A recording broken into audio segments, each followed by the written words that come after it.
morning, everybody. Welcome to the live show. What is that, Mr. Bull? AMD. You are absolutely right there. Holy cow, everybody. AMD was a monster today, and Mr. Bull wanted to tell everybody about it. How are we hopping on? Yeah, we got Mr. Bull on here with AMD.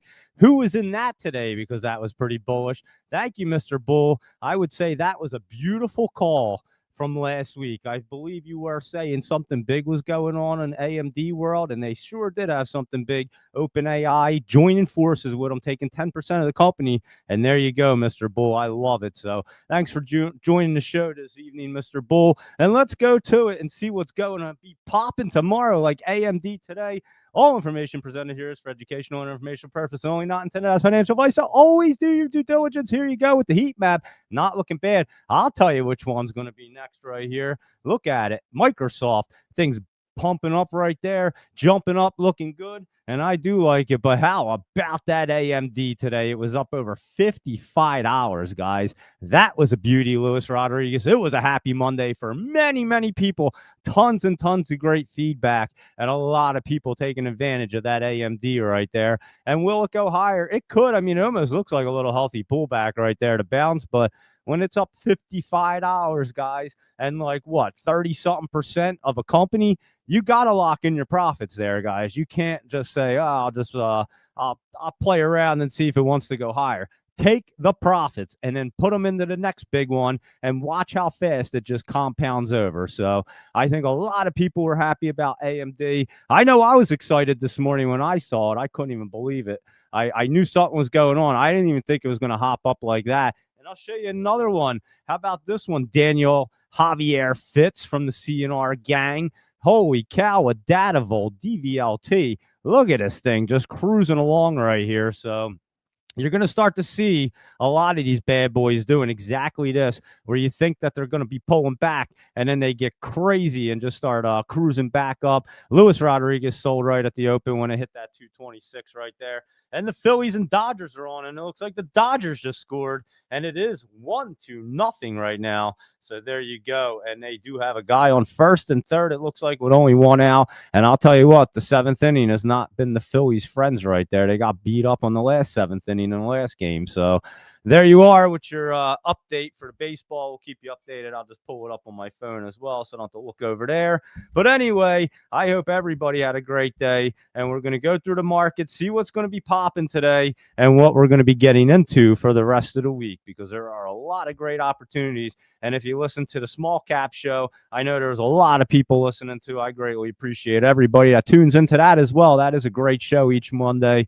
And we're like we were saying on that show, you got to pick the good individual ones like a Datavolt that are going to go up. Not every single stock will run, but there's going to be a lot of opportunities for a lot of big poppers here, guys. And you're going to start to see things like AMD, what they did today, join forces with OpenAI. I'm telling you, it's not out of the question for AMD to partner with Intel. I know that was the rumor last week. I wouldn't be surprised if that comes out this week or something like that. It's not going to be out of the picture for all these companies to somehow work together. And as I said before, the demand is just way too high, and they realize that if they work together, they can all profit way more than if they tried to be competitors. And then you got Trump in office trying to facilitate that and make the markets pop as well. So it's a perfect recipe, guys. I mean, we're in a major perfect time.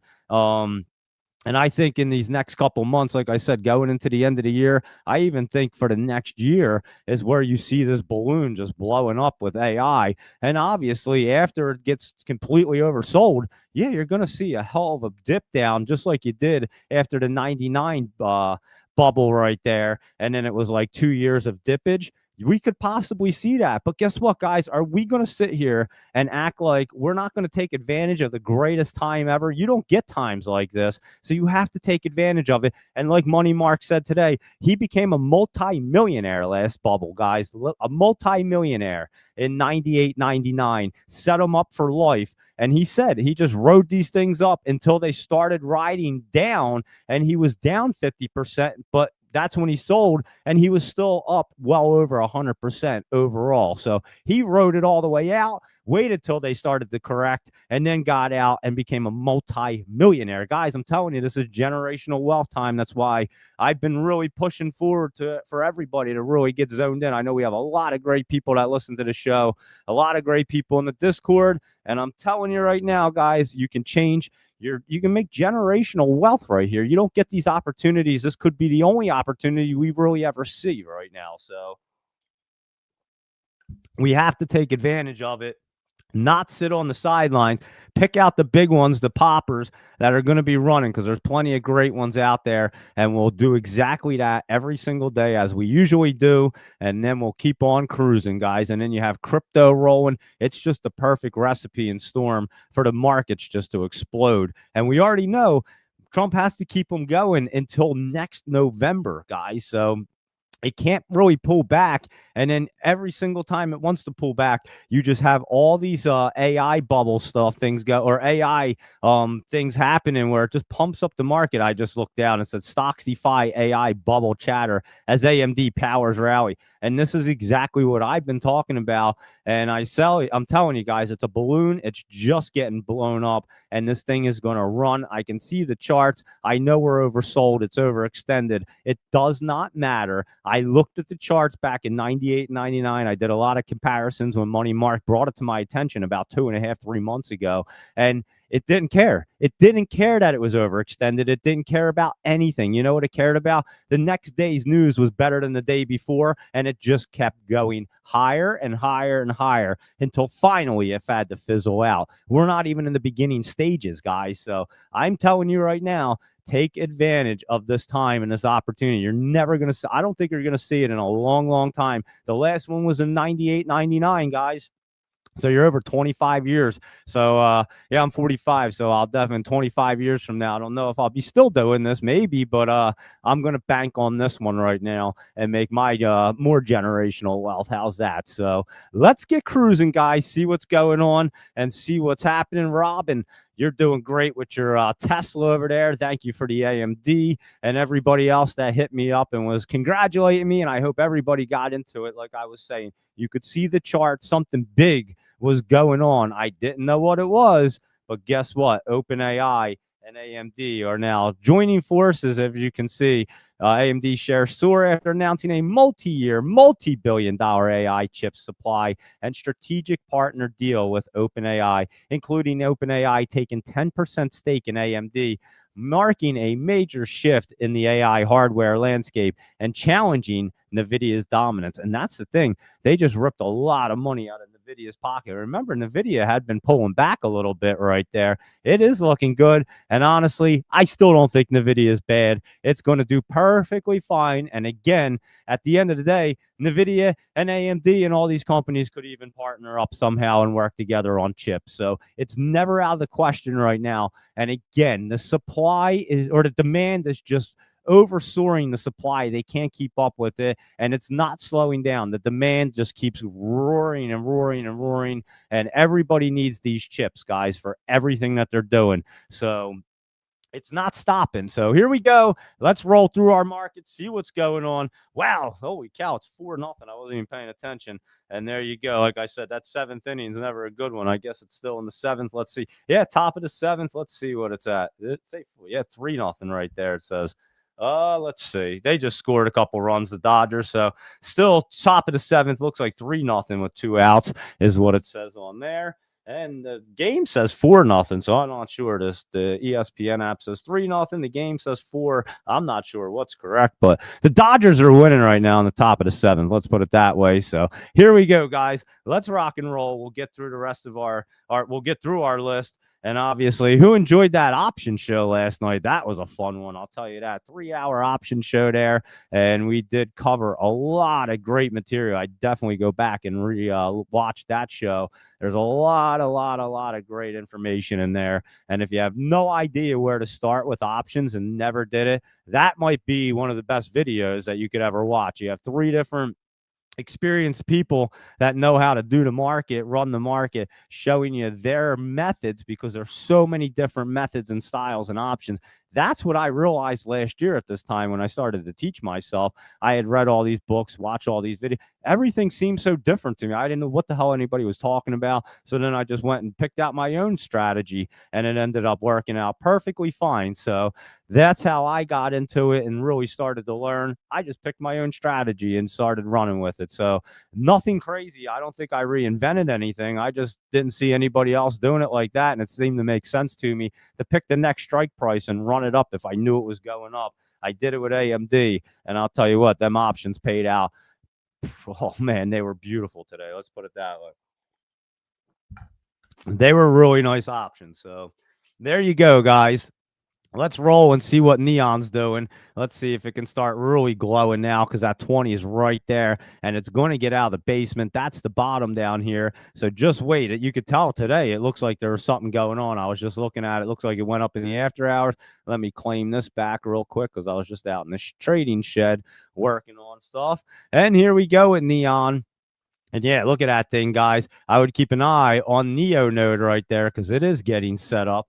And let's see what else is going on. This was a laptop travel one, guys, from last week. Remember, he gave you this gift. I took the gift. I'm telling you right now. I even told Laptop Travel I had loaded up on it, and he gave it to us right here. It pulled back a little bit, and I remember because I bought that dip right there. It was right under $4, and now we're at 616, guys, and this thing looks like it's going to go parabolic tomorrow. So I hope you guys were listening to Laptop Travel's gift. I think that was what, Thursday night, possibly, Laptop Travel, because we don't do a show Friday night. So that had to have been Thursday night. That was Friday, Monday, Thursday. Yeah.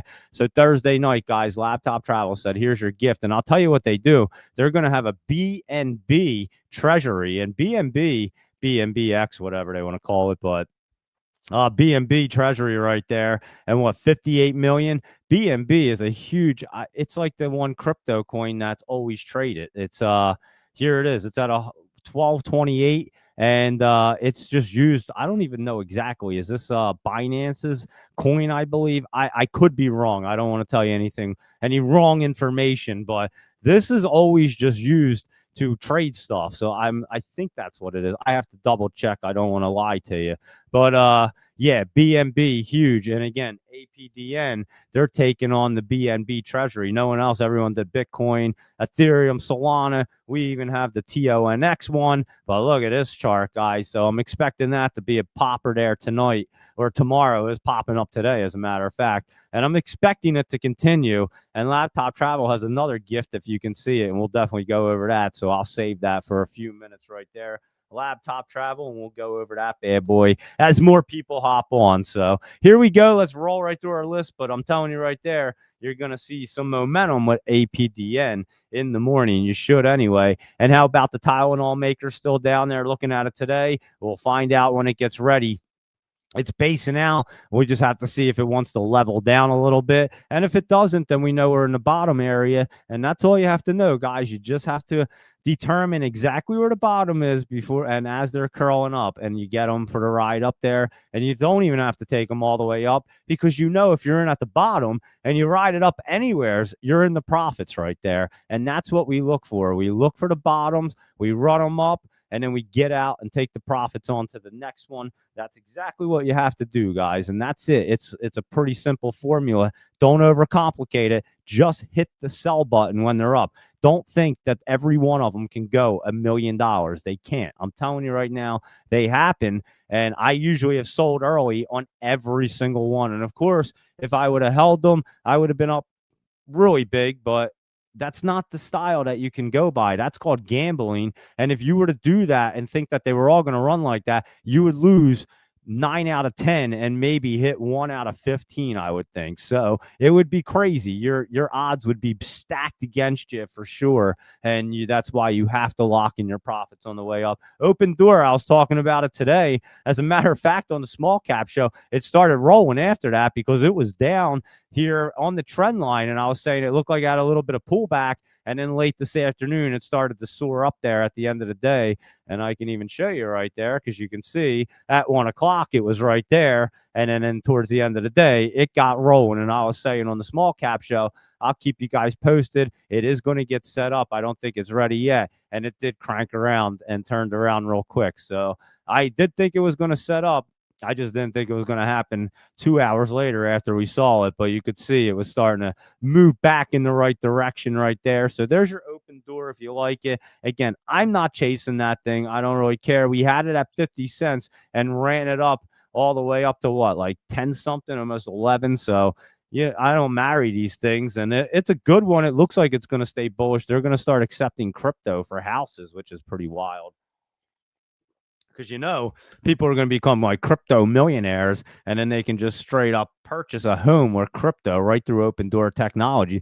I would do it. I would hit these people up and use them and just transfer some Solana over and say, here, I'll just take this house for some Solana right here, and we'll call it a deal. So you're going to start to see things like that, guys. Everything's starting to get crazy, and we knew this was going to happen. It was just a matter of the timing. And the timing is here. I'm telling you, we're getting ready to roll. QMCO, this one looks pretty good right here. It's been ripping up, and it's hitting that top. We'll have to see. It has that weird look. It ripped up this high before, and then it got shot down. But it has good support down here now, and I think that you're going to continue your way up. Let's look at the other ones. RGTI was running up today. It still looks like it might keep that momentum in the morning. QUBT right here was pulling back a little bit, but nothing crazy. It kind of looked like a little healthy pullback for that quantum computing.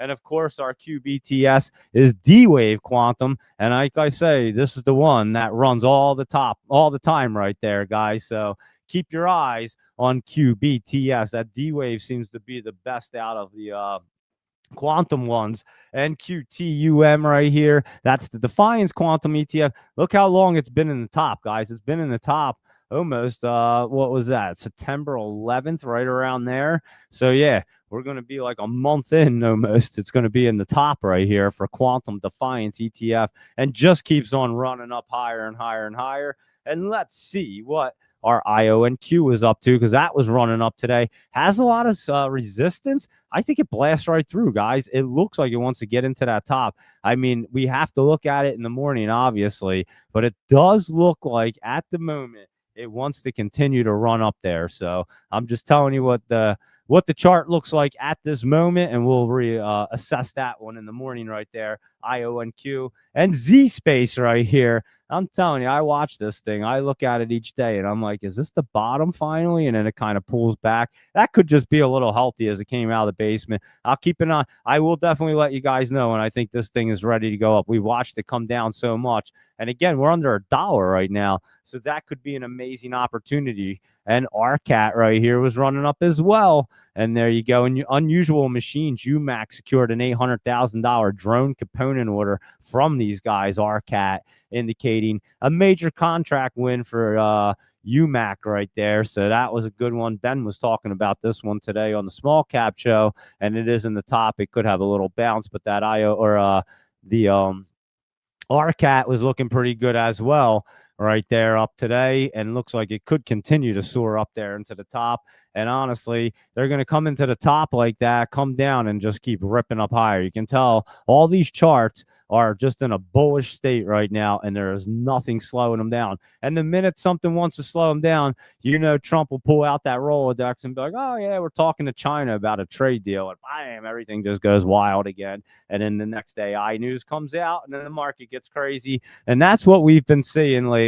UNH, that one's been running up, and I think you do need to take the profits when it does run up. It has some good spike ups, but then it has that healthy pullback, drawback. So it's not like just running straight up. I thought it might have ran a little faster than this, but it is creeping its way up. Let's put it that way for UNH and UNHG right there. And that one, look at that. That's a bullish look right there. So interesting. And again, it doesn't look like it wants to collapse. It's just been taking its time running up, and then a little bit of pullback. So let's take a look and see what Oscar's doing. That was cruising along there today and moving in the after hours. So OSCR, that one is running up. You can look at that. Probably going to keep some momentum there tomorrow for Oscar Health. And let's take a look and see what our Trump companies are doing, ABTC. And this one is finally getting around and about where it's in this channel. You got to let this 20 kind of get it and pull it up. You can see it's getting ready to. And then it's got a big little channel in here where it's going to bounce around for a little while. So I don't know what exactly is going on with ABTC, but we know to keep an eye on it just because it's a Trump crypto company. And we know it could get rolling at any moment. So when it tells us it wants to, that's when I'll jump in. PEW right here, grab a gun, another Trump company. And this one had bottomed out. It is starting to cruise up there. You can see it trying to roll off the MACD, get met up with the 20. So that's not looking too bad at this moment. And of course, our NCPL right here, Net Capital. And that one is that one's actually setting up right there, guys. That one could get a good boomer going and popping in the next day or two. So might want to put a little mark next to that Net Capital. Remember, I told you when PSQH was getting ready to run up, and it certainly did, and it ran up again today, but we had caught it back down here, and it was running up really well not long ago, a couple weeks ago, and it looks like it's trying to do it again. So you might want to keep an eye on this PSQH in the morning, guys, and Laptop Travel and Crew, because that one might be popping there. So there you go with your damn, is it still the top of the 7th and they still up? I don't even know. I have to look. Holy cow, the Dodgers are still up unless they got them out in 3 outs. Right? Yeah, it's top of the 8th, so Phillies aren't doing anything at the plate. Remember I said this before? You gotta singles and doubles win games, guys. Same thing in the stock market. This is how the games work. When you're playing in the big leagues and you're playing when it counts, singles and doubles win games. The home runs and grand slams, they definitely come. You can't hit a grand slam if you don't have a bunch of singles and doubles and people on base, right? So just think of it like that, guys. And that's why things like AMD, when they're up $55 in the very beginning of the morning, you're locking in them profits and not worrying if it's going to bounce up higher or whatever it's going to do. You don't even care. Them options were paying oh my goodness, it was insane. Michael Anthony, remember, wasn't it Michael Anthony told me AMD was going to bounce down, and I told you something big was going on, Michael Anthony? Now do you understand, Michael Anthony? Every time you say this, and I try to say, Michael Anthony, you're a bright dude, we like you a lot, I'm going to tell you that's not dipping down. Bitcoin, you just said that was going to pull back, didn't you? Guess what it went? $125,000 today. And 126, I mean, it was just at 125. It's at 120. But they're not pulling back, Michael Anthony. I promise you. I'll let you know when they're about to pull back. We do it every night on the show. But AMD, like I told you, something huge was coming. I could look at this chart any minute. It took me 1 second to figure that out looking at that chart. And again, that is why the news means absolutely nothing. I already know something's going on before the news. I might not necessarily know what the news is, and I don't care what it is because the thing went up $55, guys. Some of the biggest news in AI right here with AMD and OpenAI joining forces. So that is what the stock charts tell you every single time. And now you understand why I only look at stock charts. None of it matters, guys. I'm telling you, I've been doing it for well over 20 years, 25 years, and nothing else matters except for the stock chart. There's sometimes where, like, the news will matter as it's pumping up or you hear something. But generally, we've already seen it on the chart getting set up. They have to set up like a week or two before it ever happens. That's when the money starts moving around, guys. We follow the money trail and you'll never lose. So that's why we do it like this, and I don't look at any news ever. I literally look at zero news. I look at the Daily Mail for my news, but it's more entertainment, to be honest with you. But it does tell you some stories and tells you what's going on in the world, and that is my news source, is the Daily Mail. It's a UK news source. I refuse to watch any of the news stations in America because I feel like it's all just BS and nonsense. Whether you're on the left, the right, the middle, wherever the hell you want to be, our news is just not good. It's just terrible, guys. And so that's why I refuse to watch any news or even follow the news, to be completely honest with you. I just follow stock charts. It tells me everything that's going on. And then you're right. And then I read Laptop Travel's newsletter. You're absolutely right, Laptop Travel. And between them two things right there, I feel like I'm completely educated on everything going on around me. Laptop Travel does such an amazing job keeping all up on everything around. And then, like I say, we go through the charts. We know everything else happening. So, yeah, I don't need the news. And I've been saying that for years. So that is why, Michael Anthony, I don't look at the news because none of it ever matters right there. So there you go. And you said AMD did hit 149.85 to 149 twice, saying to buy at 150.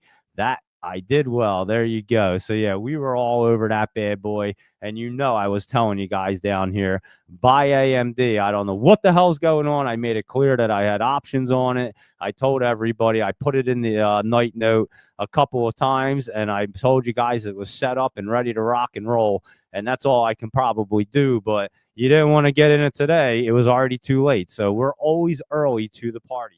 And that fly right there, you did give us that. Or no, you gave us the other one. What was that last night? Some ETF for the airlines, whatever that was. This one, as a matter of fact, Ben was talking about this today. Were you talking about that one today, last night too? I know you were talking about one. I forgot. I thought it was an ETF that was an airline, Michael Anthony. But yeah, Firefly right here. We were talking about this on the small cap show. That's why I recognized it. Ben had mentioned this one. And like I had said today, not sure it's getting out of the basement here. Let it get set up. And then next time it'll fly out of there. So I'll be keeping up on Fly. Let me jot it down right here because that is a good setup right there. FLYU. Was that it? Yeah, I think that was it right there. Yeah, that was it. That was the travel one. And you did mention that, and it was ripping up there today, looking pretty good. And I do think that one's going to be a good one. So you can keep an eye on Fly and FlyU right there. So both of them look pretty good. Yeah, FlyU travel one. Thank you, Laptop Travel. And of course, our BMNR guys, you already know that was ripping right there. SBET right here. And like we told you guys last night, Michael Anthony, I told you exactly which ones that were going to run. I mean, there was no question in our minds which ones are going to be moving. And this is what I came on the beginning of the show and started to tell everybody, those of you just tuning in, if you missed the beginning, I'll just quickly repeat it and just kind of give you a briefing. What Money Mark, he lived it already in 98, 99 and became a multimillionaire and set his family up for the generational wealth, guys. That's the situation we're seeing right here. And I was talking about this back in the summer, guys, and I know you guys remember. I was saying, wait till the end of the year. These holiday seasons are going to be amazing. And that's why I keep telling Doge Mama 9 and everybody else, Cadence and everybody, let's start really rocking and rolling now. Here's the time that you want to really start getting in and getting your feet wet and getting the big profits, because you're going to start seeing these markets absolutely just get crazy, guys. Absolutely crazy. And like I was just talking to my hedge fund buddies, and again, you got midterms coming up next year. There's no way you could see a little dip back. You have to see pullback to go back up to obviously keep going up. But we're not going to see any corrections or anything crazy, and definitely not in that summertime next year, because then if it came correction there, he wouldn't be able to. And he's already got a plan for it. I already told you, I'm not even in the White House. I could tell you what's going to happen. That's when you're going to see the cannabis rescheduling and everything take place. And that'll just boom the economy, boom the markets, and bam, and get a ton of young voters as well as you go into the midterms in November. So that's the plan to keep it up in the summer. I can already tell you that. You can basically see what's going to happen, unless he tries to do it like right in April, March. Hey, maybe he'll do it on like 420 or something. Trump was. I could see that happening, but that's what you're going to see, push back a little bit, obviously politically motivated. But at the same time, he came out and straight up said, he was going to make the cannabis industry better, and also make the banking system better, and make these businesses be able to operate like a business. And I've explained how they can't before, so we don't have to get into it. Any questions about cannabis, guys, shoot me a message. I know the industry inside and out, and I am literally considered an expert in the industry. So I could tell you anything going on in cannabis, that's for sure. I do my High on Wall Street. You can check that out. And did a bunch of stuff with that. So anyway, how are you, Janica? You need to get in here and start rocking and rolling too, Janica. And everybody's going to be taking advantage of all these poppers. How about that one, SPRB? Wow, that was a big runner, huh? Wow, where'd that come from? 1,300% today. I didn't even see that thing. Spruce Biosciences. What did they do? Receives FDA breakthrough therapy designation for the hell is that word?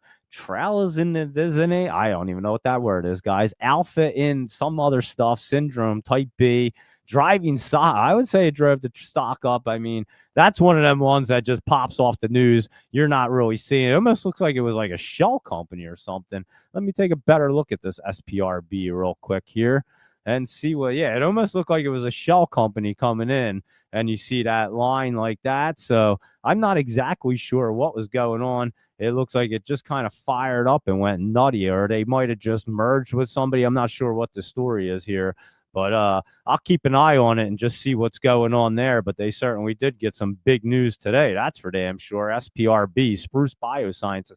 Never heard of it. And but wow, that's a big popper. Just look in the after hours up $43. That's 33%, but a 1,300% runner in one day is pretty nice, Janica, I must say. I would say if I was in this thing, I'd be locking in them, bro. If I seen 1,300% in a day, I don't even know if I'd be. I mean, you might be. I'd probably have sold most of it and then rode some over into the next day just because it still looked healthy up here and looks like it could continue its way up. But I would make sure I was locking in all those profits right there because that's some serious profit taking, I must say. And anyway, let's rock and roll right through the rest of these things and see what's going on. And we'll go through everything. SPRB gave that to the 4 a.m. Warriors right there. Damn, Laptop Travel. I'm telling you guys, that's why our Discord is insane. You get 4 a.m. with Laptop Travel, who's giving out these things. I didn't even know about it. And then you just get my night note that has everything set up. You definitely had AMD on it. You had everything on it. I give you guys everything on it. All the good setups are always there. Like I said, I realize that's my lane to stay in, and I can do that well, and everybody can definitely benefit from it. Laptop Travel is obviously great at what he does at 4 a.m. So he does it, and he nails them, and everybody that's in there has a great time. And then Ben's great. Godfather's great, and everything else going on. Luis Rodriguez is always posting great options and ideas as well. So, yeah, I'm telling you guys, you have to take advantage of these things because it is wild right there. RGS is on the verge of getting a cup over there. So let's look at that one, and we'll just jump around all over the place and see what's going on tonight. It doesn't matter because it's a fun day. Anytime we got poppers popping like that, like today, I'm telling you, the market's going to be so fired up. It's going to be so exciting here. And yeah, you're right. That Regis is looking pretty good there at about $30. And let's see what's going on with good old Regis here. RGS is how you spell it. But let me take a look. This was a huge popper before, and it does look like it's trying to get over that. It has that little channel there, and it's pretty bullish, I must say. So, yeah, we'll be keeping an eye on RGS. It is on the verge of getting there. So I would say, what did you say? A cup float over, you said. Yeah, no, it definitely does right there. You're going to get it rocking and rolling for RGS. And let's see what's going on with Gush right here because it was up a little bit. Oil and gas, guys. This stuff is getting fired up, ready to rock and roll. So you might want to be keeping your eye on that. RBNE, it wasn't doing a whole lot today, just kind of hanging out, as you can see. But it's still in a pretty good spot right there. And we'll see if it almost looks like a little healthy pullback. As that 20's coming down, we know that thing can run pretty big, pretty fast. And TMDE was cruising up there the other day. It did keep some momentum up there this morning. It ran up to 104 or something, pulled back a little bit. Doesn't look bad. And this is another one that could just be getting set up to rock and roll. I mean, look at that look right there. And it should just be a little healthy pullback and try to continue its way up. So that is what your TMDE looks like. And how about our OCGN? And I mean, this was a beauty, guys. I definitely bought this way down there when it was getting ready to rock and roll. We determined that one for a while and picked when it was starting to go in the opposite direction in the bullish trend. And that one is nice. It's going to continue to run up. We'll see if it's just getting topped out there and going to pull back. And that's when I'll unload it. But, yeah, it just looks so good that it just keeps running up. That's why I keep it on the list. And we keep a good eye on it. And we were talking about BMNR right here. And obviously, it's going to be a monster, guys. This is your big Ethereum Treasury, and also SBET, but BMNR looking good today. SBET not too far behind. So keep an eye on these guys. You can already see it setting up. You might want to be watching SBET tomorrow. It is looking really good to get set up right there. And UPXI is another one. That's the Solana Treasury. I have this one in my long account, and I actually bought it right down here at that bottom line. I saw it on the trend line and said, well, that's going to get ripping with Solana. So there you go. I put that in my long-term account, and it's been just going up slowly but steadily, and that's perfectly fine. That's what your long-term accounts are for. And then you have your quick trading accounts and another account. So yeah, I trade in like 3 different accounts now that I opened up a Webull, and I do love Webull, guys. I had my AMD options on Webull. I actually had them in all my accounts, to be honest with you. So all of my accounts were cruising really nice today with AMD alone. So, and that's what you do when you're confident that you know something's going to happen.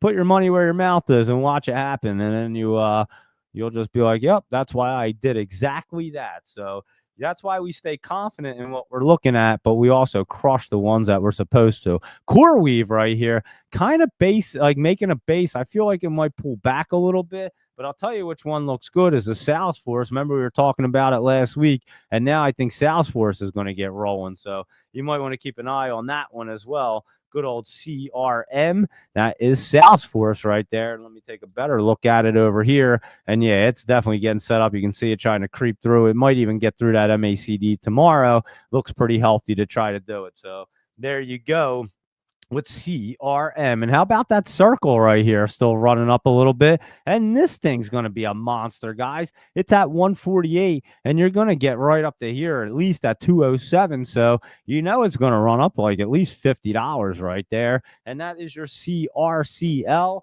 And it might not do it overnight, but again, it's going to just move up there. You can see your 20 and 50 getting together, and it'll pop it up there for CRCL, and then that'll make a full circle and just keep cruising. So a lot of great opportunities when you're looking at the right ones, and I think this one, ORBS, is finally going to look good. Remember, we've been tracking this thing down for so long. Let's just make sure it's definitely going to get that curl. I don't even mind buying it up here as long as it's going to move. And yeah, we're in the 10s. I'll buy it in the 11s or 12s if it's going to rip, because look where it's going to go. It's going to fly. And this is another one of these crypto treasuries, but it has a lot of big people involved in it. So, and this thing had run big time for us. We were all over that when it ran at that monster pop-up on there, and it was like called something else, ONCO. I forget what it was. Octo. I forget. OCTO maybe it was. Octo at the time. ORBS. That's it. OCTO. That's what it was right there. ORBS. How about Coda? What's that up to right here? Coda Octopus. That's a aerospace and defense. I just saw it when I put up the other one. That one's this one's not a bad one. It's just getting set up, has some time right there. But anyway, let's get back to Caterpillar right here. It did have a little healthy pullback. It's way up in the top right here. And that one even may just pull back a little healthy to bounce up a little higher, is what it appears like it wants to do. And again, guys, these things are in such a bullish trend. There's nothing slowing them down right now. It is 4-1. What's going on? It's 4-1. Something's happening here in the Phillies game. I'm not exactly sure. I can't follow it when I turn around that fast. Let me look here. It's the bottom of the 8th, 4-1 and 2 outs right there, and a person on first. So just giving you a quick update with the Dodgers and Phillies game, and we're in the MLB playoffs. And yeah, the 7th inning is not friendly for the Phillies this series. And also their bats, they have to stop just swinging for the fences, guys. If they would just make some base hits and contact with the ball, they would win the games, but they just want to crush the ball every single time. And yeah, they have huge bats on the team, but every postseason, you got to be careful. The pitching steps it up like tenfold. So now you just got to make sure you're making contact with the ball and get singles and doubles, and that's how you win your games. Anyway, what do I know? I have no clue. But here we go. Caterpillar, little healthy pullback. ASTS right there, AST Space Mobile. That was in the Discord. And that thing was running up there today.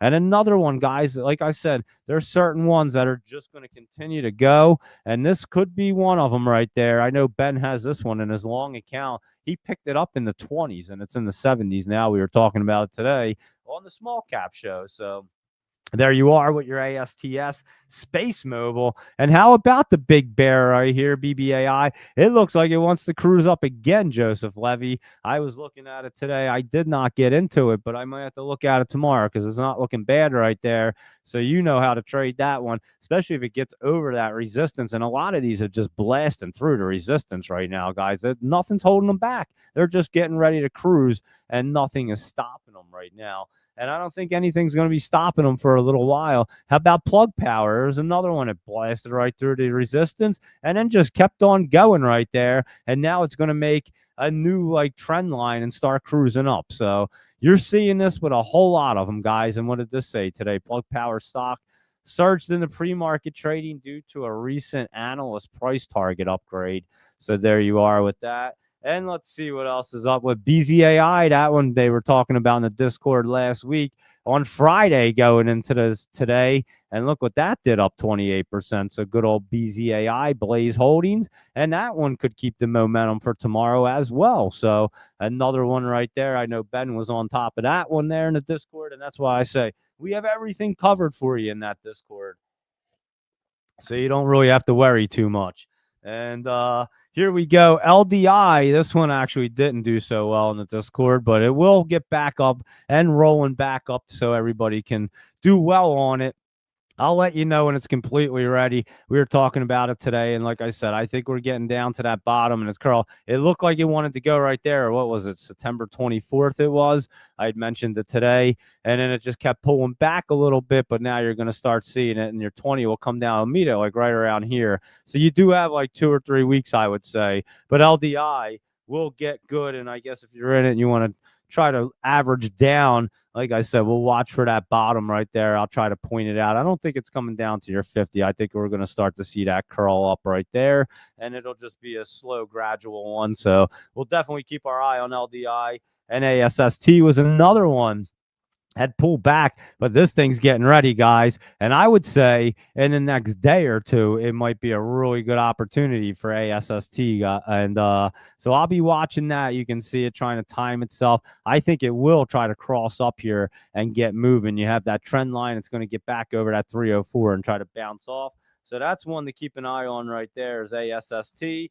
Hertz pulled back a little bit this morning. How did it end? I didn't really look at it afterward, and it was pulling back. I didn't think it was ready just yet, and I didn't think it was going to pull back that much either, to be completely honest with you. But you may get that bounce now, guys. So Laptop Travel and Luis Rodriguez, keep your eyes on that bounce play. I know you guys were looking at Hertz, and I know it's pulling back. It had run up pretty significantly, a little bit of pullback. And like I said, I didn't even think it was going to come under the 50, but you might have that bounce coming back. So keep an eye on Hertz for a little bounce play there tomorrow, guys. And Agroforce growing system. We've had this on the list from down here, and it's just been running up slowly, but it's still looking good to try to roll off. So you can keep an eye on that one. It's a pretty small one there, 416, and not looking bad to try to roll up there for Agroforce growing system. And Rich Tech Robotics RR, that was running up there, Zach. But again, when they get into that top like that,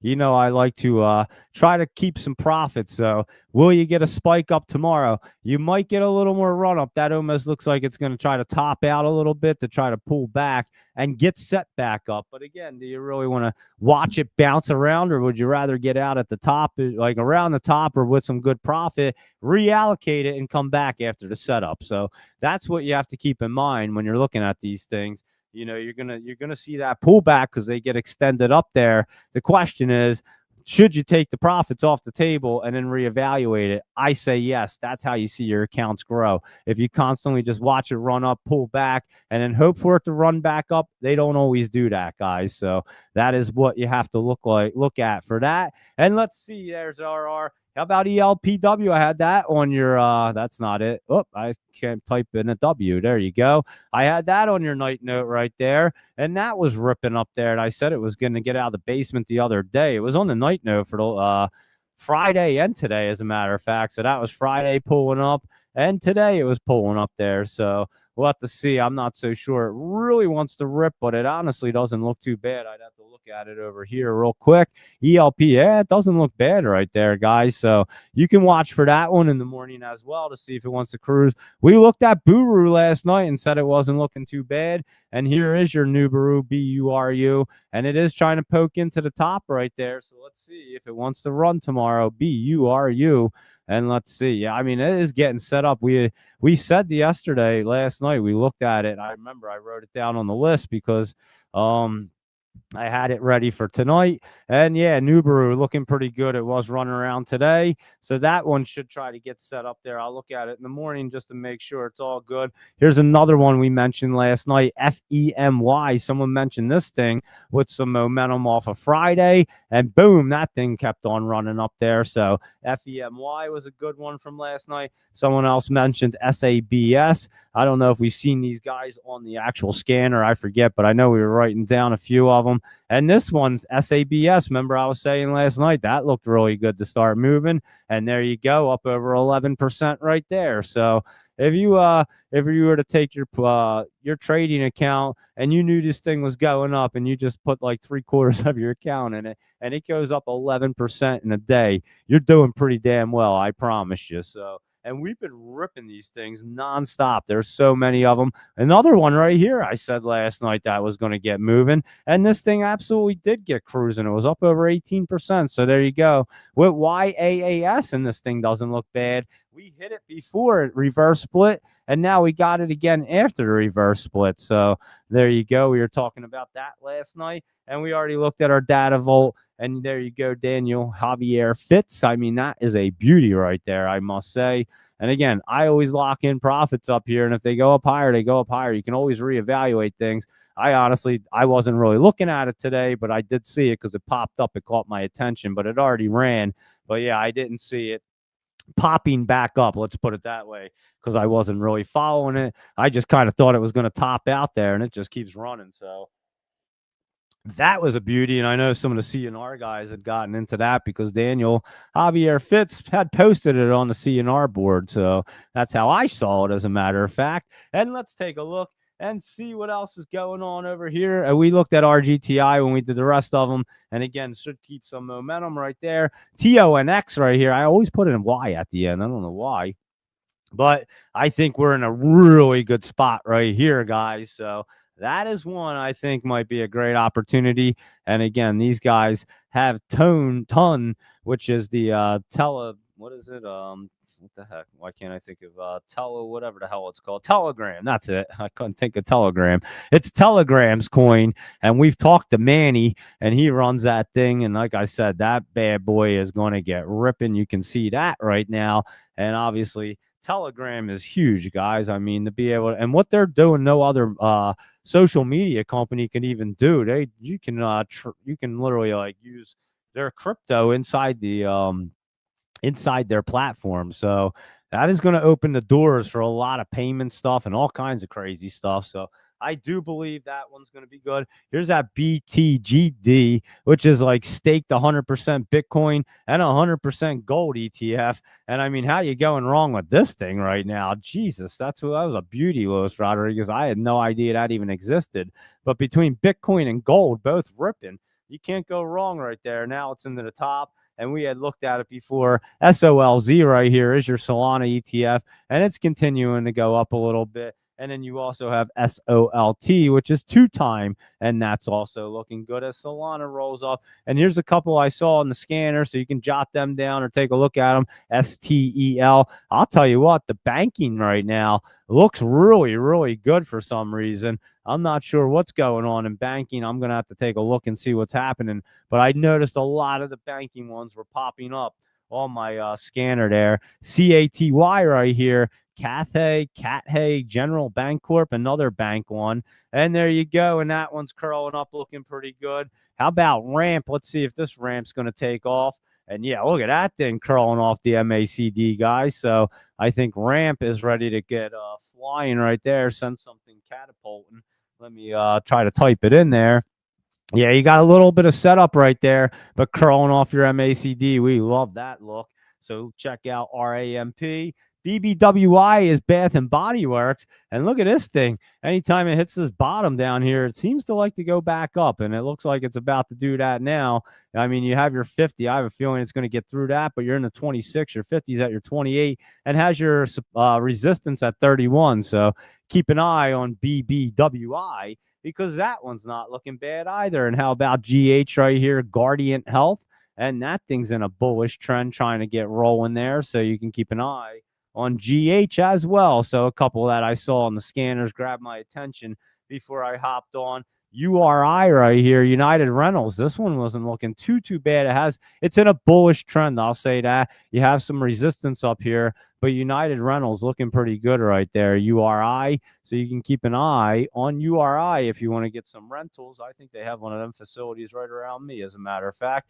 And how about ON Semiconductor Group, guys? Here's a semiconductor one that's below your trend line right there, and it's curling up and looking good, as you can see. So I think you might want to keep on ON Semiconductor Corp, and we'll keep a good eye on that one because that one's looking pretty good, and that one might be cruising really soon. I can say that. So there you go with your ON.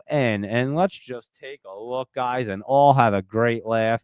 How about the canceling of Verizon right there, guys? I don't know if I had anything to do with it. I highly doubt it, but guess what?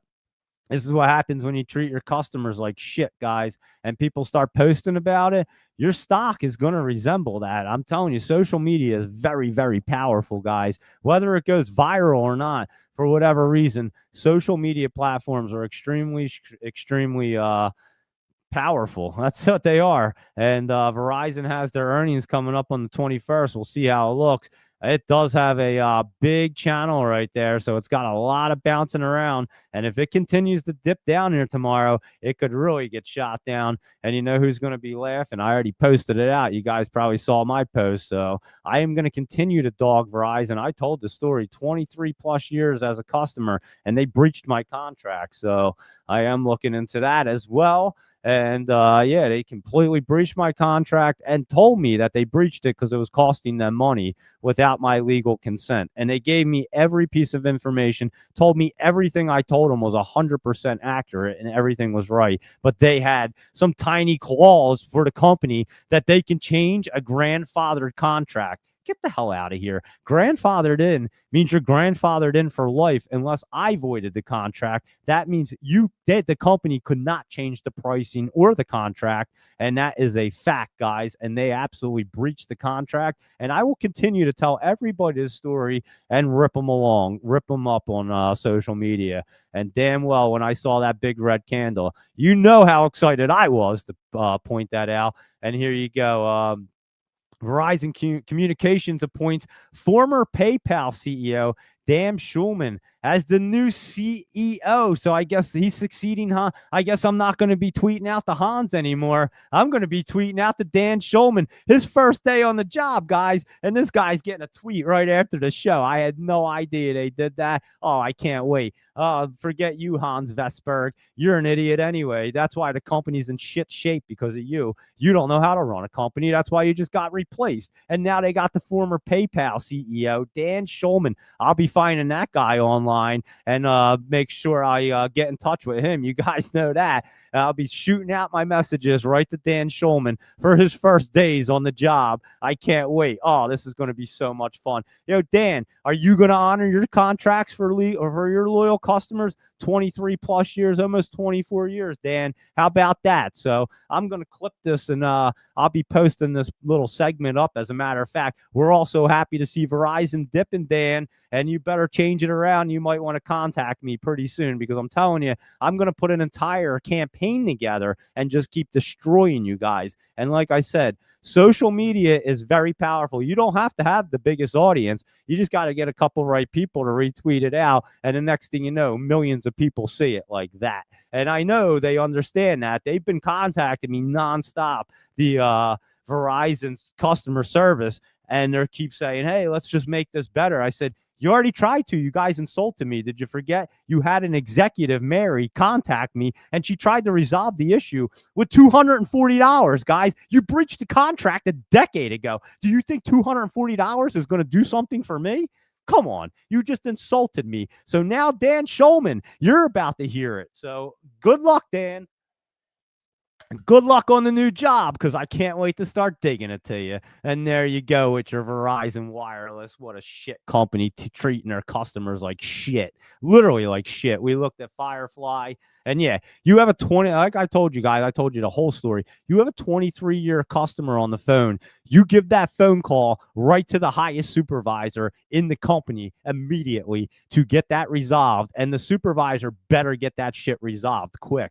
23-year customers don't come around every single day to be that loyal. And again, I was grandfather. Guys, I had unlimited data pack. Do you guys want to know how much I see trends ahead of time? Go back to 2008, guys. I had unlimited data, email, and everything years before the iPhone came out. How can you see the future as well as that? And again, my buddy owned Verizon stores, told me that they had the special promotion, told me that I wanted it. And between the two of us, and we're still great friends today and do a lot of crypto together and do well. And guess what? Between the two of us, we were like, yo, that data is going to be huge. If this is what they're doing right now, data means something. Guess who was dead on the money with that one a whole lot of years later? And again, they breached my contract. It's so crazy that they would even think that it's okay. And then to sit there and tell me that you have some little clause in your company, and you're that's like telling me that Santa Claus is real, guys. That clause is about as real as Santa Claus, okay? And then, so that clause meant nothing to me. And guess what? I was grandfathered into a price before data was ever even a thing. You couldn't even go on the internet on your phone, guys. You couldn't do anything. You literally would put Google on, and you couldn't even search anything. I do remember, because my friends used to take my phone and mess with it. I was the first person that had literally a flat screen phone with the internet, and I could get my emails.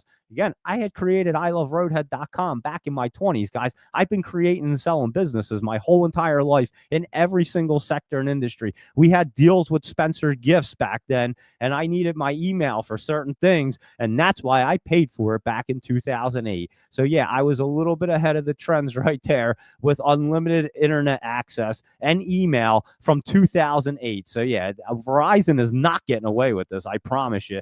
And like I said, I'm going to cut this clip, and I'm just going to send it right to good old Dan for his first day on the job. So what did they just set you up for, Dan? You're going to have a good time with me, I can tell you that. Because I'm pretty relentless, you guys know. When I know I'm right, we're going to have fun together, I can tell you right now. So anyway, that's your Verizon Wireless update, and we will continue to update you with that as well. And here we go. Let's run through our laptop travel specials right here, and then I'll give you his gift as well, and we'll see what our Jolie's Jams and everybody else is up to, and what's going to be popping for tomorrow, like AMD was today, because that was a monster. And you guys know we were super early to the party on that one. We knew it was popping. We just didn't. I mean, I kind of figured it was going to be popping this week. I just didn't know I was going to wake up to that kind of thing. And then, like I said, at 9:30, it was. Let's go back to AMD real quick. At 9:30, look at this thing, guys. You want to talk about a beauty? Look at right here, right around 9:30 is right there. 9:30, right there. Oh yeah, it gives you the that would make sense. So yeah, we were right there around 9:30, guys. We were up at 227. So I know I was right around there, and I'm telling you, it was like up like $54 or something ridiculous. I forget exactly what it was, but it was absolutely absurd. It was like 30-some% it had been up at that point. And so yeah, that was a beauty, guys, and congratulations to everybody that rock and rolled with the AMD there. I know quite a few people actually did. So that is awesome. And I'm telling you, that is the beginning. I think Joseph Levy kicked it off with his 176%er with BBAI. And I'm telling you, that guy had some kind of momentum going, because he just went he went into his pool league championship and won all that. And now the guy's going out to Vegas to compete for like major championships in pool. So like I was saying yesterday, he must be pretty damn good at pool. But I'll tell you what, his confidence level, you can just tell. That's what it's about, guys. And that's what I was pointing out last night. Guy goes from ripping 176% option on your first one. You know what that'll do to your confidence? that'll get you glowing. And when you have that glow, you can just walk through life like nothing even phases you. It's quite amazing. Things just bounce off you. And it seems like that's happening with Joseph. He was there at his pool league, winning championships, doing all well. And sometimes it's just that little base hit that takes it all off, guys. So that's why I talk about, just focusing on a single or a double. That was like a grand slam, to be honest with you. 176% option on your very first option in 2 days. I'll call that a grand slam. He lined it up and just smoked it, but that's how you build confidence really well. And again, you don't get cocky. You keep your confidence, you keep it going, and you're just glowing in life. And everything in life will just fall into place. You'll be like a magnet. Everything will just attract to you. You keep your positive energy going, and you just keep ripping along. And even when one little bad thing happens, you laugh about it. You go, that's nothing.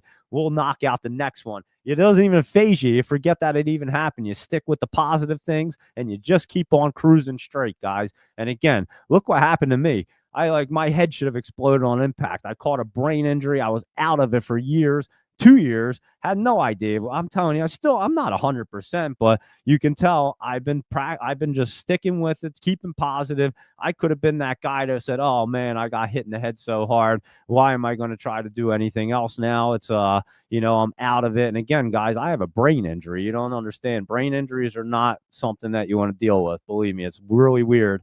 And I could have given up very easily, but I never gave up. I actually put my pedal to the metal and just went nutty, guys, and just said, I'm doing every single cognitive therapy, started doing this show. I do everything that I can to get better. And I think my long-term memory is coming back. It's quite amazing. You can hear, I couldn't tell you all these stories before. And now I'm remembering all these stories. And then as I tell another story, I'll remember something else. So I'm telling you guys, just stay positive. A positive attitude and positive energy will take you further in life than anything else in the world.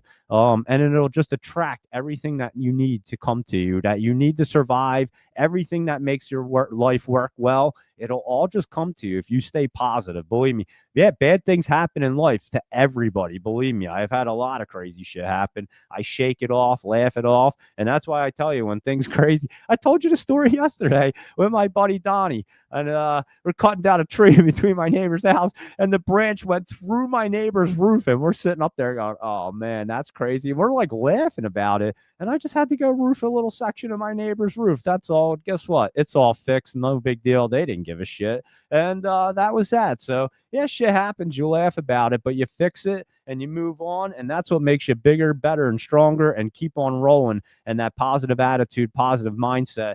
And you can't be stopped when you have it, guys. I'm telling you, there's nobody that can just get in your way and stop you when you have that momentum.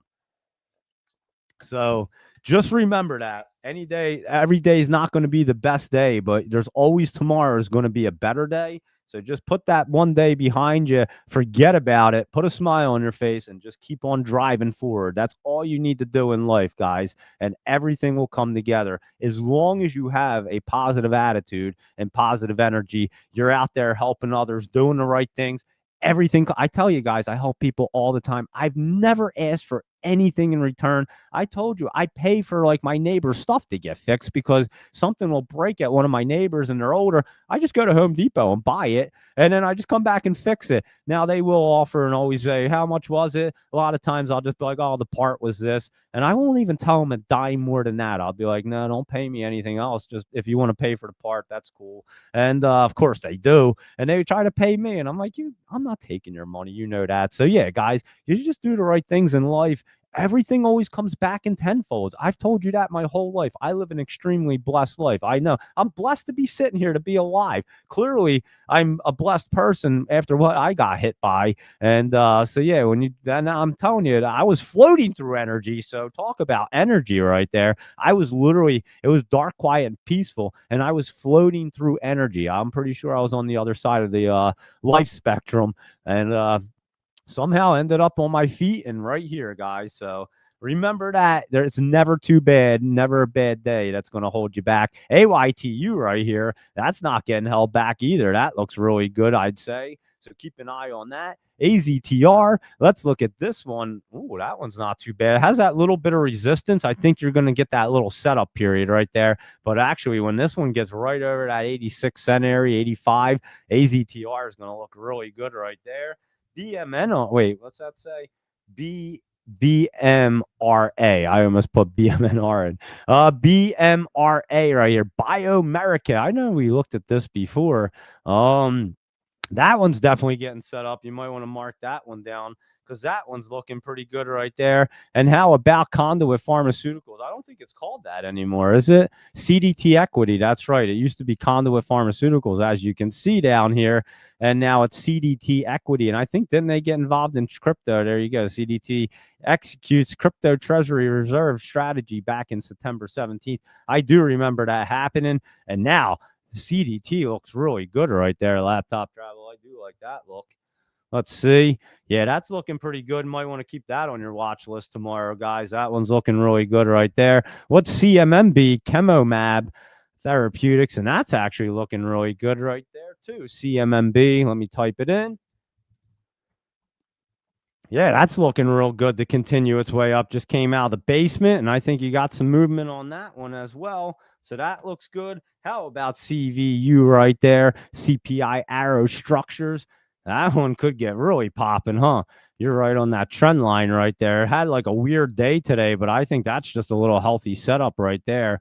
And I think CVU might be getting ready to run up there. ELPW, that Elong Power Holding. And obviously, we already looked at that. It was on the list from earlier, and I had that on the night list. So it looks still pretty good to try to run up a little more. ERNA right here. That looks like it's about to run up some more tomorrow. I think you get through that 50 right there the way it looks. Let me take a better look real quick at ERNA right now. Yeah, look at that. It looks like it's at least getting up to the 50 from 130 to 143 in that area.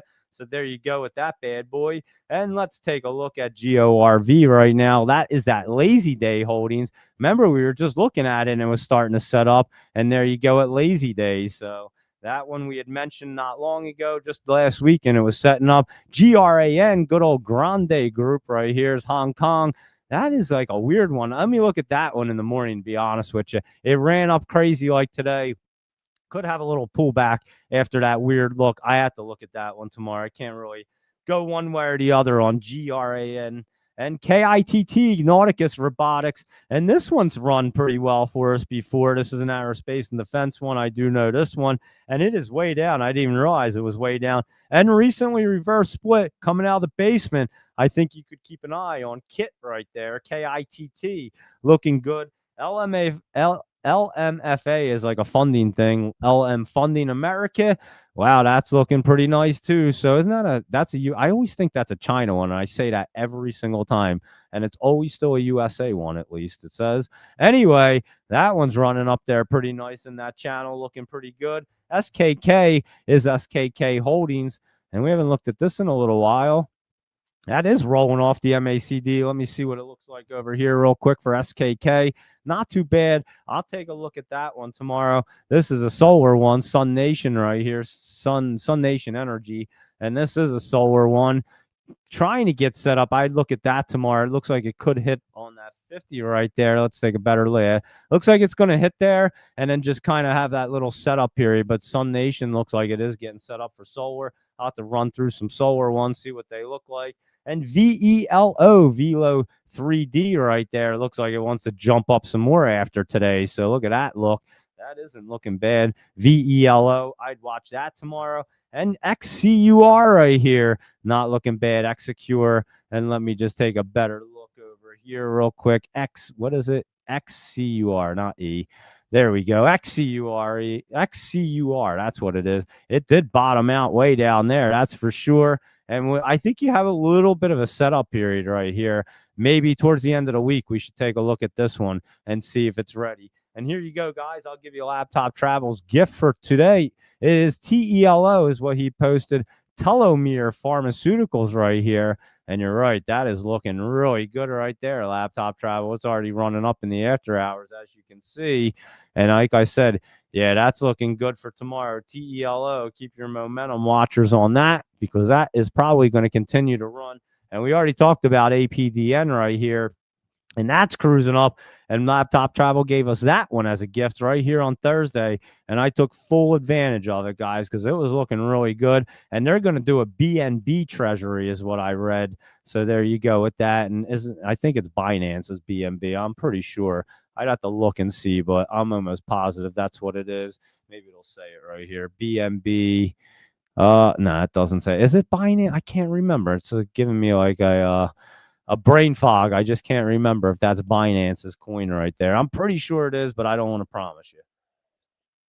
I'd have to definitely double check and look because I'm just not seeing it in my head. I don't see anything in my head anymore like I used to. I used to have a photographic memory, guys. I don't see anything like that anymore. But yeah, I just can't like connect anything. I can't remember what BNB is. I have no idea why. But anyway, I'll look it up. And there you go with your Laptop Travel list. And there are a lot of great ones right there, I must say. And what's going on in our Phillies game here with the Dodgers? 4-3. The Phillies are coming back. There's one out. They got to be in the ninth, right? Bottom of the ninth. This is crazy. How many outs are there? One out. Oh, man, this is getting wild. Bottom of the ninth. One out. Man on first base. And it looks like the Dodgers might be having a pitching change. I don't know. I guess they called a timeout. I'm not sure what's going on. I just happened to look over. But it looks like the game's been getting pretty good right here. It's definitely not over. That's for sure. So I'll have to keep you guys updated. I know Doge Mama 9's been watching, and she's a Dodgers fan. I'm obviously a Phillies fan. I am from the Philly. I could get to the stadium to watch the Phillies in 10 minutes from my house, guys. That's how close I am to Philadelphia. I'm right outside Philadelphia in South Jersey. And yeah, I can get to all the stadiums, Eagles, Sixers, they all play right there. And yeah, it's 10 minutes from my house is the stadium. So I obviously am a Phillies fan. So let's see what happens here. And Bader's up, and they do have one out, man, on first, bottom of the ninth. I'll try to keep you guys updated on that as we go through. And then the Cubs and the Brewers just started. They're in the top of the first with no outs, so they're just starting right now. And Milwaukee leads that one, the series 1-0. And here we go, guys. Let's run through our Jolie's Jams real quick. Rhythm right here. That one had some rhythm today. I did see that moving, and it does look pretty good to try to curl up some more. So you guys might want to keep an eye on that. It was running up in the after hours as well. So there you go with RYM right there. Not looking bad to try to keep that rhythm, I must say. And let's see what Blink Charging's doing because that's been running up as well. So there you go with Blink Charging. And there's another one we had called was getting bullish and started to run up. And you know we like our Sezzle right here, guys. And I think this one's going to be a monster. I was just watching it today to see. Let it get right into this channel and really set up. I'll tell you guys when I think I like it a lot. And I will probably get some options in Sezzle. We checked last night. I remember they didn't have options before, but now they do. And yeah, that one might be a really good one. We know it likes to run, and it's going to get cruising. Let it just get completely set up there. Sterling's construction company, and this thing's usually doing pretty well. Game is so close. We're shaking. That's Doge Mama 9 right there. What did Bader do? Oh, he just hit a single. They got to have a guy on first and second now. Oh my. First and second, one out, bottom of the ninth, guys. Holy cow, this game's getting good. If you guys aren't watching it, I don't blame you for going and checking this out. I'll keep you guys updated. They just put a pinch runner in for Bader, and I can only imagine Doge Mama 9 shaking over there and on the other coast there because I know she's a Dodgers fan. And we'll see what happens. It's getting good now. The Phillies never gave up. And now, hey, look, they hit 2 singles, guys. And look what happens when you start hitting singles and doubles. You can win games that way. I don't understand why they don't get this concept. I don't know what the hell the coaches tell them. Can you just get up and make contact with the goddamn ball, put it in play, and we'll be way better than everybody getting K'd? I mean, Jesus, it's crazy. So anyway, Sterling, that's not looking too bad. Rivian been on that dip and let it dip down right here. And remember, I was seeing them Rivians for a little while, why it was running up, and then all of a sudden they all went missing. I don't see any of them. And it says Rivian stock drops sharply after the company reports weak production output and narrows its financial outlook. There you go. That's probably why we don't see any. And it looks like the Dodgers just won the game. I don't even know what happened, right? But I just saw the umpire. Oh, wait, no, there's only 2 outs. So they must have it was a force at first base. I'm guessing I didn't see what play, but it's 2 outs. Man on first and third, bottom of the ninth right here. Yeah, they just threw the lead, not the lead runner, but they threw the runner out that was going from first to second. It was a play at second base, so he did get that guy out to. If they only hit a single, they can tie the game up and not really necessarily win the game. So that was a very smart play by that the second baseman by the Dodgers right there. Instead of trying to go for the guy at first base, and they weren't turning two, so they did kind of keep themselves to just getting into a tie, if anything, if it's a base hit. So I think there's a pitching change coming up, and I'll keep you guys posted. Wow, what a crazy game that turned into, huh? So there you go with that, and we'll keep you updated. Symbiotic right here.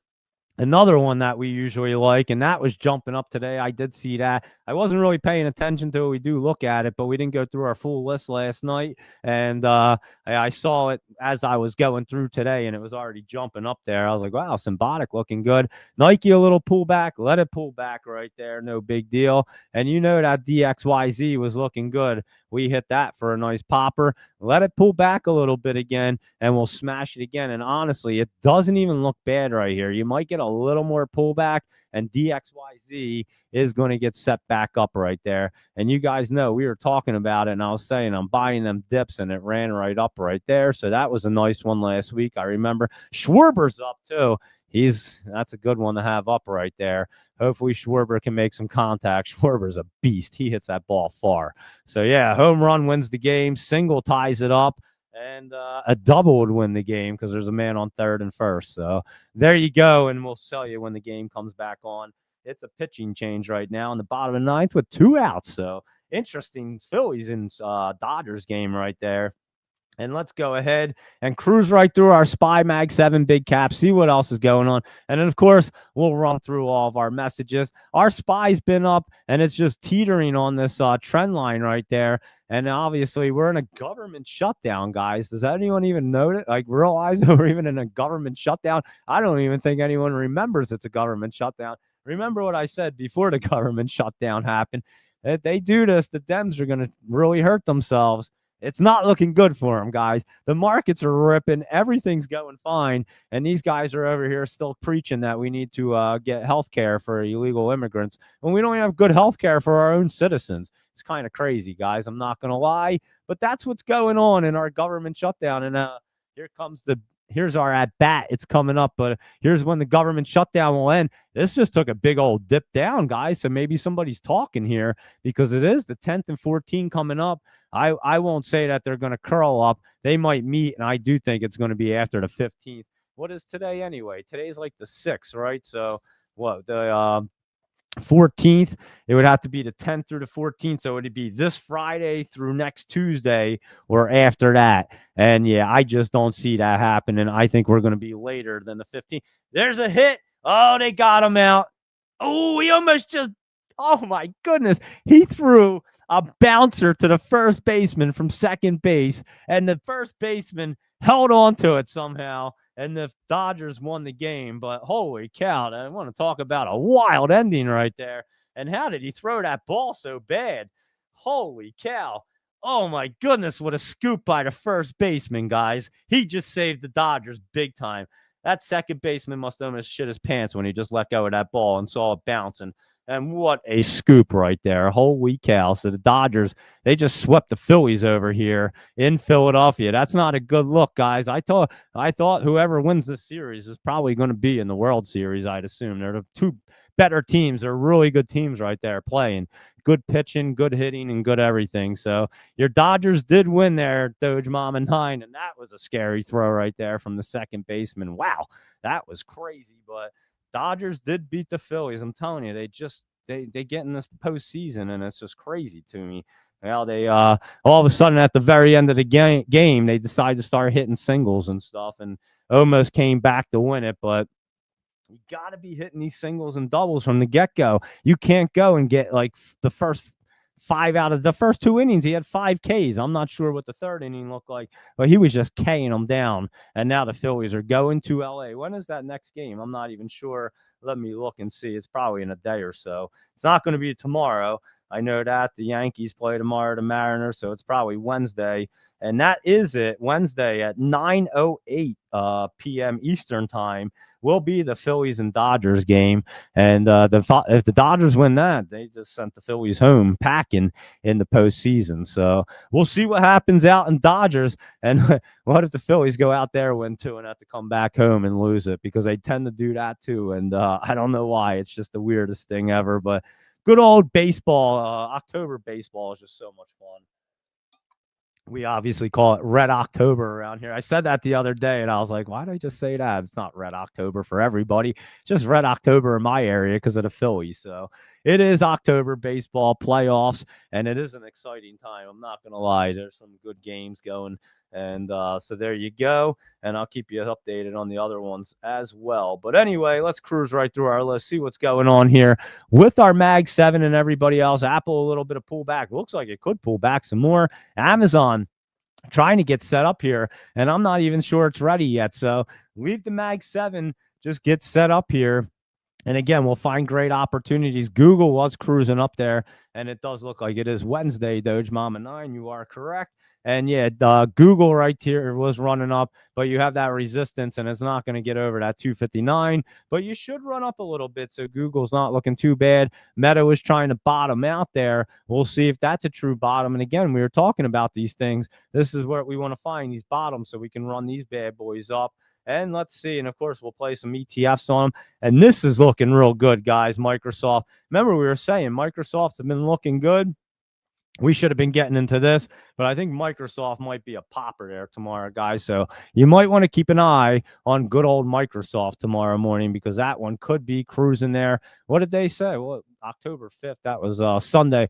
Microsoft unveils GPT-5 agent mode, introducing a major AI-driven productivity breakthrough. So more AI, guys. AI, and the markets just keep on climbing. So it's all you're going to see. I can tell you that. And we all know that anyway. And how about NVIDIA right here? And they obviously took a beating with that AMD and OpenAI deal. And again, NVIDIA is not hurting by no means, guys. They're in perfectly fine shape. And they're going to be perfectly fine. And I still wouldn't even be surprised if all these companies end up working together, to be completely honest with you, when it's all said and done. Because, again, the demand is so high, none of them can meet the supply. And if they just work together, they'll have more productivity and they'll make more money together. Obviously, they'll all make more money than if they were competing against each other. Teamwork will win more. And obviously, what are they going to be competing against? All of them are tapped out. They can't even fulfill all their orders, and they have to stop taking orders. So maybe if they all work together, they can gradually take on bigger orders and more orders, because right now the AI companies are just maxed out to the capacity. I mean, it's just crazy. And everybody needs more chips and more AI and more everything, because everything is becoming AI. So that is what we're seeing, and that is what's driving the market. We know that, and it's just going to keep on driving it. And how about Tesla going back up? And aren't they supposed to have some news or something tomorrow? Tesla stock surges as company teases major product launch and possible new vehicle unveiling at Tuesday event. So that's what I thought right there. And Tesla could be a good one for tomorrow, obviously. And how about your AMC right here? A little bit of pullback. And obviously, it ran up when we thought it would. Let it pull back. It might get back in this channel another 2 weeks or so, and that thing should be ripping right there. Probably when they end this government shutdown, you're going to see a major market rip. And GameStop, nice little pullback as well. And let's take a look at our Chewy right here, CHWI.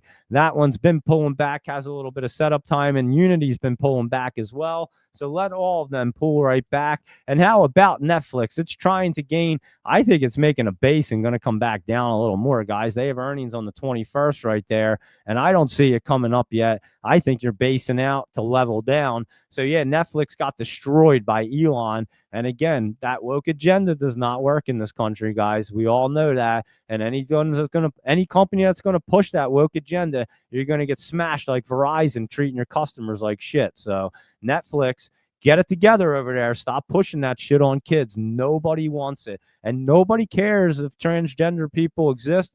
do whatever the hell they want. Stop forcing it down children's throats and people's throats. We don't like it. The majority of the country does not like it. It's a small amount of people that are into it, and they're very loud. They got a lot of funding behind them. And then you got a lot of people that are not willing to say things like me.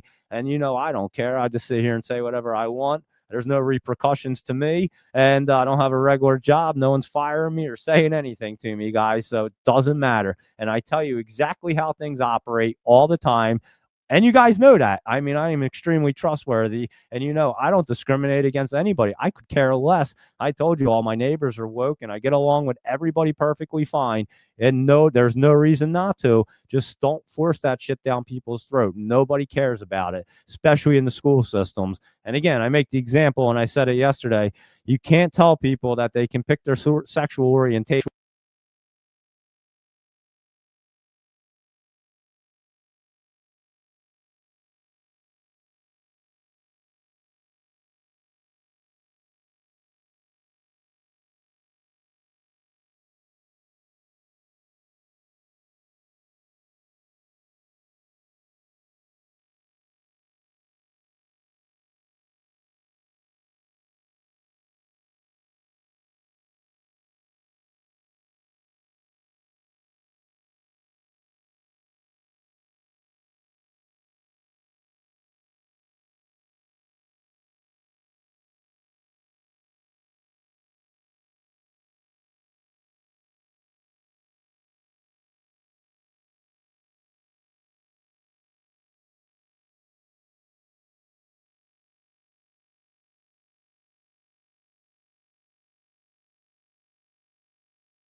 There. Now is that working, guys? No audio. Is that working now? Let me see. It just popped up and said that the mic got cut out. I don't know what the heck happened. And I'm trying to figure. Yeah, it's working now. Sorry, guys. I have no idea what just happened. And the sound, yeah, it did. A message just popped up and said, I thought the same thing, Robin. I said, I'm saying some crazy shit. Someone just pulled my mic off on me. So it's working now. I'll tell you, some message just popped up. I'd never seen that message before. It said the internet browser dropped the mic. I don't even know how that happens. I mean, you would think the whole entire show would have dropped, but thank you guys. No audio. The audio should be good now. And let me just double check. I think, yeah, I can see it working on the microphone. So thank you guys. And it should be working now. All right. You're good. And cool. All right. I'm good to go. Sorry about that. Yeah, I guess I was saying too crazy of stuff and they muted me right there. So yeah, I say what I want, guys. You guys know that. And I'll get the mic to work again.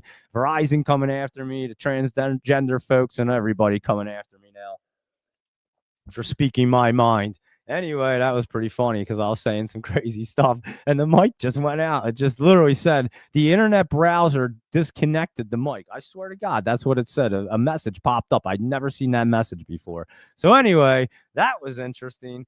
I don't know who's listening to this show, but that was wild. And I'm glad they listened. So let them all listen. Pay attention, guys. I tell you guys the truth. That's for sure. Let's roll right through these bad boys. AVGO. This was pulling back the semiconductor right there. Still has a little bit of pullback. MU right there keeps ripping, but I think you can pull back a little bit more right now. So just be careful with that one. QCOM's been looking pretty good. We've looked at AMD. Oh, wait, I skipped TSM. That was the one. QCOM's been looking pretty good. It almost looked like a little healthy pullback, but it looks like it's kind of pulling back a little bit. So we'll have to keep an eye on these semiconductors right now. TSM, let's see what that's doing. That just keeps ripping the all-time highs, though. So there you are with TSM. That looks good still. And SMCI wasn't looking bad either. SMCI, there we go. And that was running up some more tonight. today, and looks like it could continue its way up there tomorrow. And of course, we know what AMD did. They stole the spotlight today. They did everything every company wants to do. They did it today for us, so that was a beauty. And let's see, I just looked at Qualcomm, and like I said, that could have a little healthy pullback right there. It was looking pretty good. Snow right there is jumping up, has been looking good as well. And PayPal, guys, I told you last night, this thing has something going on as well. You're going to hit that resistance up here and get set up, but PayPal is going to be looking pretty healthy, I would say, going forward after it gets up to there. Intel was down just a little bit. We'll see, guys. Like I said, you might see AMD, Intel both working together. You see, rumors suggested that AMD becomes a foundry customer for Intel. And so that was the other day. It was a rumor last week. And obviously, OpenAI and AMD had a deal today. And you may still see that Intel and AMD work together. And they are big competitors. And like I said, there is not going to be any competition in this AI race. They're all going to become extremely wealthy companies. And we can also become generational wealthy from these companies doing this for us. So that is something that is a benefit for everybody, to be completely honest with you. And how about Dell? I've been telling you, Dell, I have a feeling they're going to be doing something huge as well. They've been around for a long time. Michael Dell, computer hardware company. Today, Dell Technology completes $4.5 billion senior notes offering with maturities from 2020. So they know they have something big going on as well. So there you go about Dell. How about that? IBM, we were super early on IBM. We had that down at the bottom, and that just continues to slowly go up, but it's in the top now. I wasn't really chasing now, but we had it down here, guys, off the trend line, so that was nice. And Palantir trying to rip back up a little bit today, and we'll see if it actually does look pretty good. Sophie isn't looking too bad now to try to get moving. We'll see if it's really ready. And how about your Marin Riot? They're running up there as crypto gets crazy right here. You can see CleanSpark. That looked the best out of them all. And all three of them are up. And obviously, MicroStrategy is running up as well, as Bitcoin was in 126 land today, and it's at 124 right now. So there you go with your Bitcoin. We'll go through our crypto. Let's just cruise right through the rest of this list. Robinhood pulling back a little bit. I would be careful. They had a really nice run. Coinbase has still been looking kind of good, getting into the top area, so we'll have to be careful right there. And Bull, I'm telling you, this one, a little bit of pullback, but I have a feeling Bull's going to get pretty good. Webull, I use the software now, and I do like it. I think it's one of the best trading platforms, to be completely honest with you, Webull. So definitely be keeping an eye on that one right there. And how about Space? SPCE ran up a little bit, pulled back there, and just going to pull back to get set up. And I'm telling you, Virgin Galactic's looking good. I was telling you, I have an option that's actually down from when I did it last year, and I think it's going to end up in the money right there. So that'll be pretty wild. I bought it until 2026, and I didn't even know what I was doing. I was just buying options and messing around. It was the second one I bought. So anyway, Boeing, remember we said it was looking good. What was that Boeing ETF you gave me yesterday? I meant to jot that down next to it. Wasn't it, hold on, I wrote it down. Where the heck the BOEN was it? I couldn't read my writing. That's why I didn't write it down. What was that Boeing's, what was the ETF? Hold on. Boeing, what? BO something. It was BO something. I forget what the hell it was. Here's BOED. BOEG. There you go. That's a two-timer. BOEU. I think that's the one you told us. Let me write both of them down real quick so I can read them. Hold on. Because Boeing, honestly, looks like it could be a really good one coming up. So BOEG and BOEU. BOEU. All right. Let's look at these guys. BOEG right here. And yeah, look at these things, guys. These ones are looking pretty good. There's your Boeing ETFs right there. And BOEU is the other one right there. And that's a Boeing one. Yeah, look at that one. That's in a nice tight channel getting ripping. So Boeing definitely looking good right there, guys. So keep an eye on Boeing. and I'll keep an eye on them ETFs for us. DJT was up today and not looking bad, and so was Funware, wasn't looking too bad. Remember, we said fun was going to get fun. There you go. MCD still pulling back right now and could come down to that trend line at 290, so it's definitely not ready at the moment. Thank you, Laptop Travel, BOEU. I appreciate that. And yeah, we'll keep an eye and then check out BOEG as well. That looks like another one right there. So, but I would say the other one looks better. The one you just mentioned, BOEU. That one looks a little bit better than the BOEG. So we will keep an eye on that. There's Disney right there. Still has to set up. And Oxy right here. Not looking too bad. They had the Warren Buffett purchase right there. So now it's got to get all set up again and see what it wants to do. And there you go with that list. And of course, our ExxonMobil. I don't even know. I just realized at the bottom of the page got cut off and it doesn't even have ExxonMobil on it. I didn't even realize that. But anyway, ExxonMobil not looking bad right there. So there we go with our list. And let's go through and see what you guys want to see. I see a whole lot of messages here, a lot of stocks to look at. So let's go through and see what's going to happen. I'd say we just did a pretty good market review right there. And then we'll find exactly what's going to be popping our stock indexes. Mostly game amid AI deal optimism, Euro yen weaken on fiscal worries. Japanese shares rise at open. Gold nears 4,000. Stock market news. The NASDAQ rises on AMD deal. Gold, Bitcoin rally, and stock futures are slightly lower after the S&P and NASDAQ log new highs. And AMD CEO, AI critics are thinking too small. There you go, guys. So again, we're just getting started. You guys know we call the market way too perfect not to believe what we say here.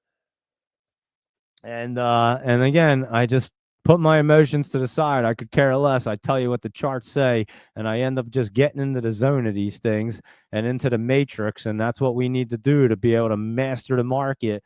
And that's exactly what we do on the show. And then now we're going to spill it into the Discord a lot bigger, where I'll just tell you every single play that's going to be played all the time. And honestly, guys, the last 2 weeks, I did the bare minimum when I was sick. I'm telling you, that illness had me down. I usually get, if I get sick, I'm not usually too bad. I usually work right through it. Like it's no big deal. I don't know what the hell I had, but it definitely crushed me. I'm telling you, it was rough. So I'm feeling way better. If I could just get rid of the post-nasal stuff, that's killing me now, but I can definitely work through that.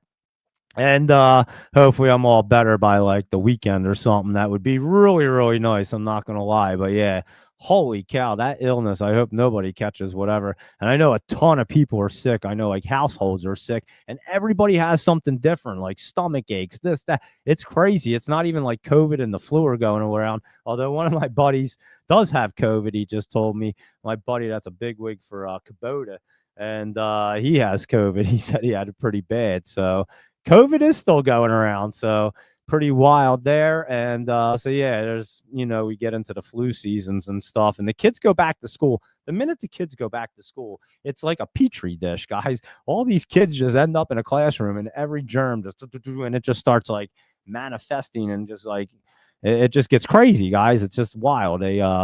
That's how everybody starts getting sick. I know that. But anyway, there we go. And don't forget, TELO was Laptop Travel's gift for tomorrow. Is cruising up there. And let's go ahead and see what you guys have to look at here. Let me cruise along and see. Luis Rodriguez had a couple good ones up here. I saw AI is at C3 AI. He mentioned that last night. And it might have a little healthy pullback, but you're definitely getting cruising. AppLovin right here. What a dip. Holy cow at AppLovin. And then, guys, remember, I had used Run Up AppLovin. I had it on the night note for days and days and days as a momentum play. First, I had it as a setup, and then it just got cruising. And that is one huge dip right there, Luis Rodriguez, and might even pull back some more. If I had seen that, I might have to jump on the short train for that one, because, wow, that would have been a monster at $95 short right there. It would have been crazy. But anyway, that's what AppLovin did. I actually didn't even see that dip down today. So thanks, Luis Rodriguez, for that one. I didn't even notice it. BITF, Bitfarms running back up. How about that BTC team? Remember, we were talking about this. And this is going to be getting good, guys. And we've watched this one fly over $27 at one point. So that one will be good. You already had the the Boeing on there, and I didn't even notice it, Luis Rodriguez. But Luis Rodriguez already had the Boeing one on his list right there. We looked at Circle already. That's definitely looking good. What's FedEx up to this evening? That's not looking bad right there. How about UPS? That's not too bad either. I don't think UPS is flying right now, but FedEx actually isn't looking bad. And again, UPS guys spending a ton of money right now redoing the entire company so that that's entirely run by robotics and AI and stuff. So you got to realize that that's what they're up to. And what's it say? That was back on the 24th. That doesn't even matter. But yeah, so you got to remember they're just forking out a ton of money right now. So their sheets and stuff might not look so great. But at the end of the day, they're getting set up for the future. And that's what smart companies do, and very profitable companies like UPS. And I explained before, UPS doesn't necessarily make their money off of delivering packages at all. They own technology that you can't believe. FedEx pays them for their GPS technology. Tons of companies pay UPS for their technology, and that's where the bulk of their money is made, to be completely honest with you. It's not necessarily selling, delivering packages. That is clearly a very high overhead business, and it's not very profitable, I guess, now, because FedEx isn't the most profitable company. We won't use the USPS because that's government run, so of course it's terrible. But yeah, UPS and all, and I mean, look at like DHLs, all them companies usually go down, and yeah, I guess delivering packages. And again, you got to ship these things. You got airplane, you got air fleets, you got tons of vehicles, you got tons of overhead, tons of employees, tons of everything. And you got to be able to do it throughout the country and the world. So it's a big business model, let's put it that way. But it's an extremely expensive business model to be able to run. And like I said, UPS has done very well with their technology and their patents. That's where they've made a ton of money. So anyway, that's your UPS knowledge and report. And GCT GigaCloud looking really good right there. Luis Rodriguez, I do like that one.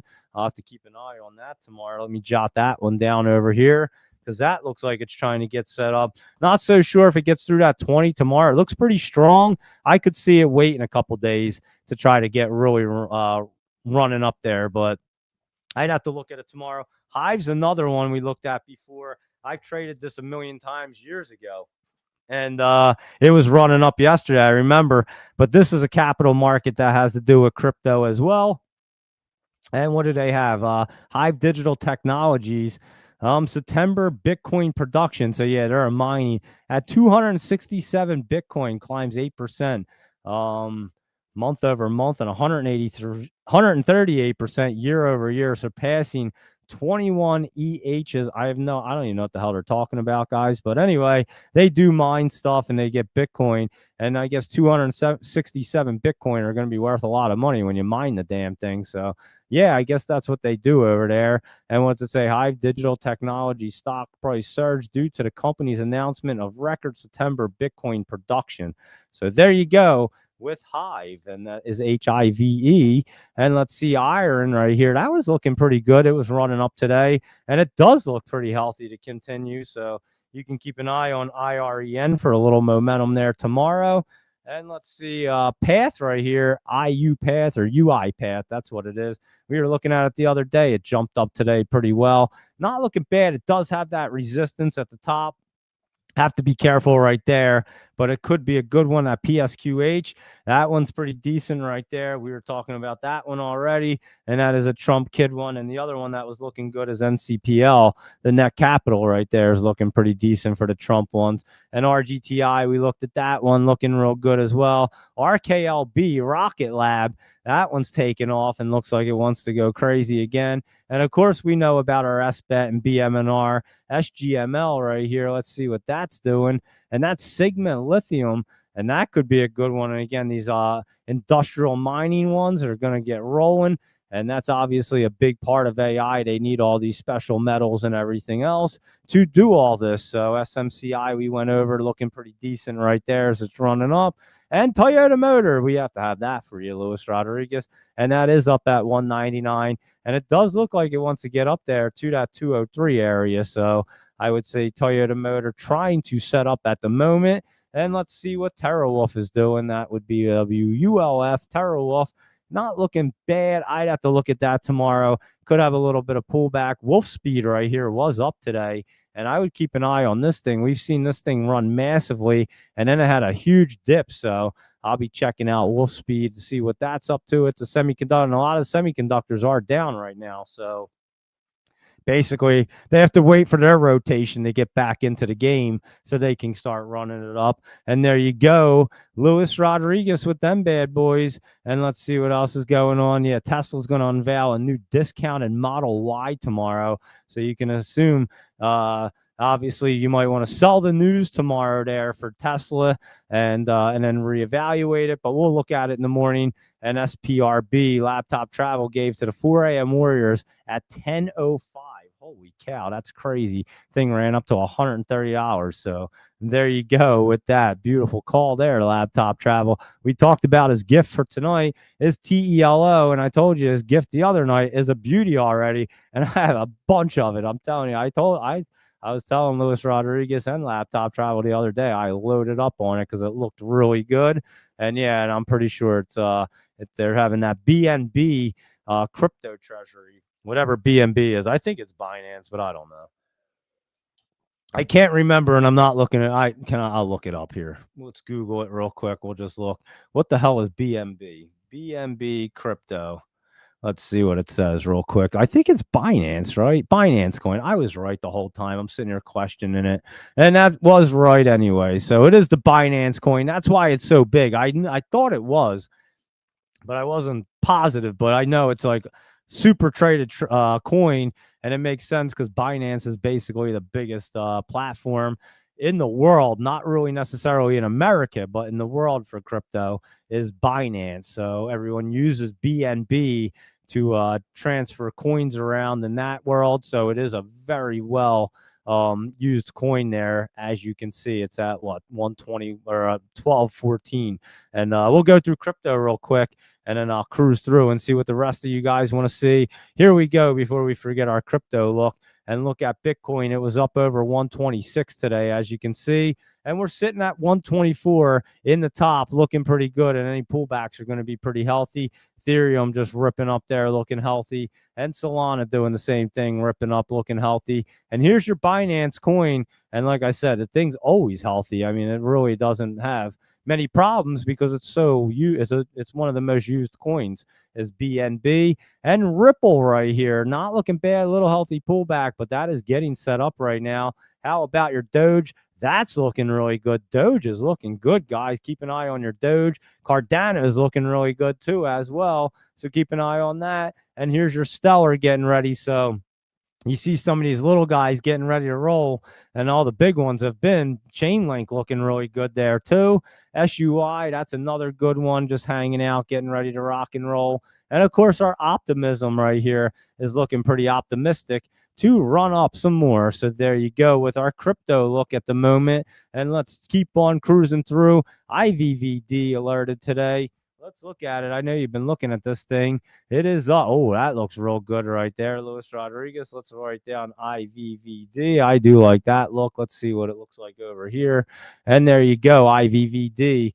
Looking pretty healthy. Let's see if it crosses through. I think it will. And they are. Most of them are getting through the MACDs now, as they should with the momentum. So that is what it looks like. And I don't know how to say the company's name. Invenden shares trading higher after the company's VYD 2311, I think. I don't know if that's the numbers. Received FDA clearance for the trials. It'll probably say it right here. Yeah, I can read this pretty well. And FYD 2311, I think it says, something like that. Anyway, that's what they're doing. They had secured an FDA path for COVID-19 antibody approval, whatever the hell that means, back in September. I just noticed it. But anyway, there you go. And let's see what's up, Michael Anthony, with Open. You were asking about that. You know, the target price on Open is $102. Could have plenty of downside for Open. Let's see. I don't know if it's really 102 there. We looked at it at 50 cents when it was down here. I don't think you're going to come back to 102. I'd be surprised if you come back under the 550 area down here, Michael Anthony. I I don't necessarily chase open, and it was pulling back, and I told everybody it was pulling back here. And then again, I told you guys today on the small cap show, it wasn't looking too bad. I didn't think it was exactly ready yet. Let's wait for it. And again, it popped up. It might still not be completely ready. I'll let you guys know. I'd rather have that MACD crossing through and really curled up there, and then I'd be more I'd be more likely to like open again. So we ran it up huge. And honestly, it's just like one of these things that's like getting pumped up on the it's almost like a meme now. It's got all kinds of people trying to pump it up every day. And I'm not into that stuff, guys. I just like to look at the charts, know that these things are going to cruise for a reason because the company has something going on, not because people are trying to pump it up. But they did mention today that they'd start taking crypto for houses and stuff like that. I'm not saying it's going to be a bad one. I'm just saying be careful chasing open right there. It will go up. Don't get me wrong. So there you go. And Doge Mama said, thanks for the gift, laptop travel. Love the option show last night. Thank you, Doge Mama 9. I hope that helped out just for the basics for you. And again, Doge Mama 9, let's get you fired up in here and start winning some big option plays. So any questions, you guys know everybody. Shoot me a DM if you have any questions about anything. You guys know Joseph Levy hit me up, and then 2 days later, he was smacking out the park 176 percenters, and now he's winning pool tournaments. Not that I helped him with that. I think his confidence just went pretty wild there. And again, life is built on confidence, guys. Positive energy, positive vibe, having confidence. And that's why I talk about that all the time, because that goes further than anything in life, I believe. You see people that are down with their head down and they're negative.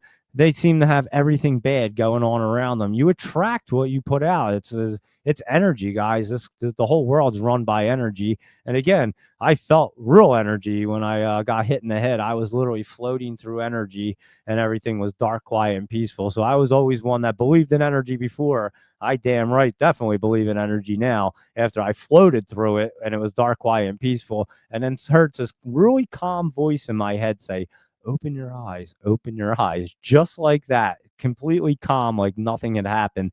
And I was like struggling to open my eyes.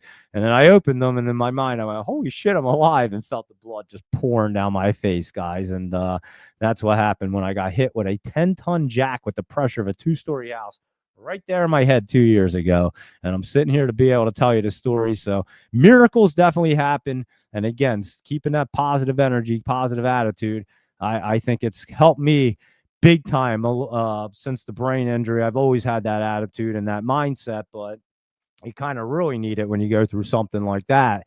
And look where we're at now. So just use that as a nice little learning story too, and an example of life. And I'm telling you, not everything's always roses and beautiful, but you just push the bad things to the side. You focus on what the positive things are, and you make things happen. And you just never slow down. You just keep on cruising towards your ultimate goal. Believe me, every day is not going to be perfect, but if you don't give up, you'll always make it to your goal. Trust me. Whatever you put in your brain as an idea, and you just start working towards it, it happens every single time, guys. And I know what's that stupid not stupid, but that documentary, The Secret. I couldn't think of the word. I actually watch it all the time. I probably watch it once a year. I'll just pop it on to listen to it. The Secret. I know some of the people in there weren't exactly honest, but I'll tell you what they tell you is true. I watched that same mindset thing happen with Covino and Rich. Believe me, I've been friends with the guys for the entire time they've been doing the radio show. And I remember when they started talking about doing it, and I was all on board too. And it really changed my life, but I watched it change their lives as well. So yeah, I've watched it change many people's lives when you do it. Just positive attitude, positive mindset, and just keep pushing forward. Every day is not going to be perfect. Laugh at the things that go wrong in life and keep on pushing forward, and you'll always end up on top. Somehow, guys, I was talking to the hedge fund guys. We've been working on a project for 2 years. You know how many issues we've had? But I mean, we actually have it working now. And they're kind of testing it. It actually, the trades that it executes a 67 to 73% profit win or something. I think I'd have to look exactly what they messaged me, but yeah, we're getting pretty close to getting this thing completely wrapped up. They built an algorithm trading bot based on what I see. We took all of my trades, all of my information, programmed it into this AI. That's how I've known a lot about AI, guys. I've been working with engineers and all kinds of people for 2 years.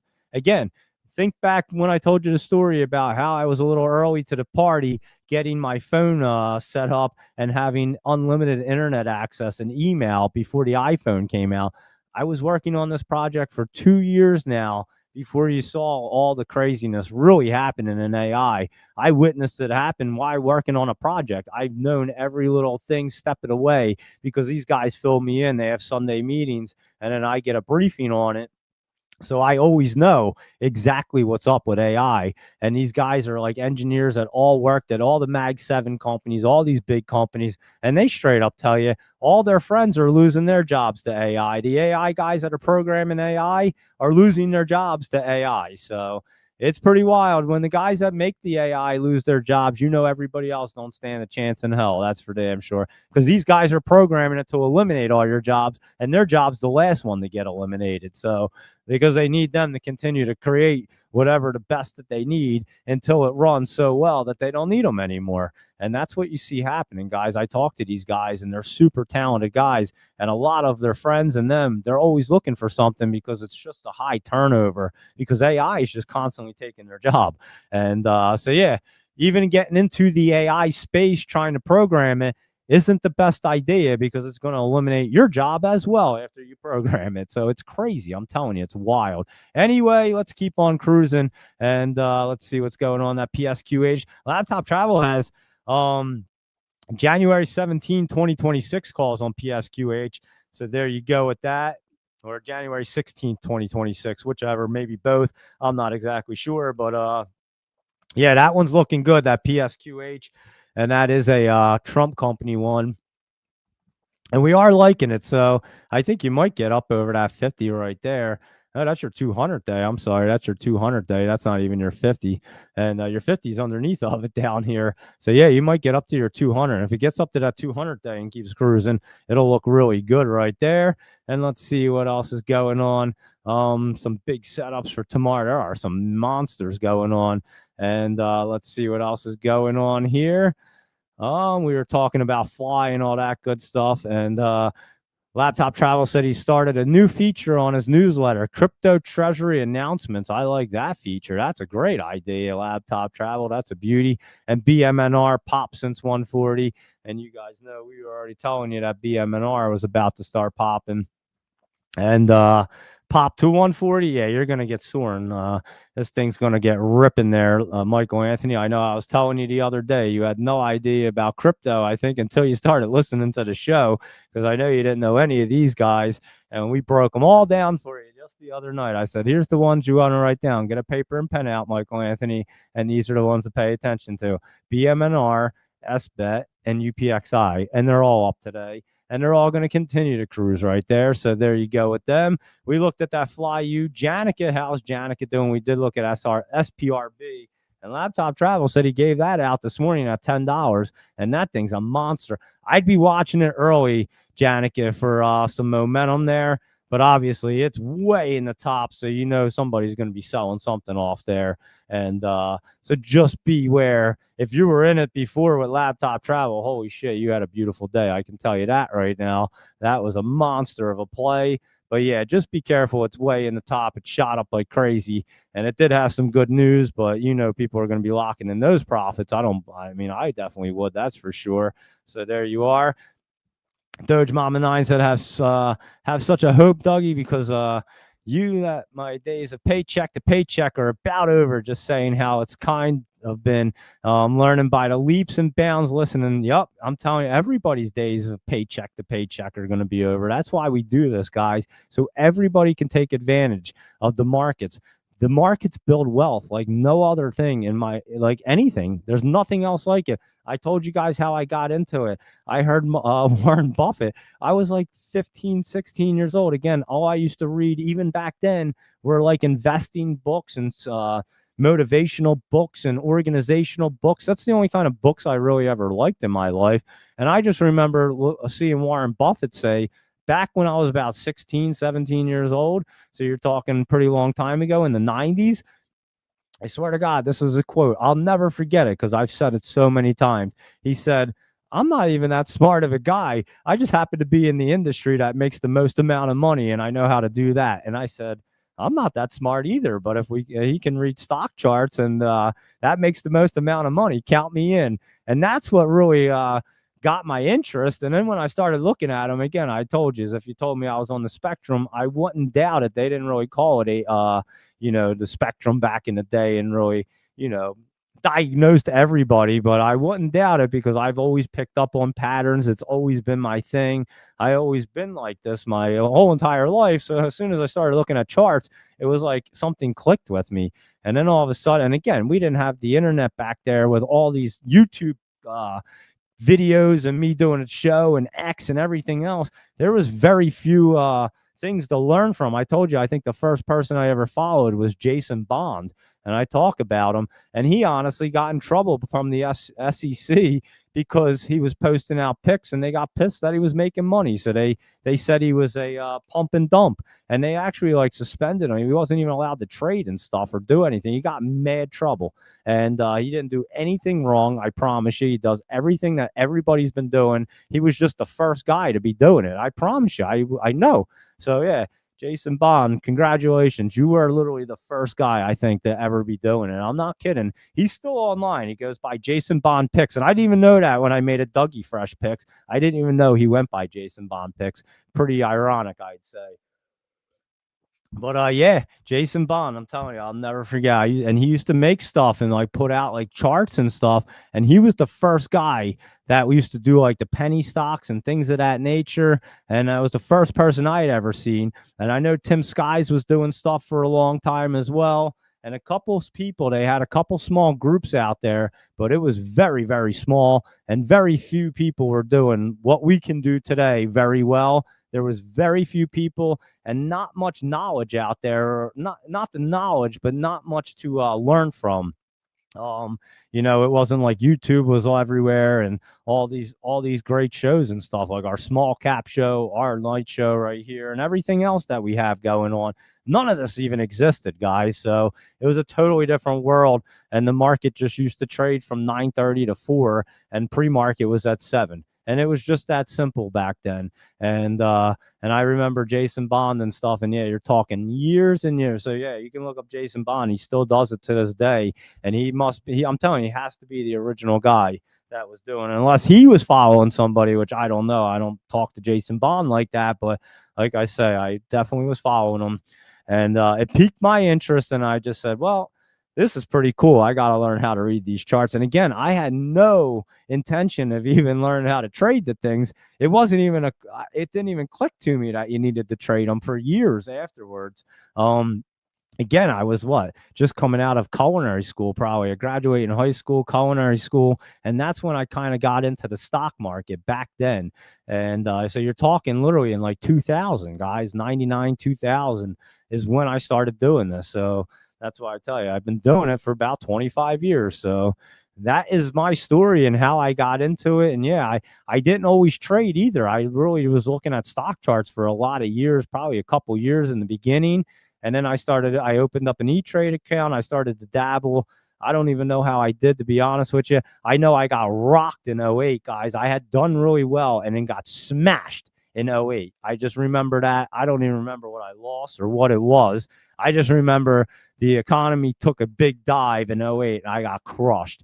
And then a couple years after that, I was like, all right, let me get back into this again. And I was always looking at the stock charts, but then I wasn't trading because I had just given back a ton of money. And what was I, 18 at the time? So, or 28, I mean. So, yeah, in 08, I was 28, and I gave them back a ton of money.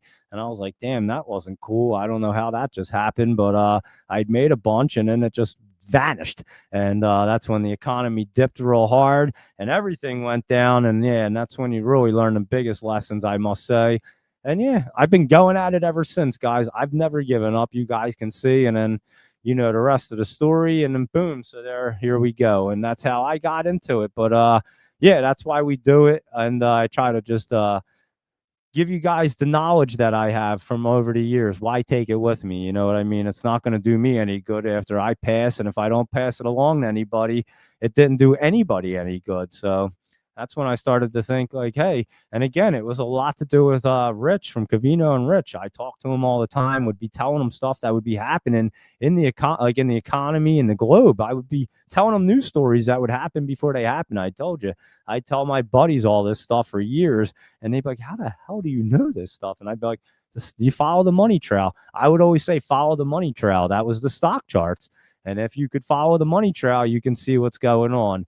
And then all my buddies and Rich, they were like, dude, you got to go online and just start doing this right before COVID happened. And that's when I really started to post online. But all them years before, I had just been sitting here learning stock charts, learning valuable lessons of how to trade, getting my ass kicked, winning, getting my ass kicked. And then, yeah, you put it all together, and then guess what, guys? You can make it life-changing, to be completely honest with you. So that is what happened. And, yeah, it can happen to anybody. Believe me, it's you just got to put in the time. That's why I said it definitely doesn't happen overnight. I can promise you that. But I can cut out years and years and years of education for people. And I think we do, just by telling you what not to do, what to look for, and what things to do, how to really navigate the markets. And that alone right there is worth more money than you could ever pay for, because you can't learn it anywhere. And that's what I say. I say any money that I've ever lost was just I look at it as my educational fund.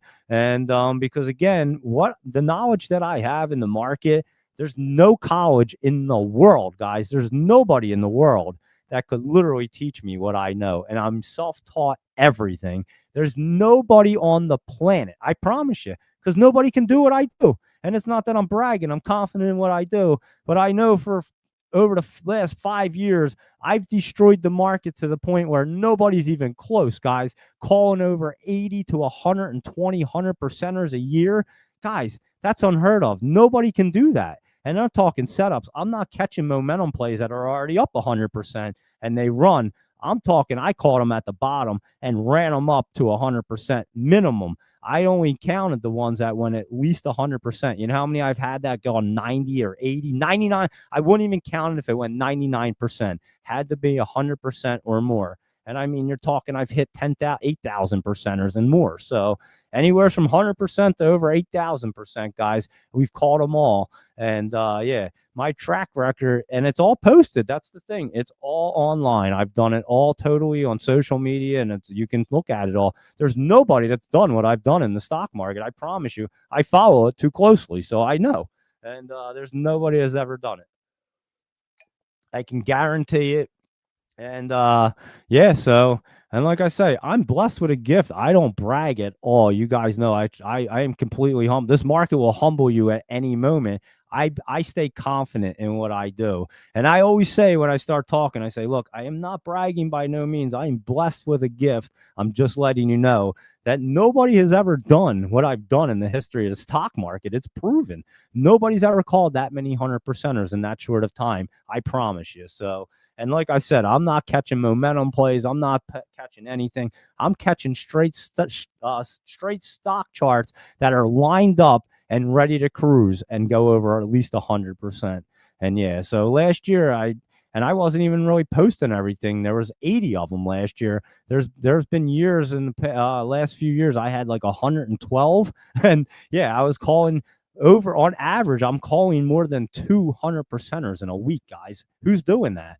On average. And you're not talking about this year when Trump's in office. We're talking the last like 5-6 years. So Biden administration, Trump administration, and even was doing it before that. So just to give you an idea of what I've actually done in the market and why I feel like I can kind of teach you guys a little something for sure. But anyway, that is my experience in the market, and that's where I come from and how I got into it as well. So just a little background, anybody new tuning in this evening. I always greatly appreciate everybody tuning in. You guys know that. I love this. It's so much fun doing the show. I think we have such a great show. I try to make it as entertaining as possible. Of course, we're looking at stock charts. It's not the most exciting thing, but guess what? It can be life-changing, that's for sure. So I try to give it a little entertainment value as well. And again, I've been around Covino and Rich for over 20 years, guys. I used to go to the studio all the time and watch these guys operate. I realized how you could be successful in radio. Not that I ever wanted to do radio. I just picked up on what they were doing, and I knew they were the best at it from day one. I told them from day one when I met them and listened to the show all the time. I said, guys, you guys are going to be huge. You guys are going to always be around as long as you keep going. And 25 years later, these guys at 20, yeah, it's got to be there 20. I remember in 03 is when I went up for the first time and met Covino and Rich. Was it 03 or 01? I think it was 03. 05, I'm sorry. It was 05. So 20 years. You're right. 20 years. That's what they had. So yeah, it was 05 when they started that show. And I went up for the first time and met them guys. And yeah, they were just the coolest dudes ever. And like I said, I had a pass. They used to just give me a pass. Anytime I wanted to go up there, all I had to do was go up to the front desk and say Doug Miller and tell them I was there for Sirius Satellite. And they would just print me out the pass. And I'd go up to the 47th floor, 49th floor, 48th, wherever the hell it was. And yeah, in the big, right in Times Square. So I'd been up there a million times. And just watched what they did. I mean, they're incredible at what they do. So if you don't follow CNR, Covino and Rich, check them out. They do their show on Patreon. They're also on Fox Sports. I mean, the guys are just amazing at what they do. And they've been extremely successful for a reason. Again, positive energy, positive attitude, treat people right. Every listener that listens to that show or ever met them guys know they treat people right. They actually, I'm telling you, it's impressive. At the convention, guys, they talk to every single person, but not only talk to them, they ask you about your family, but not only ask you, they know about your family. They're like, hey, how's your brother and sister? And they know their names. Like, they are so in tune with everything going on. I don't have the brain capacity to do something that well. That just shows you how great these two dudes are. They just are made for what they do, and they just were put together. I know how they were put together. They told the story. One of their buddies put them together, but how they got on Sirius, I know that story as well. One of Howard Stern's producers, who is actually a bigwig. I don't know if McClure is still there. I think he probably is. He's a bigwig. He was an executive at one point, like a main executive for Sirius. He used to be in Philadelphia radio, so we knew a lot of people in common. That's how I ended up doing shows for Howard Stern, guys. Was the same guy that put Covino and Rich together and made them a show on Sirius. He put me on Howard Stern's show, and we happen to know same people in Philadelphia radio. Jim McClure, super nice, the nicest guy you can ever meet. And yeah, he was an executive. I don't know if he's still at Sirius now. I haven't looked, but he was just a great guy, and I'm sure he still is. Jim's a great guy, and so yeah, that's how they ended up together. But anyway, yeah, he knew both of them guys because from working in radio, and they had just gone together, and he said, yeah, let's put you guys together and do a little show. And yeah, that's how they ended up on. And 20 years later, the guys are still doing a show, and not only doing it, I mean, they're doing it on Fox Sports. They're just doing it at like the top levels, and are just incredible guys. So again, staying humble, just keeping it positive and just doing the right things will get you a long way in life. But again, I've watched them for a long time and just kind of pick up on things and tried to make the show a little entertaining. And that's why the show is so interactive, guys. They have the most interactive show in radio. They say that. And by far, they absolutely do. They talk to every single person. They have a huge following. And why do you think my show is so interactive? I didn't start that, guys. I told you right from the get-go. I realized that was one of the greatest things that Covino and Rich ever did, and I implemented it right into what I did. So it was nothing that I was trying to invent. I just borrowed it from them guys. That's all. So that's why our show is so interactive, and it makes it so much fun. We meet so many great people, just like that show. There's such a great community, just like their show. A lot of their fans are our fans as well. I know that. And we're all on the same page, guys. And It's a lot of fun. So when you get a great community like that and everybody's like on in sync and having fun together, and then we make money together, that just makes it, that catapults it into a whole nother level. So that's why I try to make it a little entertaining, but also we do it for a reason so we can all profit together, because what's more fun than making money together, guys? It's like the greatest thing. I'll tell you what, during COVID, Rich has told the stories. We were crushing stocks. I mean, $10,000 day plus 10K days, 20K days. It was unlimited, nuts. And what's more fun than texting with your buddies and talking to your buddies and just being like, holy shit, dude, this is absolutely insane, like making this kind of money in a day. There's nothing more fun than that. Your attitude, everything's just popping, and you're just having such a great time in life, and you can enjoy everything. Guys, that's what we're here for. And that's why I tell everybody, don't be scared to reach out to me on X. I'm going to respond. I promise you. There is no stupid questions in the market. I'll tell you what, not asking the question, and you hear this in school, is the stupid thing, because honestly, if I don't understand the question, I'm just going to hit you back and be like, hey, I just don't understand what you're asking me. Let's figure this out. And that's it. I just there is no dumb questions, because honestly, I've made every mistake a million times. So every question's a great question to avoid making a mistake. So yeah, there's, just ask me anything you want. You guys know I'm going to answer you back, and I'm going to guide you right down the right path. That's what I'm here to do. Laptop Travel will do the same thing. Luis Rodriguez, two great guys. And I'm telling you, we have an amazing team here. Great community of people. The Discord's amazing. Ben's a great person too. I'm so glad that I met Ben through the Small Cap Show. Things happen for a reason, guys. Ben grew up like 4 towns away from me. My kids go to karate in the town Ben's parents live in. He didn't grow up very far from me. Had no idea who Ben is. He's a little older than me. Went to different high schools, obviously. Going to Small Cap Show.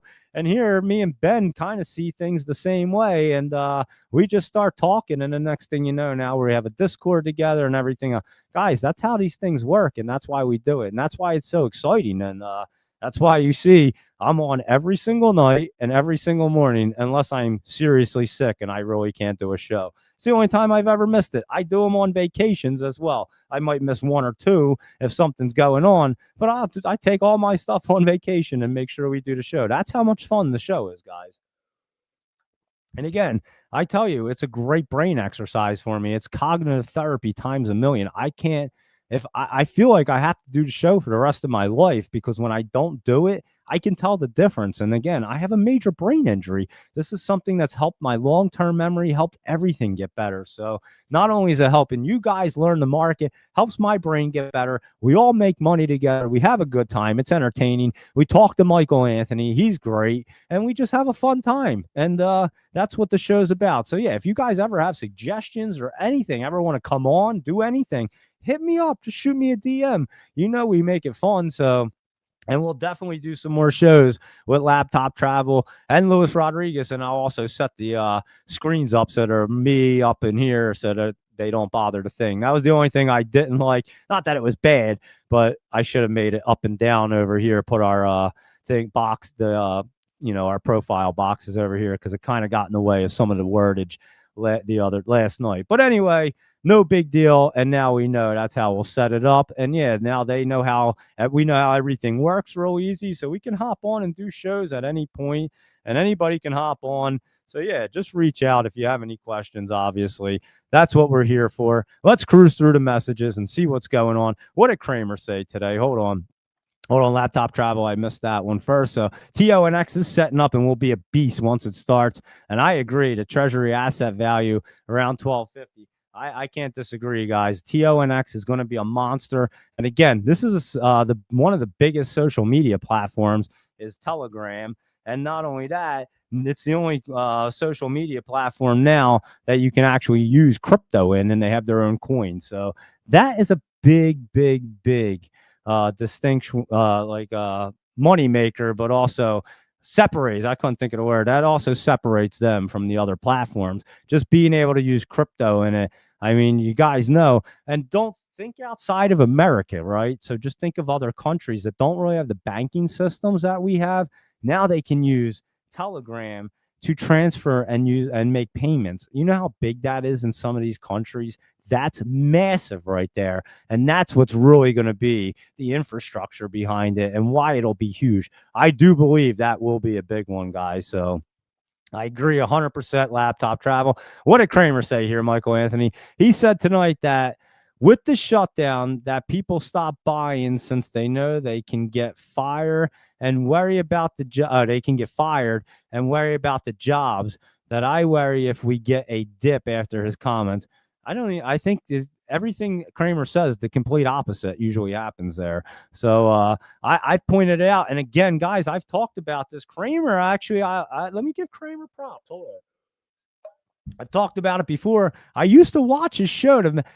My show's kind of like that a little bit. I used to like his show, that Mad Money. He used to run around like a maniac. Obviously, he had teleprompters and everything set up for him, but super knowledgeable. The guy knows the markets. I mean, he's been doing it forever. He clearly knew it. But I'm telling you, he used to be really good back in the day. So I will say Kramer is one of the original guys too with that Mad Money show. I used to watch it a lot. I don't know what happened. It's like he hit his head like I did, but everything he starts seeing now is like complete opposite. I don't get it. I'm telling you what, I used to watch his show. He used to be dead on the money on a lot of things, guys. And he's just not anymore. He's an older guy.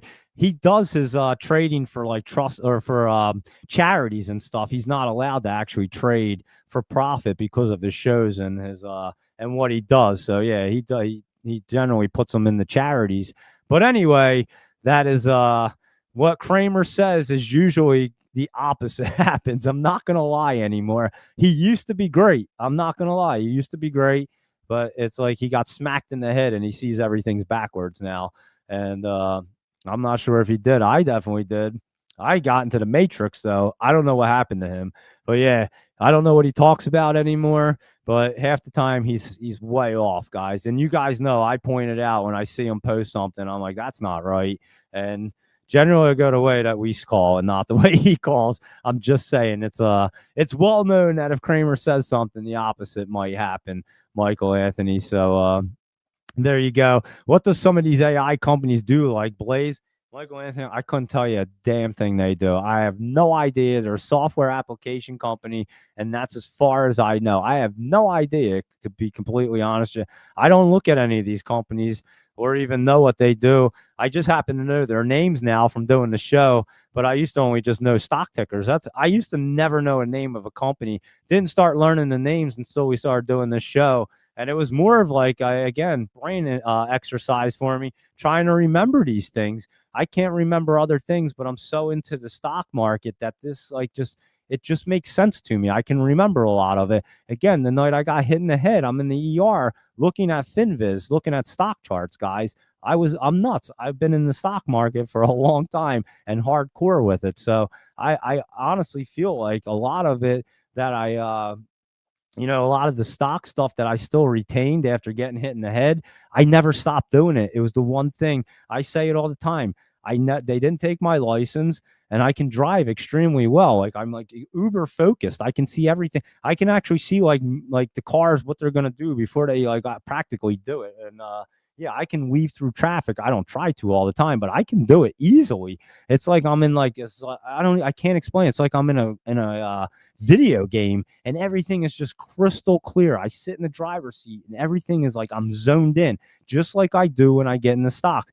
Everything else in my life, guys, is not that crystal clear. And I tell people that. I'm like, look, I can drive pretty well and I can do the stock market well. They're the two things that I can really do. Everything else is, I tell you, I have trouble reading a children's book and comprehending it. My reading comprehension, they know, is terrible. My brain and my eyes don't match up. So when you have a bad reading comprehension issue, it's hard to do a lot of things. And that's why I can't fill out like paperwork or anything like that. I don't ever understand what they're asking me. It seems like I understand. I always feel like I'm writing the right things until I give the paper to somebody and they look at it and go, that's not right. And I'm like, what do you mean? And I honestly, I don't even know. I'm just like, I don't know what I'm looking at. Like, it's bizarre, guys. It's literally bizarre. My wife has seen it happen firsthand. And she's just like, wow, that's crazy, because she knew what my IQ and what I could do before I got hit in the head. And she's a special ed teacher, so she understands it really well. And yeah, I I really have zero comprehension skills when it comes to reading. I'm telling you, I have trouble reading a children's book. I know it's funny. I laugh about it. It's comical. It's crazy. Don't get me wrong. I'm doing perfectly fine in life somehow, even though I can't read a children's book, but it's crazy. Like I tell people, I got hit in the head and now I can't comprehend the children's book. I'm not even kidding. It's not a joke, guys. I'm being 100% serious. That's why technically I'm supposed to be on disability, be disabled, because the doctors are like, you can't work if you can't comprehend shit. How are you going to go to work? And they're right. I can look at stock charts. If you give me letters, as you can tell, I have trouble reading. If I went to a job and a computer job or a desk job, whatever, you have to read shit. You got to do stuff. I can't comprehend it all the time. I don't know what I look at. It's just bizarre. So just just telling you what happens. But I'm very confident with the stock market, as you can tell, because I never stopped doing it. And I ended up becoming into the matrix. You got to remember, guys, I bought TrendSpider after I got hit in the head.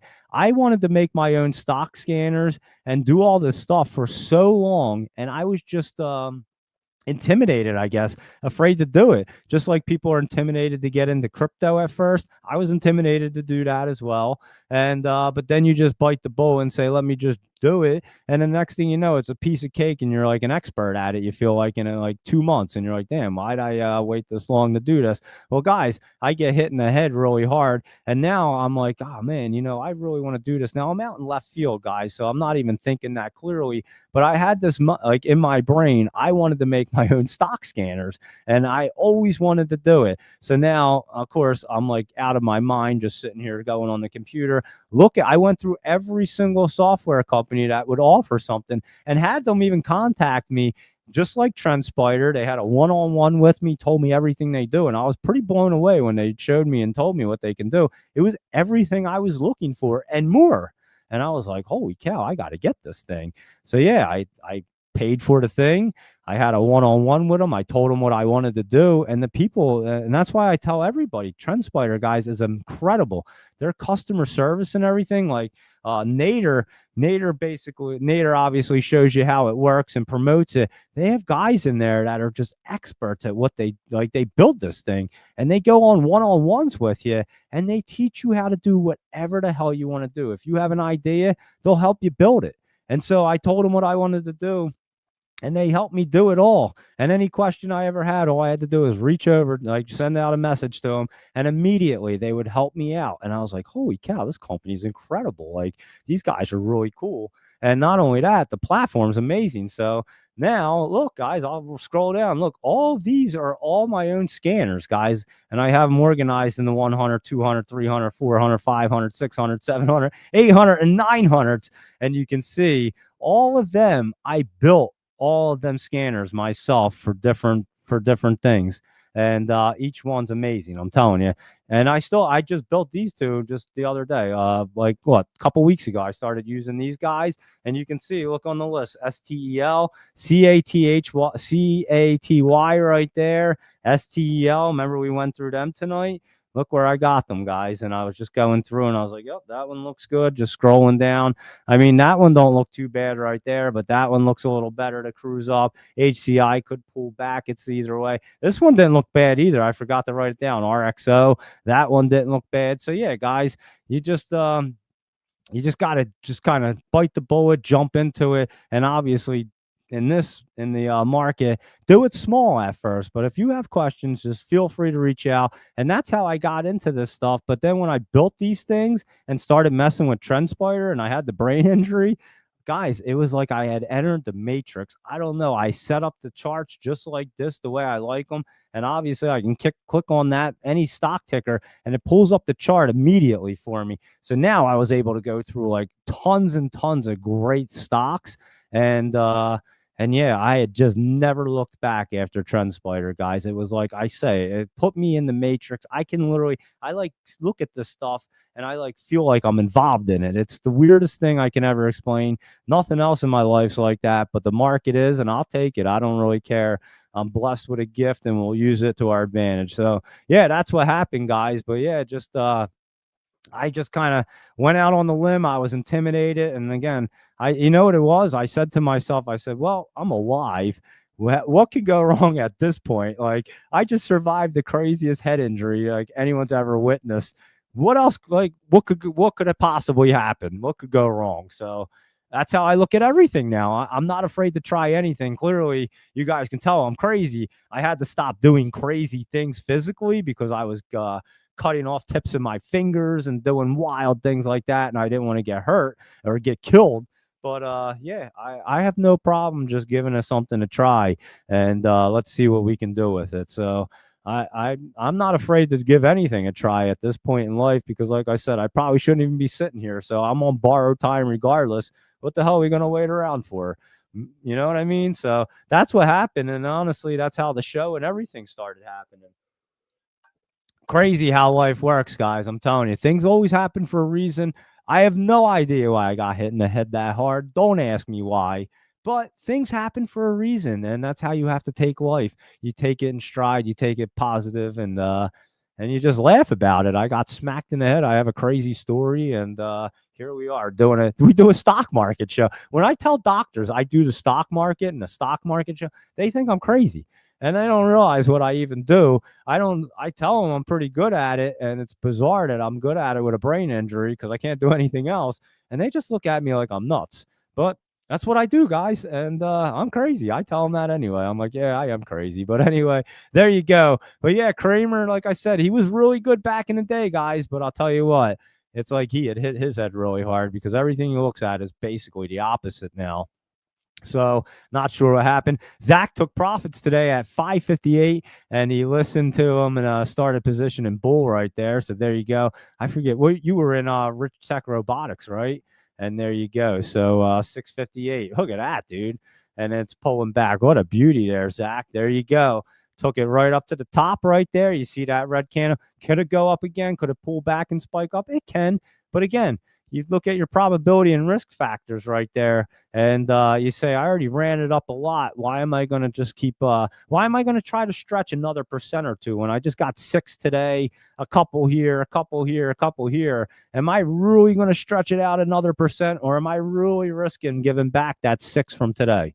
That's how you look at it real quick, and take the profits every time. So good job, Zach. And that's how you'll watch your accounts just constantly grow. And let's see what else is happening here. DraftKings, what are they up to today? It was dipping down again. I saw it.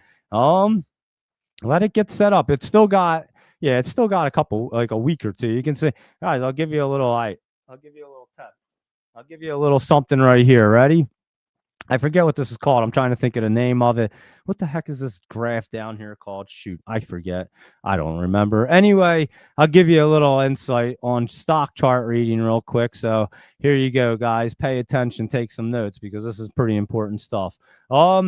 When you see this down here, guys, just learn how to read this. I'm trying to remember what the hell it's called. One of you guys can tell me. I can't think of the name of this thing. Holy cow. What the heck is it called? Anyway, whatever it's called. Histogram, right? Something like that. It's something like a histogram, something along them lines. But I'm just going to give you a quick little charting education here real quick. Check out this histogram, guys. You can see when it really wants to get ramped up here, right? And once they get these big lines up here, then you're in a risky factor. Look when it goes down, right? It comes under the MACD. Look how it starts out small, gets a little bigger. And as it gets tighter, guys, and smaller, you know you're getting your setup there. Now, is it going to run every time? That's where it comes into play, where we look at these things and say, no, they're not ready to hit the MACD. You're going to get your bounce down. And maybe I have a better look than others just from the experience I have. But everyone can look at a histogram at any moment and just be able to tell that these bars are too big, guys. It can't get popping just off of that. Unless they had some kind of crazy news tomorrow, you're generally going to see your pops come as it gets set up there. And you can see, look, they start off small, they get a little bigger, and then they start getting tighter again. Then you come down. So just pay attention to the histograms, guys. You can pick up a lot of stuff on them. People don't usually talk about them very often, and it just kind of jumps out at me. It's not something I necessarily, and again, I guess I don't necessarily really look at anything in particular. Yeah, I just look at these things so fast and so many years of experience that And honestly, I think if I tried to break it down, I'd probably be worse. I tell you, the faster I look at it, and if I know what it's going to do immediately, it's probably 9 out of 10 times going to do it. And you guys see, sometimes I have to say, let me look at that tomorrow. It just doesn't give me the look. But this thing's going to be hanging out for just a little bit. And this next curl up, you should be getting out of the basement. So just a little stock info right there, and a little educational fun times. But yeah, the histogram, I'm pretty sure that's what it's called. And but yeah, you can kind of tell by the candles how big they get and how small they get. So now that I just mentioned that, guys, pay attention to it as you look at your charts and stuff. Pay attention to them little candles right there and see as it gets set up. So as these get a little smaller, you know it can, and it has the potential to get set up there. That's when, again, we take the chart, really look at exactly what's going on as a whole, and you can tell if it's really going to get moving. But that histogram, if that's what it's called, I don't remember. But if that's what this thing's called, these candles down here, it will tell you a lot of information and give you a pretty good idea of when things want to start moving.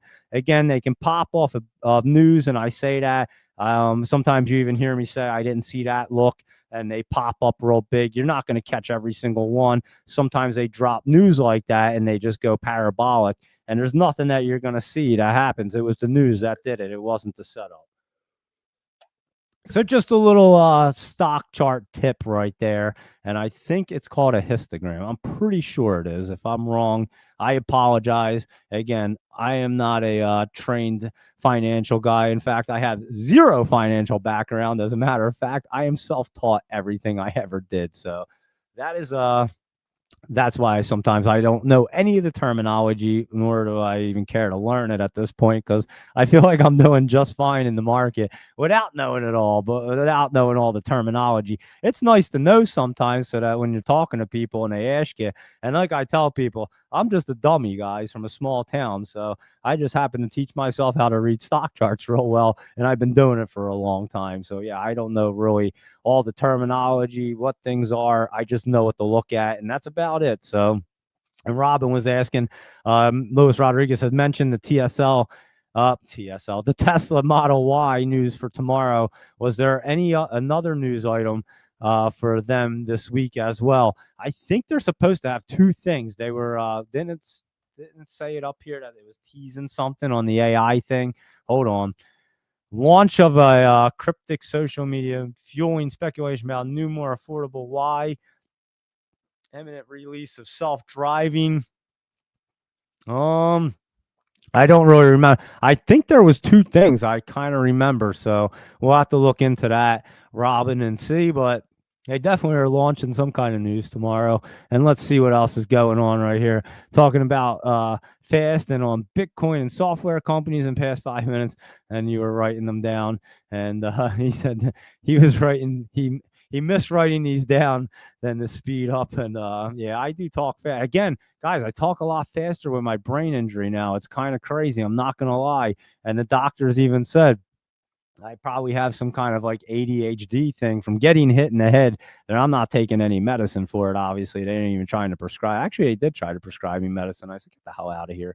I'm like, what am I going to take that for? That'll probably screw me all up. I probably won't even be able to see the stock market at this point. But anyway, yeah, that's why I talk fast. As soon as I went in, they were like, holy cow, you talk fast. And I'm like, yeah, you're not kidding. And if I try to slow down, when I try to think about things, I'll talk really slow. But that's why I don't think about things on the show, guys. I just let it go. Like I said, I put all my emotions, everything to the side. I sit down and I give you an honest look of exactly what's going on in the market. And I think if I tried to think about it, we wouldn't even be that good at it. But I'd probably like screw up every word. So I just kind of turn my brain off, and then things just start going. So I've had the gift of gab my whole life. I'm not going to lie.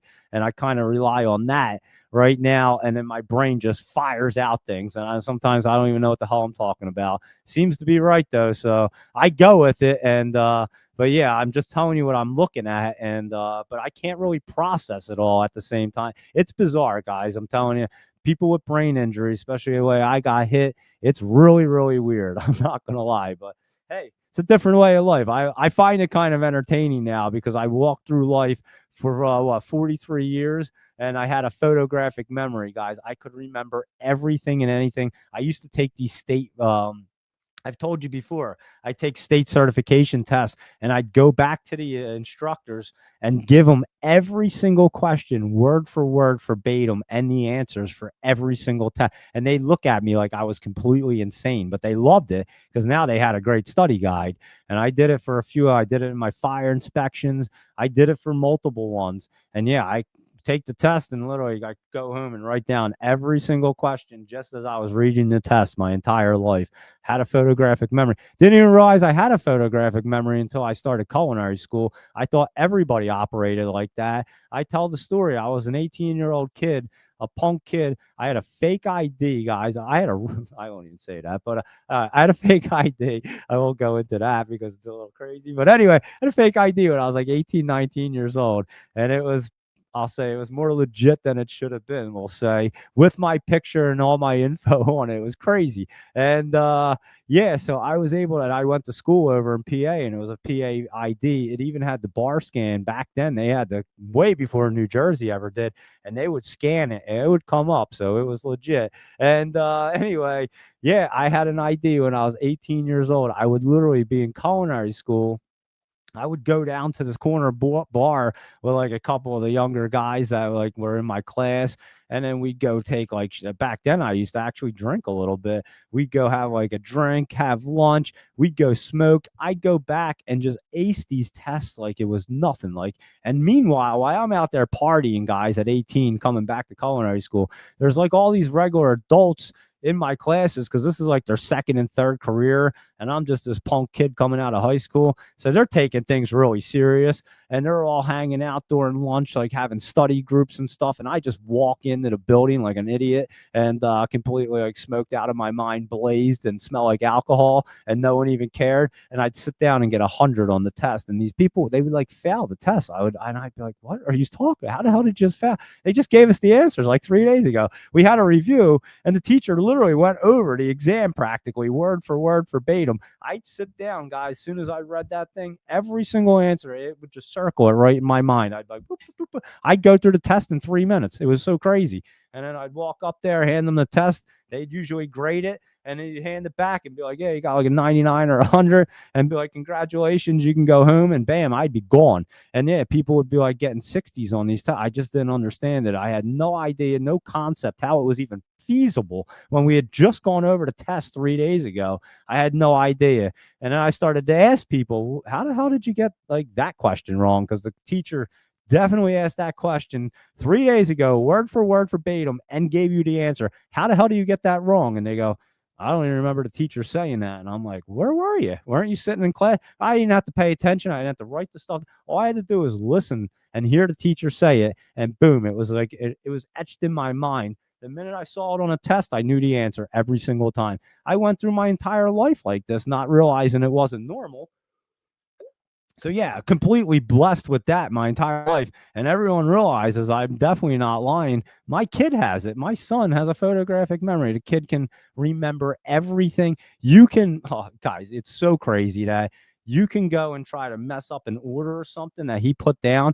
He will know immediately the way it's supposed to be. And you could have done it a week ago and he'll still know exactly the order, anything. It's crazy. My wife's like, "Yeah, he has a photographic memory. There's no way." So now, again, she's a special ed teacher in second grade. He's only in kindergarten, guys. He could be in first or second grade. He can do everything that you need to do to pass kindergarten and first grade already. So it's crazy. And I'm not bragging. He's blessed with a photographic memory. And I'm so glad I was able to pass that on. And I lost mine, and it's perfectly fine. I had it for plenty long. It was really cool. I'm not going to lie. Photographic memory is crazy, guys. You just literally can walk around life and just remember everything and anything. And maybe that's why I can still, like, I don't see these things like I used to, but maybe somehow my mind still lines up. I don't know. But stock charts, I can still see perfectly fine. Photographic memory completely gone, guys. Don't have it at all. Not even a slightest bit anymore. So yeah, I used to literally be able to just be like, "All right, think about what I need to think about," and I could see it right in my head. I could read pages in my head that I just read, like word for word. It was amazingly bizarre, and I just thought everybody could do it my entire life. So again, completely blessed. Now you see, I lived a very blessed life my entire life, and then I get hit in the head and survive that. So I'm very blessed to be alive, blessed to do what I do, and that's why I say, let me pass the information along to you guys, because I can't hold on to it forever, and it won't do us anybody any good if I just hold on to this stuff. So there you go. So that's why I point things out to you and try to get you guys ahead in the markets and everything else. But yeah, I lived a crazy life, I know, and yeah, like I said, I was telling you guys earlier, I was creating businesses in my 20s. We were selling businesses and just doing wild stuff, and I always just kind of tried to stay ahead of the trends is what I've always tried to do.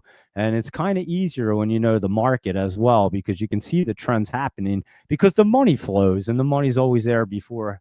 Just like when we called out the Trump assassination, all we did was take the aerospace and defense charts that week. The week leading up to it, you could see something was happening. Remember, I was like, something's going on here, guys. This money's moving around way too crazy. And as we kept looking, and I was like, guys, I'm saying I'm definitely worried right here. When I see a stock chart like this and it's aerospace and defense and all of them are lined up like this, something's going down. I can't tell you exactly what it is, but we're going to get attacked in this country. Watch.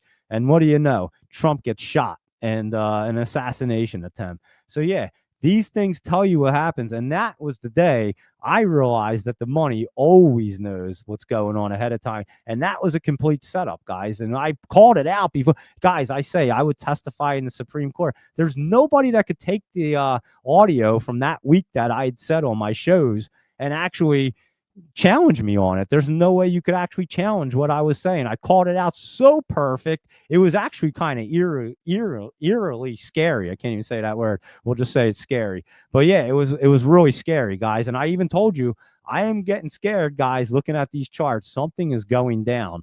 And what happened, guys? Something went down. So yeah, the money always knows. And once I realized that with the Trump assassination, I said, well, I know for a fact because I watched this setup and I talked about it and broke it down. And now, and you got to remember, guys, I broke down the banking system the month before it happened. That was starting to set up. And remember, I was like, something weird's going on with the banking system. And then it fizzled out just and then the aerospace and defense got real crazy. I could tell something was lining up there. Didn't know exactly what the plan was, but I knew something was happening. And I told you guys what was going to happen after they assassinated him.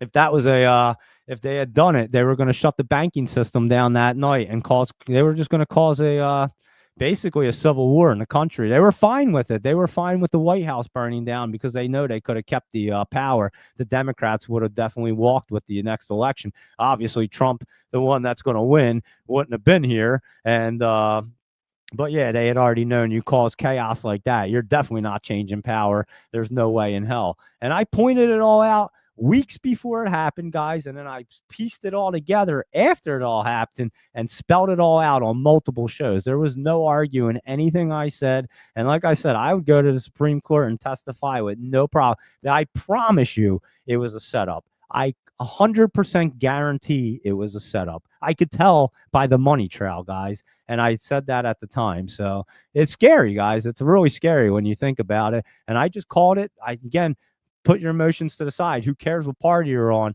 I just told you what was going to happen. And it played out exactly the way it said, that the chart said that it was going to happen.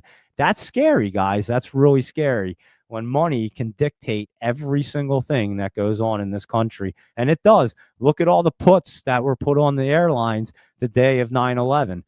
There was a historical amount of puts put on the airlines that day. Nobody knew what was going on. How'd the guy take out the insurance thing, the insurance policy, what, a month or two before 9/11 happened, for like billions and billions of dollars? But not only take out an insurance policy, guys, he took out an insurance policy for terrorism and airplanes hitting the actual towers. And a terrorist, it was for terrorism. So they knew something was going on. So yeah, the money already knew what was happening, guys. And the money trails always tell you, because the stock charts are going to lead you right to the answer before any of the talking happens. And that, Michael Anthony, is another reason why I don't watch the news. I tell you what the news is going to be before it ever happens. And again, I'm not psychic. I just look at a stock chart and can tell you exactly what's going to happen because the money trail doesn't lie and it just shows you exactly what's going to happen. So here, let's get cruising. I just realized we're doing like 3-hour shows every night now, and it's pretty good stuff. But anyway, we've just been talking and mentioning some stuff, telling you my background of my stock history and all that good stuff. But anyway, why are Verizon and isn't that AT&T selling off so much? And what happened to them two companies? Well, I know what happened to Verizon. If you didn't hear the story, I won't go into it too much. But yeah, AT&T, that one's selling off pretty good too, huh? But yeah, Verizon looking bad. They're going to get sold off. Maybe AT&T treats their customers like crap, and maybe they don't honor their contracts, because that's what will happen if you treat people like crap and you don't honor their contracts, and then they start bashing you online, and more people pick up on it. Social media is pretty powerful. I'm not saying I have anything to do with it, but I'm telling you what, it only takes one tweet. Elon, remember, he's in satellites, guys, and I'm sure he's a competitor of Verizon.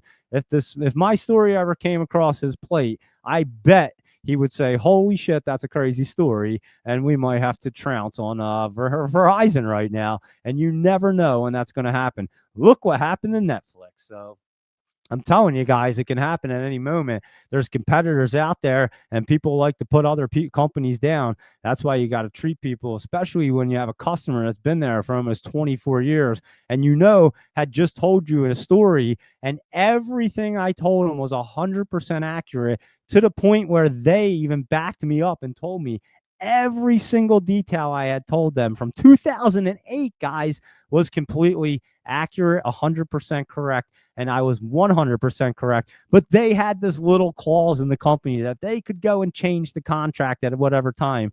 And that doesn't mean that I'd be grandfathered in. I was grandfathered into a contract. They even told me I was grandfathered in, but they have the Santa Claus. I'll call it a Santa Claus because it's make-believe. And so, yeah, they had a Santa Claus there, and they think that they're going to get over on it. So, yeah, I'm looking into the appropriate actions for that. You got to believe it. And yeah, they breached their contract a decade ago. Not that I was paying attention, but now that my bill went astronomical because they thought it was pretty funny, I realized it. And it doesn't matter if it's a decade later. They breached the contract a decade ago, and that's it. You just got to breach a contract. That's it. And I'm still in the contract, so it's not like and then they said, "Oh, well, you kept paying for it." I'm like, "Yeah, but I didn't even know that you changed it until recently. I don't look at it, for one. And why would I? The thing I'm grandfathered in from 2008, the bill's not supposed to change. I only realized because the thing went up so high. If they had just, and again, it started so small that I don't even pay attention to the stupid thing. I just pay for it."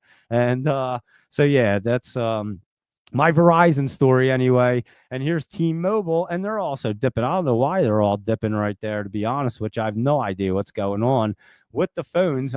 Looks like cell phone, like T-Mobile right there, over $250, and AT&T all are down.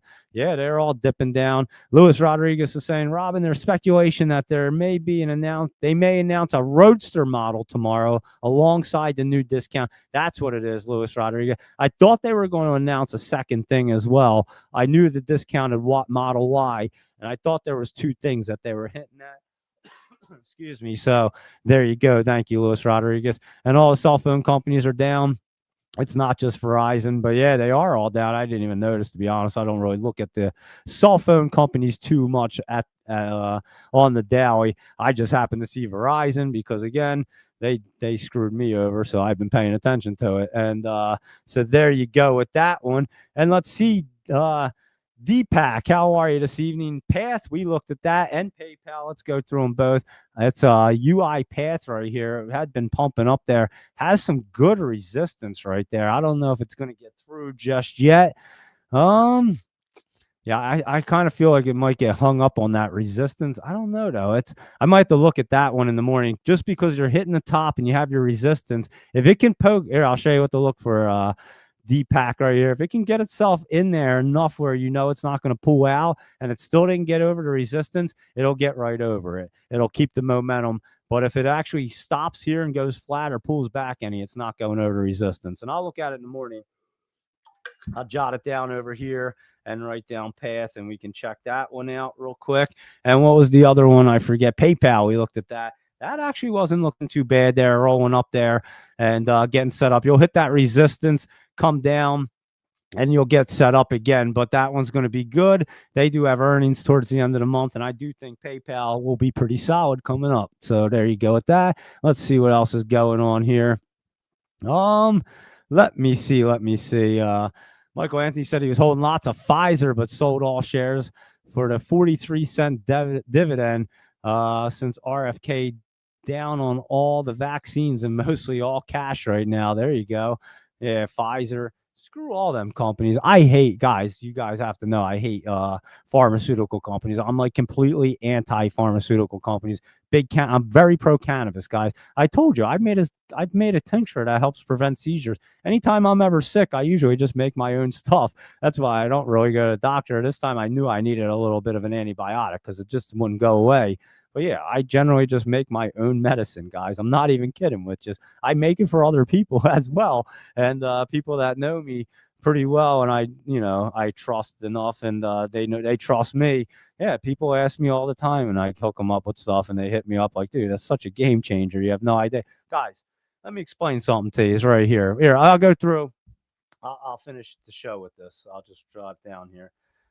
All right, I'll finish the show with what I was going to say. Let me just roll right through the rest of these, and then I'll wrap up the show with a very educational thing for you guys. It's super educational. You're all going to want to listen. So let me roll through this real quick.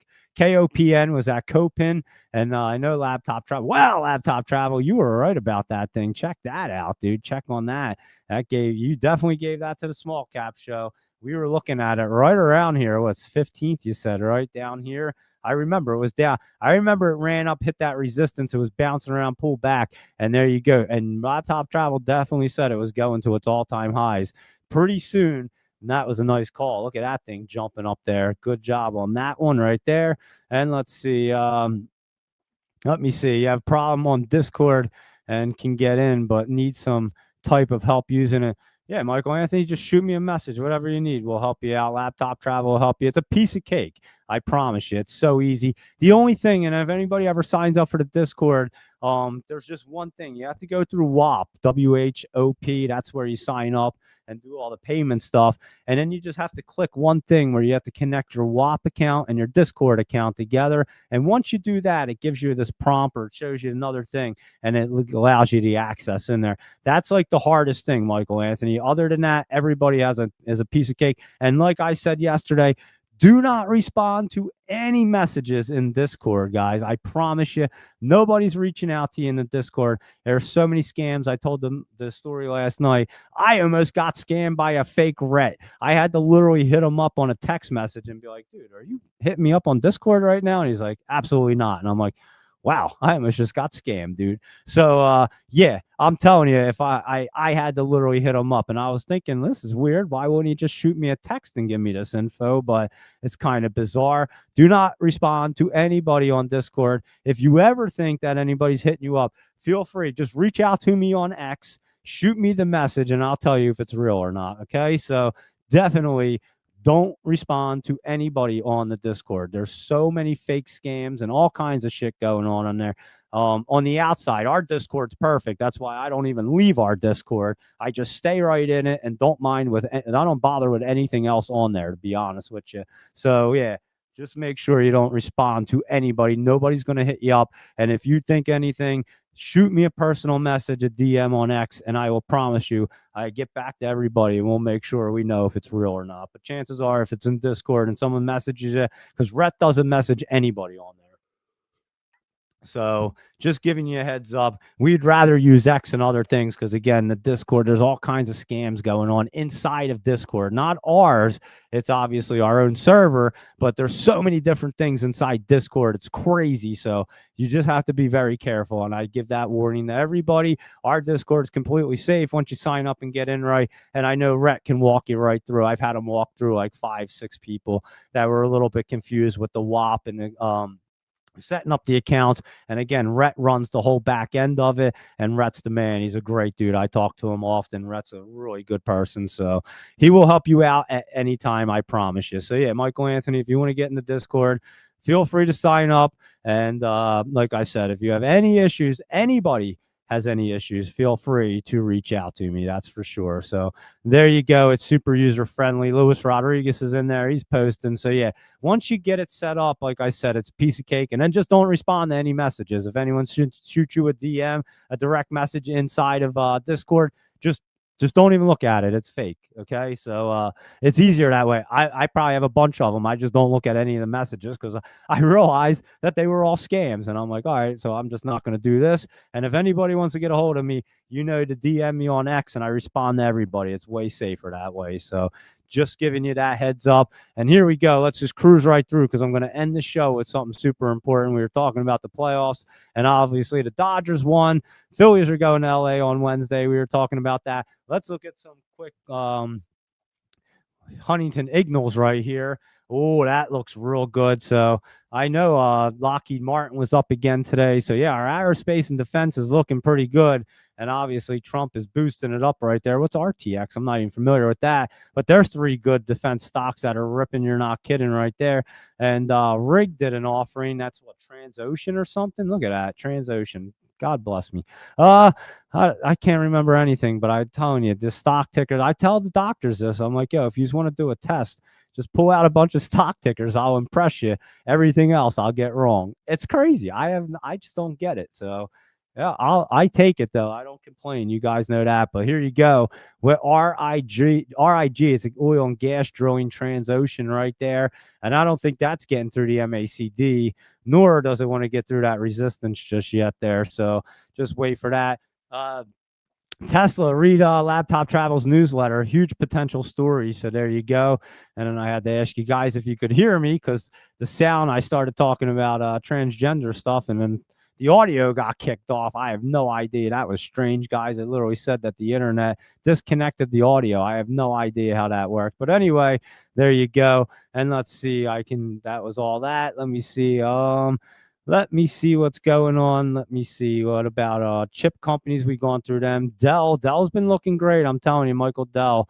I think he'll be doing something pretty big. I've been saying that for a little while. And that Boeing, that ETF, BOEU, looking real good right there. What's KORU? That's like the Korean thing, right? Yeah, there you go. South Korean bull. Whoa, that one looks real good. You're right. Laptop Travel, that one. I remember when you were pounding the table on that in April, and that did get ripping for sure. So there you go with that. Your trip to Asia revealed a lot of future winners. I remember that as well. And that APP is really tanking after Bloomberg reported the SEC is investigating their data collection practices. So that was AppLovin.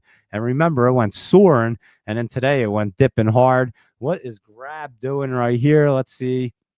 That's pretty good. That's curling up. Whether it gets through, I think you get hung up on that.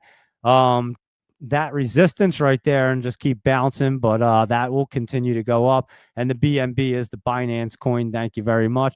And Duolingo, let's see what that's up to here. DUOL. And Duolingo is getting set up. See if it has any little dips right there tomorrow, up a little bit in the after hours. But I know Luis Rodriguez was liking this, and it is getting set up. There you go with your 20, meeting up with your 50. We always love that. ENVX. Let's see what that's doing right here. ENVX. Oh, that looks good. We have to write that one down, guys. ENVX. That looks like you might have a nice little momentum play right there. That's for sure. SBET call options, you know that, BM&R as well. And they're talking about Bitcoin companies or just talking. I don't know. We were just talking before. But the Bitcoin companies, really your MicroStrategy, guys, is really like your Bitcoin company right there. And then this is going to be the one that we're going to eye up and see when it gets ripping. And it could be right around now, guys, as Bitcoin's hitting its all-time highs. They did file their 8K form, so they have something going on, some kind of disclosure, which is probably a crypto treasury or something. And this is the Trump crypto treasury or crypto company. So we're definitely going to keep an eye on it. You know, it's going to rock and roll. We just don't like to catch it on the bad when it's supposed to run, because that's when they dip it down on us. So that is what we're looking at right there for our Bitcoin companies. And then ACHR right here. Archer I had on the list last night on the night note. That was cruising up. And after Tesla shared a cryptic message of a spinning rotor with its logo sparking speculations potential EVTOL venture. So, yeah, I did see something yesterday as well, and I looked at the chart, and Archer was looking good, so you might have something coming out right there. And that's what Laptop Travel was saying. Read his Tesla newsletter he put up in the overnight. I'll be reading that when we hop off. Thank you very much for that tip, Laptop Travel, and thanks for the ACHR tip. And he's and Robin's reading up on the speculation right now. I know Robin's been in the Tesla, and I talked to Robin, so there you go. And I talk to all you guys. You guys know that. If you reach out, I talk to you guys, and I have a great time doing it. Why would anyone chase SPRB this up today? Yeah, we're not chasing. We're just looking. Could be a good momentum play early in the morning, Michael Anthony, at 4 a.m. So, and Louis Rodriguez said his nickname is Inverse Kramer. You're so funny. That's hilarious. Because, yeah, I'm telling you, he used to be on the money at one point, and then he's just like completely off. It is like the inverse Kramer. Everything he says does the opposite. Price target on TONX, 62, you say, huh? Let's see. I forget what. Hold on. Oh, TONX. Let me type it in right. This thing's going to get soaring, guys. I'm telling you, that thing's going to be great. BMNR, that chart's really impressive. I had this on the list the other day, GDYN. As a matter of fact, Louis Rodriguez, it wasn't looking bad. I had it ripping up there the other day, and that does look real good. So let's keep that on our watch list right here, GDYN. And I was looking at that the other day. I think you mentioned that one. HSDT, let's see what we're doing there. What is that? A Solana company. What the heck is this thing? Whoa, this is another Solana. I didn't even know this company even had Solana. Thank you, Michael Anthony. Look at you coming through with a Solana treasury right there. HSDT. I'm trying to remember what the hell this was called. It was something definitely. Helios. That was it. Helios. I remember. Now they're a Solana company, and they're just doing a Solana treasury. Thanks, Michael Anthony. That one's going to be a solid one right there. So let's keep our eye on HSDT, and that's going to look pretty good.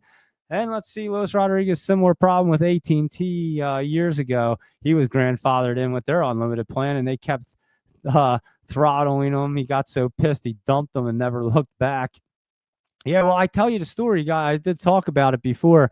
I do remember, so I don't remember exactly the time frame, but around about a decade ago, so we'll say about 2015, when they decided to breach my contract, Verizon, they would call me, and I'm not exaggerating, sometimes twice a day, once a day, every day at least, begging me to change this contract. They offered me every free phone. They were like, we'll give you this free phone, the next free phone, and the one after that. We'll give you whatever you want. We just want you out of this contract.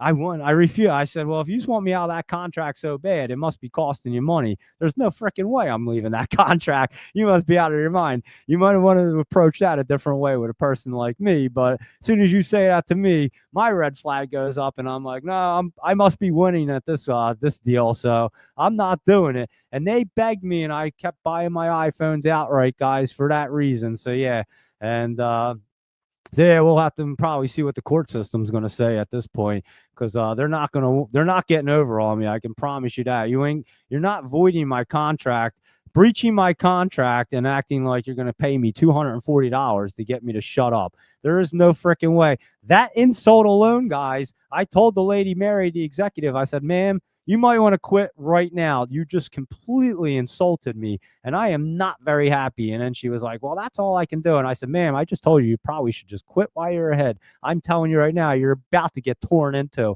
and I don't even think you want to. I'm not the guy to mess with. I will rip you to shreds on this phone right here. Trust me, I will have you in tears, because I will get nasty with people if I have to. If you insult me like that, I will freaking backfire and just rip you into pieces. Believe me. Go ask the people that run my town what happens when you get a little nasty with me. I put them all in their place right in the middle of right in front of council meetings, guys. I rip them into shreds, and they all look around like waiting for the chief of police to come bow them out. I'm friends with the chief of police. I'm friends with all the cops, really close with them. They all respect the hell out of me. As a matter of fact, I've told the chief of police multiple things that were going on in town that he had no idea that was happening. And he cleaned it up right away and told me, he's like, yo, anything you ever see, to come to me. I've known him my whole life. We grew up together. And he said, I completely respect everything you ever say.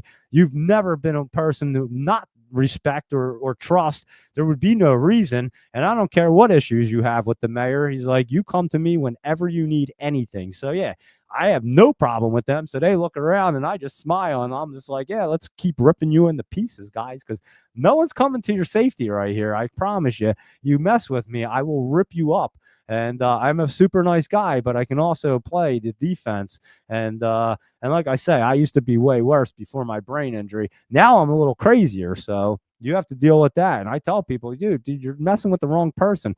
I have a brain injury, and when I start freaking out, forget about it. It's going to be over. It's not going to end well for whoever it is. And I tell people straight up, and then I rip them up, and then they realize what I was saying, because it never ends well for them. But anyway, that's how I operate, guys. I don't really care. But anyway, there you go. Luis Rodriguez said he almost gets a friend request almost every day on Discord. All bogus accounts. I'm telling you, I get like 10 different Rhett ones all the time. And like I told you, it was like the second day I was in the Discord, a fake scam Rhett one hit me up, and I thought it was really Rhett. And I'm talking to this dude back and forth, and then like he's like trying to get me to sign up for something. I'm like, what the hell is going on? I'm like, why wouldn't Rhett just call me personally? We were just like, we have each other's numbers.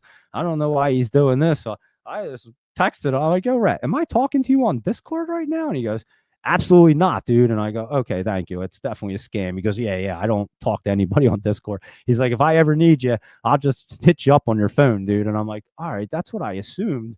But this dude sounds so legit, guys. He almost had me. So I'm telling you, I had no clue. Don't respond to anybody. I don't even accept the friend request because I don't even know if they're real. I do accept them, obviously, from our listeners because I know you guys signed up. So if I see it, I will accept it. But again, I just don't even look at the messages because it's all scam. So if you ever have a question in the Discord, like I say, just go to X, DM me, and I will completely figure it out for you without a problem. You can always go to X and DM Rhett as well, or even Ben, any of us. Just don't use the Discord because we just know it's too many scams and we don't get involved. Just go right to and like I said, if you ever have a question or a concern, hit me up first and I will definitely get it situated for you. You guys know that. We'll get to the bottom of it immediately. I've helped everybody out. I don't think there's ever been an issue that we haven't gotten figured out. So there you go. And let me go through and tell you something extremely important here. I'll just put it right here. You guys can look at the government shutdown. How's that? Yeah, that thing was curling up. I didn't think it was going to happen before the 15th, guys. So we're going to be in a shutdown for a while. I'll tell you, are the Democrats going to wake up? And again, guys, I'll pretense this. I'm a registered Democratic voter, guys. I live in a very Democratic town. Are they ever going to wake up and figure out what they have to do with the party? I mean, I told you, all they got to do, they can consult with me.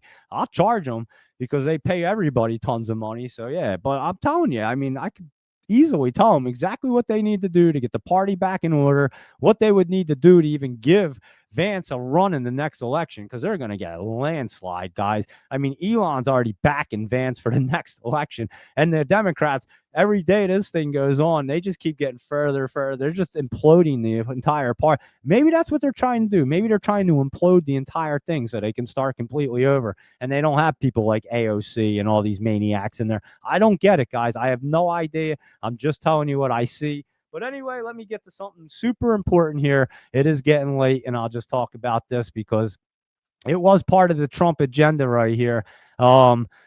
He had talked about last week, and we mentioned this as well. He posted out a video last week, and we were talking about cannabis earlier, and this is what made me think about it. And I said, I'll tell you something very important in life. So here you go. Listen up, guys, because this is super important. And I promise you, I know exactly what I'm talking about. I've been saying the same thing for over a decade now, and now all of a sudden people are starting to catch on. So I'll tell you the science behind it. I completely understand it all. 100%, I promise you. So Trump posted out the video the other week about CBD helping seniors and everything in that nature. It's been already happening. There's a lot of seniors that do take CBD. He's talking about the tincture. If you see they drop the dropper in there, it looks like an amber liquid. That is an actual tincture. I make them myself, guys. I've actually, like I said, I've made one that helps prevent seizure. It's been tested on over 100 people. I could have a guy come in that I know, an older guy. He'll tell you the craziest story. He is a good friend of mine, Bill. Like I said, I've told the story before. He's an electrician buddy of mine. He's a veteran. He was in what, the Navy? I forget what he was in, but he's a veteran and he's an older guy. And his wife has since passed, but she had a bunch of a lot of health issues going on, and she was suffering from seizures, and they had just come out of nowhere, and they had put her on all this crazy medicine. And I was good. I'm close. I consider Bill Shu to be like family to me. So put it this way. So yeah, Bill Shu, I said, look, just try this stuff, give it to her. So he does it. He trusts me. And all of a sudden, she doesn't have any seizures, guys. And now, like, a month passes and she's having them pretty regularly, and they're really scared. They're getting pretty intense. A month goes by, she don't have one. Another couple weeks go by, she don't have one. Now she has to go back to the doctors, and they don't tell them. The doctor's like, how you been? And she's like, well, actually, we haven't had a seizure. And he's like, oh, great, the medicine's working. And these guys are freaking morons, I'm telling you, because seizure medicine, guys, is the worst shit you can put in your body. If you look at what they put in it, I don't even know how they think it works. That's why it doesn't generally work for many people. It'll work in like 1 in 1,000. I think you just get lucky, to be honest with you. It's not the greatest thing. They constantly go through like all these different medicines, and each one's worse than the next. And then again, they never let you wean off of them, so they leave the residuals from one bad one, and then they give you another one, and them two always react with each other, and that really messes you up. So I understand that. Doctors don't seem to understand it. I don't understand why. It's not rocket science, but it goes on all the time, guys. And again, before COVID, I did cannabis consulting way before I got hit in the head. I used to travel the country and speak at the conventions and teach the medical professionals how to properly prescribe medical cannabis to their patients. So I used to actually work with a lot of patients around here, doctors from UPenn and Jefferson, the two main hospitals in Philadelphia, would actually contact me. I had a business card. They would reach out to me and they'd say, hey, listen, we have this patient here. They would generally be a lot older, or they'd be young kids. I worked with a lot of super young kids, and I worked with a lot of elderly people, and seen results that no doctor will ever have. I promise you. That's why they used to call me. So this is what they would say. They would hit me up and they'd say, hey, we have a patient. We're going to give them your information. And we explain to them what you do. And here's what I did. And I made it real simple for everybody. I said, you go to the doctor and they hand you all these pharmaceuticals, and you probably feel worse, and you're wondering when you're going to get better, and you're probably not going to get better. And they have no idea what the hell they're doing either. I'm not going to lie. They're not curing anything. I'm not curing anything either, guys. I promise you, I'm not going to cure anything. I'm not even going to attempt it or act like I'm going to. But what I'm going to do for you is I'm going to make your quality of life way better using cannabis. And then I would learn about the person and exactly what the ailments were, and certain strains work certain ways for people and can help in different inflammations, different factors. So I would find out exactly what's going on. Sometimes it would take 1 or 2, 3 times to get the tincture right for that specific patient. And I would figure out a tincture for them and then teach them how to use it. Guys, I'm telling you, when you talk about results that doctors had never seen before, could never attain with pharmaceutical medicine, they were completely blown away with what they were watching happen. So I would constantly get more and more people up until COVID happened, and then it all kind of just fizzled down. I think a lot of the doctors, and again, the one main doctor was an older guy. He retired, so he was the one that was hardcore about it. He was like, you know what, this guy's on to something. He knows what he's talking about. He's got patients coming in here that we sure as hell couldn't help, and they're coming in here And no, they're not cured, but they're walking around and they're not in complete pain and agony like they were. And they were eating Oxycontins and all this other shit. Get all that stuff out of your system. It's making you worse. And this is what I explain to people. Doctors, I don't understand how they don't understand this. But anyway, so I would go work with a lot of people. I've seen a lot of research. I've done my own research. It was all hands-on, and I was learning, experimenting, and learning myself. And again, guys, I told you my mom unfortunately passed from cancer back in 2016. She was one of the very first patients in New Jersey to get the medical license. And the dispensary, we had one dispensary in town, and it was called Compassionate Science. And it just so happened to be like a couple blocks from my house, and that's where the Big Curaleaf is. And then they were the biggest dispensary up until the New Jersey basically allowed. They're probably still one of the biggest, but up until New Jersey just went nuts with the licenses. And I'm actually going to do a whole segment, guys. I'm going to contact all the dispensaries around here and reach out and go stop by, do a little segment at each one. And I call it dispensary hopping. So when I would go and travel to states, and again, I've been to every single state as they would get legalized. California, Colorado were obviously the first ones, and what's the other one out there west? I'm trying to remember the name of it. Oregon. That was the other one. So yeah, they were like the first 3 states that were basically legalized. I'd spoke in all them states. And then when I'd go out and visit and have to go to a convention, I would call it dispensary hopping. I would go out and just go to every dispensary around and maybe buy something from each little place to have a sample and try them out, see what they had. But I would always just talk to the people and see how knowledgeable they were, the bud tenders and everybody. Because again, I absolutely know what I'm talking about. So I would always do that. And every time I go snowboarding out in Colorado, I would literally rent the car in Denver and just make my way out to Breckenridge and stop at a bunch of dispensaries. Breckenridge has a couple good ones out there, but there's a ton of great ones on the way. And I would do the exact same thing. So I call it a dispensary hopping my whole life.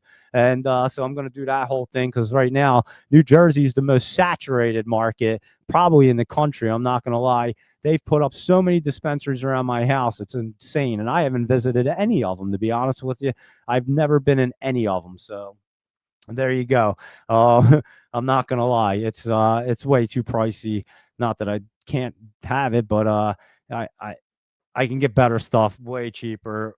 Obviously, you guys know how it works. So anyway, let me tell you what happened. So yeah, I'm gonna do that whole segment. So I would travel the country, go speak at the conventions, teach medical professionals how to properly prescribe medical cannabis to their patients, and take a bunch of questions. And the first thing I used to just mess around with the doctors and stuff and have a good time with them. I wish I had recorded all them. I honestly should have, but it was a while back and I just never did, to be honest with you. They would have been fun to have. Anyway, you just think things are lasting forever until you get hit in the head. And then I had to stop traveling for a while. I could probably do it now. I flew to Vegas and didn't have any issues. So, for the Covino and Rich convention, and I was shitting my pants when I got on that plane. I told you the story. I told the dude next to me, I'm like, yo, I don't want to scare you, but just giving you a heads up, dude. I suffered a major brain injury, and I have no idea how I'm going to react on this plane. So if I like pass out or die, you know what happened. And he's just looking at me like, thanks for dropping that on me. I'm like, don't even worry, dude. I just wanted to give you a heads up in case I like keel over and die on you.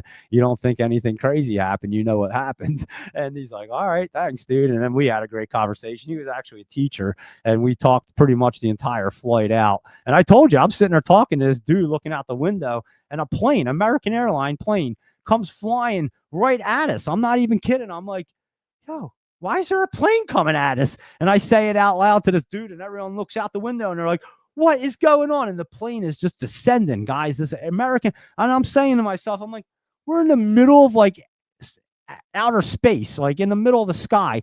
You couldn't possibly line 2 planes up like that if you had to, unless you physically like coordinate the GPSs together. It was the most bizarre thing. And yeah, this plane's descending like under us, and we're all looking at it like, what the fuck is going on? But yeah, that happened mid-flight. I'm not even kidding. We're in the middle of the flight in a plane. You just see this American Airline. You could see the AA as clear as day. You just saw it. It was just a set. It started dropping hardcore.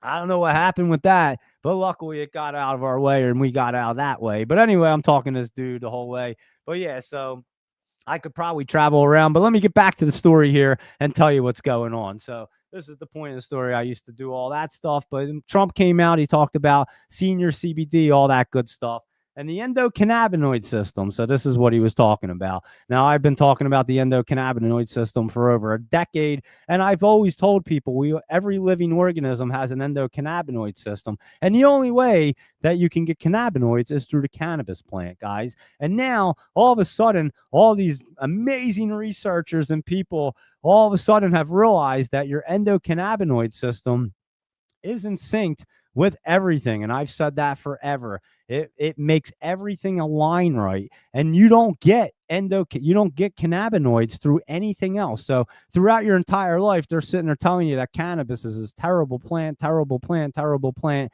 It's bad for you. And here, it's the only thing that actually really grounds your body and gives you the cannabinoids to make your endocannabinoid system thrive. And when that thrives, guys, the rest of your body will thrive. I believe it's why I never have any pain, inflammation, or anything. You guys should see the shit that I do in my life, and I never have anything wrong, basically. I mean, head injury, came home, smoked a bong, woke up the next morning. No one can believe I even woke up the next morning. I wasn't even supposed to go to sleep, nor was the hospital supposed to let me leave. I tell you, if I didn't wake up, my wife would have been really wealthy. I wouldn't have been here, but she would have been wealthy. Yeah, they weren't supposed to let me leave that night. I left 4 hours later with a severe brain injury. I come home, I smoke a couple bongs, and I go to bed. And somehow I wake up the next morning, and I am completely out of my mind, like in another galaxy that day. So that's what happened after the brain injury. And honestly, I kind of feel like cannabis might have saved my life then. I'll go back. I used to have, I think I told the story. I had mold poisoning at one point. I worked at a supermarket. I won't even say the name, but they're based out in New York, and they used to make their rooms. I was a chef. I have a culinary certificate and all. Went to culinary school. So I worked there, and I did all the food prep for this one supermarket. This was a while back. And they had these cold rooms, and they made them. I've always had bad allergies. Here, they didn't clean the exhaust lines. And I ended up getting mold poisoning. I was really sick, guys. And I'm telling you, cannabis had saved my life for that as well. I was so sick, I couldn't even hold down a grape. I lost over 55 pounds. I had to go get treated at the University of Penn, as a matter of fact. Funny that I was mentioning them and the doctors. But yeah, they had just built this brand new state-of-the-art facility, and they were testing me. They knew that the supermarket was paying all the bills. They ran them bills up pretty significantly. But yeah, when I got mold tested, it came back and it said danger in big red letters. And they said that like over 80% of my body, like my blood to mold ratio was like so astronomical. They didn't even know how I was alive. And so it took about 8 months for me to be out of that area and not be able to go back to be able to like cure my body. And yeah, I believe cannabis saved my life there too. So there's been many instances where cannabis has really helped me out in my life. And so yeah, I've always been very pro cannabis, to be completely honest with you. But fast forward your endocannabinoid system. So Trump was mentioning that in the video, and now all of a sudden it's this big thing that everybody's finally catching on to.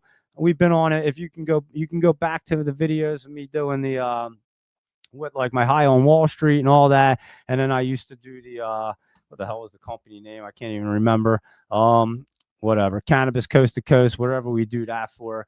I can't even think what the name was, but I was the CEO. I was the COO of a cannabis company, cannabis media company, guys. And so yeah, I used to do a lot of stuff with that, and we would do a lot of podcasts. And the owner Jimmy, we would do a Friday show, and that's how I got linked up with the hedge fund guys. Actually, he just threw us two on a show together. We didn't even know who each other were for like a month or two, and then we still talk to this day. But yeah, Jimmy's a great guy, and that's what I do the High on Wall Street for. And the segments, they shoot them over for Cannabis Coast to Coast, that news segment. But anyway, we used to do Friday shows, and we'd interview the CEOs of Curaleaf, all kinds of big wigs on in the cannabis scene. And I would constantly talk about the endocannabinoid system and how important it was, and people just didn't understand. So fast forward now, Trump, everybody's into this endocannabinoid system. Like I said, every living organism has an endocannabinoid system, and the only way you get cannabinoids is through cannabis. It's the only way. CBD will give it to you. It's a cannabis derivative, and it doesn't have the actual part of the plant is psychoactive, the THC part. So it's CBD. And for the hemp bill, the farm hemp, whatever the hemp bill thing, the farm bill. I couldn't think of the word. Hemp has to be 0.03 or less of THC to be considered legal in that farm bill. So it's really has like nothing in it. Obviously, it's pretty hard to grow like that. I'm not gonna lie. I think most of them don't really attain that number. And I tell people with hemp and CBD, I've actually made products more potent than using the most powerful and best cannabis plants. And hemp and stuff is way cheaper to grow. I've realized we figured out a way to actually trick it and make it super powerful, probably 3 times more powerful than what regular cannabis will do. And that's pretty impressive in itself. So they realize, and people do know how to do it. Not a whole lot of people, but people do. And that's why you see a lot of these Delta 8 products and things of that nature that are like synthetic or derivatives of the THC and CBD plant get banned. They make these products, guys. I had a whole company that did it. I told you we had one of the very first state certified labs in New Jersey that you could do anything in. So I was already ahead of we were way ahead of the curve on that too, the trend and everything. But yeah, so we've made mad products. And again, you can make them even stronger than products with THC. I promise you, I know. And it's very easy to do. You just have to know what you're doing. So fast forward now, endocannabinoid system. Everybody's talking about it. It's going to be super popular. That's why I'm telling you guys about it, because if you didn't hear about it, you're definitely going to hear about an endocannabinoid system coming up real soon. It was in that video with the Trump post that Trump posted. And that's like your main thing, guys. And I've been talking about it for, like I said, like a decade now. I've known about the endocannabinoid system. I used to talk about it when I would go out and do my speeches to the medical professional. I would actually break it down and explain that you have an endocannabinoid system. Every living organism does. And it's the only thing that really actually makes everything work together in sync. And now all these years they tell you not to use cannabis, it's so bad. So all these years they're just kind of screwing people because of money, and that's all it was. It was always lobbyists and everything else, the pharmaceutical companies. Now you see why I don't like them. They were the biggest lobbyists to always keep cannabis illegal. And now Trump says, you know what, this is going to be groundbreaking, because you know why? We can grow cannabis relatively cheap, guys. It's really cheap I mean, hemp and stuff like that's cheap. To grow premium cannabis that you're going to buy like top shelf in your dispensary, now that's expensive to grow. And you got to have the right people. But your hemp and your other plants, you can grow that pretty easily and pretty cheap. So you can get a lot of plants and a lot of the hemp, and then you do your extractions and everything, and you can make a ton of medicine with it for relatively cheap, especially compared to what the pharmaceutical companies charge for pills and stuff. So you're going to see that start to take place. And another cool thing with hemp is, I'll explain, hemp, when they actually, and I noticed out west they do it, they'll rotate their crops. Vineyards use hemp. They grow hemp a lot now, and they just started doing this in the last few years. They do grow hemp. Hemp actually will suck up like everything in it. So when they have a contaminated ground, so I'll explain it better. When they grow their grapes and stuff, you know, your ground gets you use up all your nutrients and everything. You got to kind of grow different plants or do something where it can get contaminated. What they do is they'll grow hemp. Hemp will suck out like all the any metals, aluminum, anything that's bad in the ground. It'll suck it up. So that's why cannabis has to really be tested well where it's grown, because it'll absorb all the bad stuff in it. So that's why testing is important. And our testing in this country for cannabis is horrible. I know. I looked into doing a testing lab years ago, and I was like, there's no way we're doing this thing. It's so inaccurate. It's ridiculous. Like, and then you hear all these companies, they just pay to have the highest percentage and all that nonsense. So you have all that going on. So yeah, I always tell people, don't believe any of the testing that you see. It's probably not that accurate. I do know that for a fact as well. But your endocannabinoid system is very important, and people don't even realize that you have it. So people are totally anti-cannabis, and they walk around and you have inflammation and everything. I'm telling you guys, cannabis is the product, and it's real simple. It's such a simple philosophy of why it works, and I'll break it down. We all have an endocannabinoid system. Like I said, every living organism. Cannabis actually reduces inflammation, guys. It's proven. It reduces inflammation. It reduces stress. Every ailment is caused by stress and inflammation. If you can't go and get an MRI, a CAT scan, or an X-ray and show me something's wrong, and especially back injuries, guys. And I'm going to tell you right now, I told you my had my back was hurting. I shut it off like that. Like I snapped my fingers like I shut off a light switch. Guys, this was when back in 2016. It was when my mom was sick. I remember. So you're going on 9 years. I haven't had a back. My back hasn't been sore in over 9. I haven't even thought about it, guys. It doesn't even come to my mind anymore. And I read a book. I'm telling you, Dr. Sarno, he explains it all. It's all psychological, to be honest with you. And I didn't even have to finish the book, and I just shut it right off. And I realized what it was. And again, it was stress, and it was a lot of stress building up. And I had to learn how to basically relieve the stress out of my body. So I started doing meditation and yoga and stuff like that. And then you can just basically just get that bad energy out of you for the most part. And then your back's not going to hurt. But yeah, I'm telling you, we all have an endocannabinoid system. And if it's not in sync, you're going to have your inflammation, you're going to have pain, back pain, this pain, everything. So yeah, it's super, super important, guys, to actually have CBD. Now, again, CBD is non-psychoactive. All the tinctures that I make are non-psychoactive. I've given them to like little children, obviously with their parents' consent. Their parents give it to them. I don't, but I know people. I know a close friend of mine, their daughter has the most severe form of I'm trying to remember, Rett syndrome, and it's like the most severe. It's crazy, guys, and you do suffer a lot of seizures and things of that nature. And I've given them plenty of that. And it's I try to help people out. I know people that suffer from seizures. I give it to them, or anybody else. Like I said, I got friends that'll contact me and be like, hey, so and so, my family's having an issue.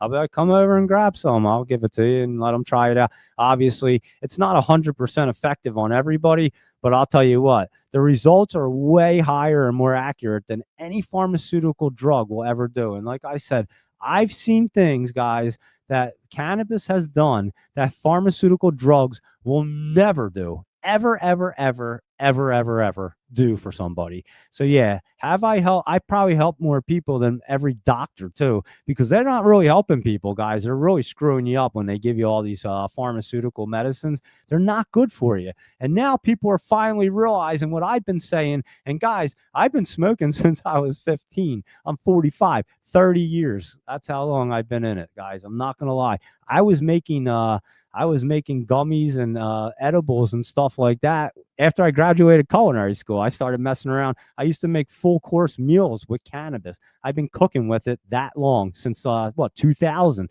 25 years, guys. I've been experimenting with it. I know a little bit about it, I'll tell you that. And yeah, so now everybody realizes that you have this endocannabinoid system, and now it's a free-for-all, because people realize when you do take these tinctures, they make a huge difference in your life, because again, you're cutting out inflammation, you're reducing stress. And these are the two things that cause every single ailment in your body. I promise you, it causes every single ailment. Every one of them is caused by inflammation, stress, and an inflammation. It is the cause of everything. And I've been able to basically eliminate almost every kind of ailment you can ever imagine people get just by making these tinctures. And I've done it with kids, I've done it with elderly people, and I've done it with people in between. I've done it for myself, I've done it for friends, I've done it for family, I've done it for so many people, guys. I've been doing it for years and years and years. And there is no way anybody could ever convince me that a pharmaceutical drug would be better than cannabis. And that's why you hear me say I make my own medicine. Literally, guys, look at me. I'm pretty damn healthy. I'm 45. I suffered a brain injury. I'm pretty healthy. I'm not going to lie. And the worst thing that I was doing before was drinking soda, and I cut that shit out. So, and the chocolate milk, I don't drink any of it anymore. Maybe I'll have a soda, like if I eat a piece of pizza. I actually took Dougie to the pizza shop, and I just by habit, I grabbed the Pepsi. I wouldn't even have done it. I would have just probably drank a water, or maybe even like a root beer or something. Even though it has corn syrup and stuff, but it's it just doesn't taste as great. I opened up the Pepsi and took a swig, and I was like, I almost had to spit it out. It was so strong. I was like, holy shit, what the hell was that? And yeah, I was like, man, I can't believe I used to drink this stuff.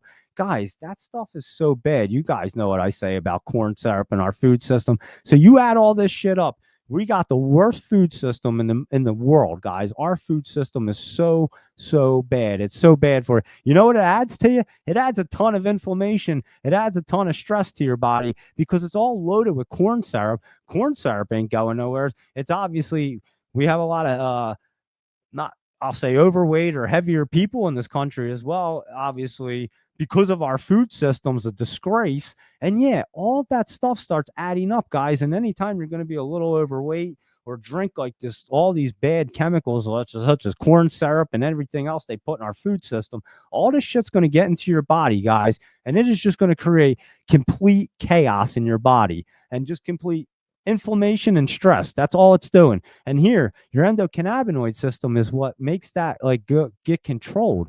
It actually is like it's like your joist paddle. It like is like, all right, this stress coming down, we'll move it over here so it can get eliminated. Well, guess what? If your endocannabinoid system hasn't had cannabinoids for your entire life because you're not into the cannabis plant, because the pharmaceutical company has been telling you that it's this devil and evil plant for your entire life, and now you don't believe in it. And a lot of older people don't believe in it because of that reason. They've been fed this nonsense their entire lives. And that was one of the things that these doctors would say to them. They said, listen, you just have to trust me. If you trust me to give you this pharmaceutical medicine, you have to trust this guy, because we've watched so many patients come in that we literally could not even help anymore. And this guy gets them to walk in there like they're like doing pretty well. And I'll tell you a story. The guy I used to run a construction company with, he's like a dad to me, guys. And this has got to be how long, Keith? Oh my God, it's got to be like 8 years now, guys. They gave Keith 6 months to live, guys. I'm not gonna lie, he had a brain tumor. They gave him 6 months to live. I think we're going on 8 years now. I just started making him tinctures and gummies. He's been alive for 8 years, guys. He's cruising around, living life. 8 years later, they gave him 6 months to live. And now he's still around, kicking, enjoying life with his grandkids, enjoying everything. And yeah, they gave him 6 months and said, yeah, we can't do anything for you. I was like, fuck that shit. Here, watch this. And yeah, guy's been around for 8 years. So they gave him 6 months. I said, we'll give you a lot more time than that, Big K. Let's do this. And yeah, this whole everyone in the family knows what I had. They know the story. They know everything that I did and why it all worked. And again, guys, this has been proven time and time and time again. I've watched it with so many people. I watched it with people I know, like Big K, who's like a dad to me, and Bill Shue's wife, to people that I barely know, people that know friends of mine that I don't even know. And I mean, I can tell you probably over 1,000 stories in my lifetime since I've been doing this, because I've been doing it a while, with stories that, cannabis has just done things that pharmaceutical drugs have just never done for people. And I've watched it a million times. So yeah, I'm telling you, pay attention when they're talking about the endocannabinoid system. If you ever have questions about it, but yeah, it's super important, CBD, but yeah, it's going to be huge, guys. I'm telling you. And I'll tell you what, and that's why we were talking about Pfizer and stuff. That's what made me think about it. Because these companies right here, guys, are the devil to everybody. Pfizer, Moderna, and all these companies. That's why I generally don't trade any of them, guys. I'm not going to lie. I am that anti-pharmaceutical companies, and that I don't even like. I don't even care about them. Let's put it that way. That's how bad of a taste they put in my mouth, because I've watched how many people they've put in jeopardy and endangered their lives for no reason, just to have profits. Look at COVID, guys. Do you know, I posted that post out. My sister's having crazy health issues, and the doctors, not one doctor, about 5 different doctors have looked her in the eye and said, you know, this is from the COVID shot, right? She was perfectly fine before she got a COVID shot. She didn't want to get the shot. Her mother-in-law is big in the healthcare system, hardcore them, and was so like, she wouldn't like let her come around her. So my sister was like, fine, I'll freaking get the goddamn thing. Now my sister, And I told my sister, I said, I wouldn't budge. I'm telling you, you know, I'm not getting it. So I'm not coming around anybody. I don't give a shit. You're not going to tell me that I need to get this shit because it's nonsense. First off, let's start with it. They call it a vaccine. So if you're telling me if I get this shot, I can't catch COVID tomorrow or next year or the year after, no, you could still get it. Well, then take the word vaccine off because now it's not a vaccine. So you're miswording it to dupe the public, which is not really cool. So that's what they did to people. They called it a vaccine. People think vaccine, you're not going to get it again. How many people got the COVID shot and then caught COVID and got it way worse after? So if you were still going to be catching COVID, why would you go get the COVID shot? It didn't make any sense. And I told everybody, I am never, they couldn't come around me. I said, and obviously I didn't have a job because I do this, but I said I would lose any job in the world before they forced me to get that shot. I'm standing my ground because I know 100% what they're putting in people is absolutely nonsense. Guys, it was a man-made, COVID's man-made. How are you going to have a vaccine for it?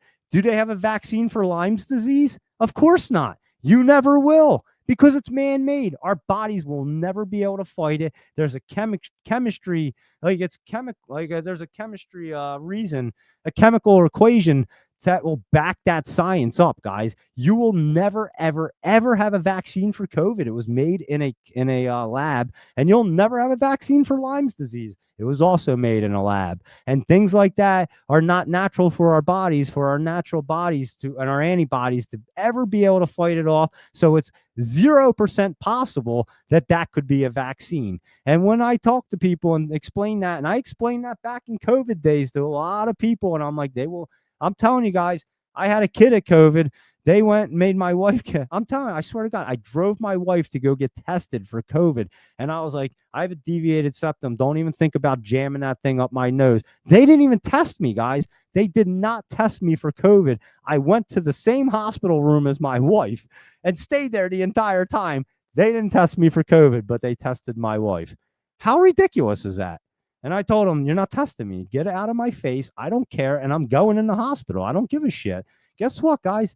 They didn't stop me. I'm like, you're going to violate my civil rights and you're not doing it to me. I'm going to stand my ground because I'm an asshole and I know what's right and what's wrong. And that's what I do, guys. And that's why I posted that because I told my sister 1,000,000 times, don't give a shit. Then you can't go around the family anymore. Who cares? But it's not worth your health, risking your health for the rest of your life because they want to put the shit in your body that nobody even knows. Well, yeah, let's just go grab everything off the shelf and mix it together. Again, guys, I was stopping COVID and I posted it back then.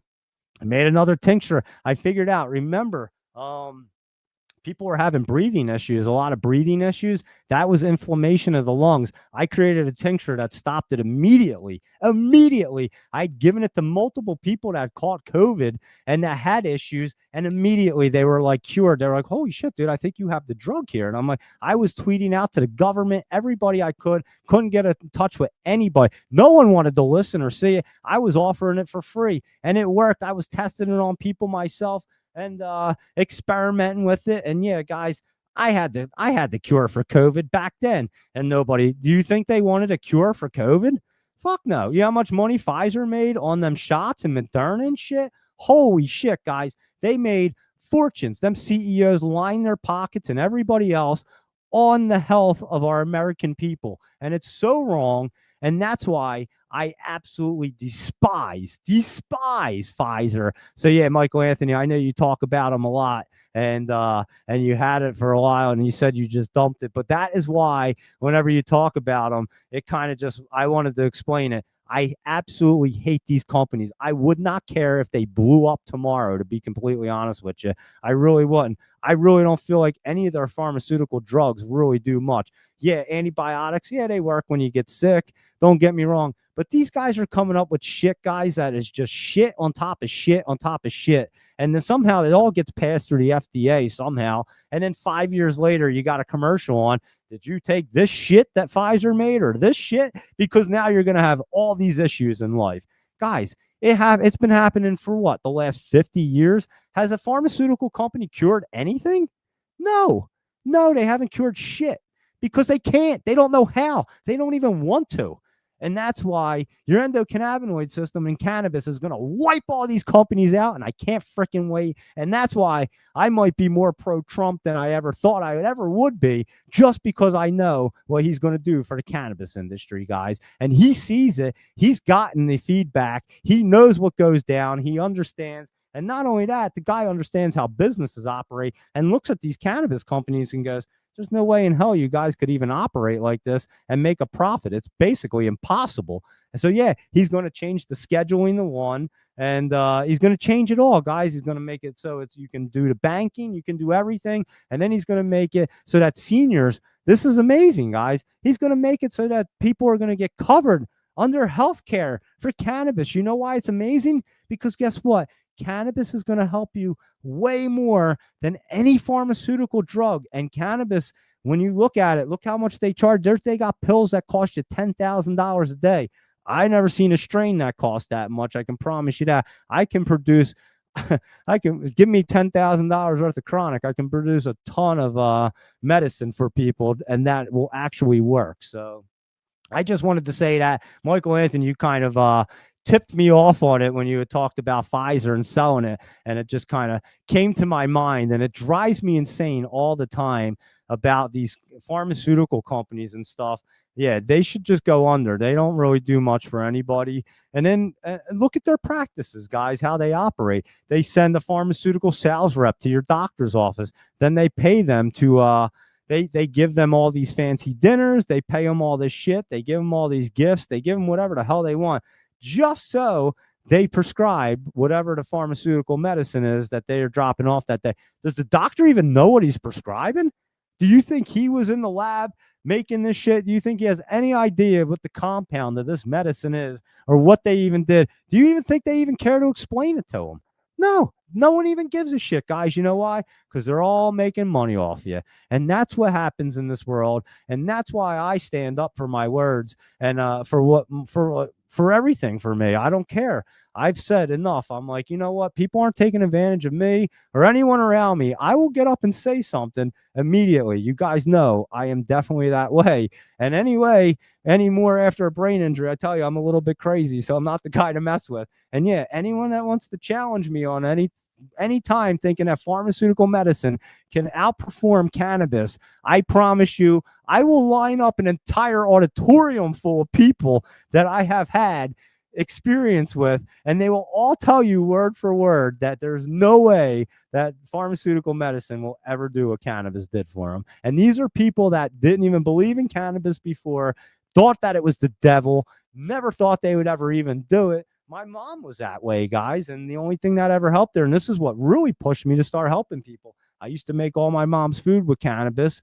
And again, this is going back 2016. So you guys know I've been cooking for a while. I thought I was doing it back in 2000s. I was making, I remember, I'll get into that story later. But anyway, I used to make all my mom's food with cannabis. She had never smoked or done cannabis in her life. She had never done anything. My mom was like clean as a whistle. She used to get up and go to the gym every morning. She had Crohn's real bad, and it ended up turning into colon cancer. And it was rough, guys. She really suffered. So I used to make her food with cannabis and help her. And I'm telling you what, I'd be sitting there eating dinner, and I'd be whacked out of my mind. I'm not going to lie. I'd be like completely stoned. And my mom would be like, did you put anything in this? Because that's how much pain she was in. But later on that evening, she would be able to move around and feel all right. She wouldn't really even be high because that's how much pain she was in. And the cannabis would go in and do its job in your endocannabinoid system and actually help her. And obviously she had a really rough bout with cancer, and it was nasty. I'm not going to lie. It was a tough one. And, but yeah, she probably stayed with us a little longer than she probably would have if she wasn't doing what I like, the cannabis stuff. And yeah, she was in tons of pain, and she used to tell every single doctor whenever I took her, the only thing that works is cannabis, so you might as well not even prescribe me that. And she's like, I've never done it in my life, but I promise you it's the only thing that's working. And she would tell every doctor that. And again, guys, after my mom passed, I said, you know what? I might have a gift with this and might be able to do something. I want to help more people. And I just kept on going. That's how I got into the conventions, started really speaking, and like went full out into the cannabis industry. And yeah, I've been doing it my entire life, guys. I'm telling you, I've been doing it that long. And I know the plant like the back of my hand. I know the entire industry like the back of my hand. I can go from seed to plant, make it the most beautiful plant you ever want to see. I know how to grow. I know how to set up the grow systems. I know everything inside and out about the cannabis industry. I promise you. And I strongly believe in it for that reason. I was always the person that was way into cannabis, never really into alcohol. I never really liked alcohol. It always made me feel like shit. I didn't like to wake up and not be able to be productive the next morning. So I was always a cannabis user. And guess what, guys? My productivity is out of control my entire life. I mean, I wake up early and I go 15 hours a day every day. And I am a big smoker, and cannabis has been a big part of my life. And with my brain injury, guys, I'm telling you, it's probably one of the biggest things for me. It really keeps me grounded. And like when I smoke, it's not even like I even like, I won't say I won't get high off of it, but it's really like a medicinal thing. And this is what I explain to people, guys. I know the medicinal amount that I need for my body. Every person's different. And this is where my expertise kinds of comes into play to really help people. Every person's body's a little bit different. And after you experience, there's just so many types of different people. And once you kind of see it all, you get to see, all right, this person's going to be like, they're going to need this kind of tincture and this thing. So you get to get a good idea of what people need. And yeah, guys, I'm telling you, I've medicated myself my entire life. Like I say, I use it medicinally. I've always said that. It's not like I'm going out to party with it every minute of my life. I use it because I know it helps me, and it helps me be successful in life. And I can't say that about a lot of things, but I've always known the first time I did it, I used to have bad allergies, and it was the only thing that ever helped my allergies. And I was like, man, this is quite amazing. And it was always frowned upon, of course, growing up. So you had to like sneak around and do it on the DL or whatever. And now it's completely accepted by everybody to the point where they're going to have Medicaid cover CBD, guys. Do you know how big that is? That is massive. You know what it's going to do to companies like Pfizer and Moderna? It's going to wipe them off the map. I've always said my entire life, if they legalize cannabis, you might as well just throw out Tylenol and all that bullshit. I don't take any of it, guys. I tell you all the time, I take zero medicine. If I need an antibiotic, I'll take it. And the only other thing I'll take is like Benadryl. And that's it. If I have like an allergic reaction to something, and I'm pretty safe now because I really pay attention to what I do and what I put into my body and everything else. I think it's very important. Obviously, you guys know I've been preaching about the corn syrup and everything, and I won't preach about things unless I'm actually taking the initiative and doing it myself. I said that when I grew up and working my entire life. I would never ask an employee to do something that I wouldn't do or I wasn't doing. So it's the same thing, guys. I don't preach shit that I don't really know about, and that I'm not 100% accurate about. And yeah, that's why I tell you guys, you got to get off that corn syrup. You have to get your health back, and because the longer you eat all this junk food and shit food, I'm telling you, your body's just gonna keep having inflammation and stress. And the more inflammation and stress you have, the more ailments they're just gonna show up. You're just gonna wake up one day and be like, oh man, this hurts. You know why? It's because your endocannabinoid system isn't able to regulate everything. And that's exactly what you need. So I know not everybody's a cannabis fan, and this is why I wanted to have this conversation, and we'll end it here, because we're only doing a 4-hour show and it's midnight. That's pretty wild, guys. And but I wanted to touch base on this because I know a lot of people aren't exactly cannabis savvy or cannabis friendly. And this is what I wanted to tell you. I know you guys trust me a lot, what we do and everything. And I'm telling you, look into the CBD, the tinctures. And if you ever have questions about it, absolutely feel free to reach out to me. I'm hardcore in the industry. I've spoke at conventions and taught medical professionals how to properly prescribe medical cannabis to their patients, and took a ton of patients and actually made them so that they had a quality of life. And like I explained at the beginning, I tell everybody right up front, I'm not curing anything, and damn straight that doctor's not curing anything, and either is the pharmaceutical company. They don't even want to cure anything. but I'm the one that's going to make you have a quality of life because I care. And I'm not going to rip you off for it like the doctor and the pharmaceutical company. In fact, I gave everything away for free, guys. So I say I live a very blessed life. And if I could help people, because again, I saw what my mom went through and it was very motivational for me. So yeah, you don't know how many people I've helped and never charged anybody a dime ever. I've sent the stuff across the country. I pay for the stamps. I pay for everything. And I pay for all the plants. I pay for everything, guys. And I help people. So again, another reason why I think I'm still alive sitting here after I got hit in the head. I tell you, I help people all the time. I've always been that way my entire life. No matter what the situation is, I'll get my hands dirty and I'll help anybody at any moment. It doesn't matter. And I really feel like that's what came around and saved me. I'm floating through energy, guys. I get hit in the head so hard. I'm literally, everything becomes black, quiet, and peaceful. I didn't even hear any ringing or anything. It was just dark. And next thing you know, I'm just going backwards. And the next thing you know, I'm thrusting forward. I don't even know what's happening. I'm floating through energy. And then I hear this calm voice just say, open your eyes, open your eyes. And here I am to tell the story, guys. So my head should have exploded on impact. I'm not going to lie. And if that didn't happen, I definitely shouldn't be. I should be a vegetable and not even being able to talk. So I'm telling you guys, cannabis saved my life right there. I always say, I don't think I would have woke up the next day. And honestly, I've talked to, when I went to concussion therapy, I told you the one girl, Sarah, she saved my life. She was way better than the neurologist, every doctor combined. She was incredible. And we often joked about the fact that the hospital had let me leave 4 hours later. And she says, you know what, though? I'm not going to lie. I wouldn't say, again, I'm not suing anybody anyway, so it doesn't really matter. But she would say to me, she's like, I'm not going to say this out loud, too loud, but it might have been a blessing that they just let you leave and you went home and smoked because you're still here to tell the story. I don't think I would have been alive if they took me to the hospital and left me in there, guys. I'm not going to lie. For whatever reason, they did a CAT scan, told me I was perfectly fine. I had a severe brain injury, put 4 stitches in my head 4 hours later after taking a 10-ton jack with the pressure of a 2-story house. If you understand the logistics of that, you would say there's no way a hospital let you leave. In fact, to the point where when I called my wife to get a bag made, I said, I just split my head open and there's no way the hospital's letting me leave tonight. I need a bag with my charger and a change of clothes. The hospital let me leave.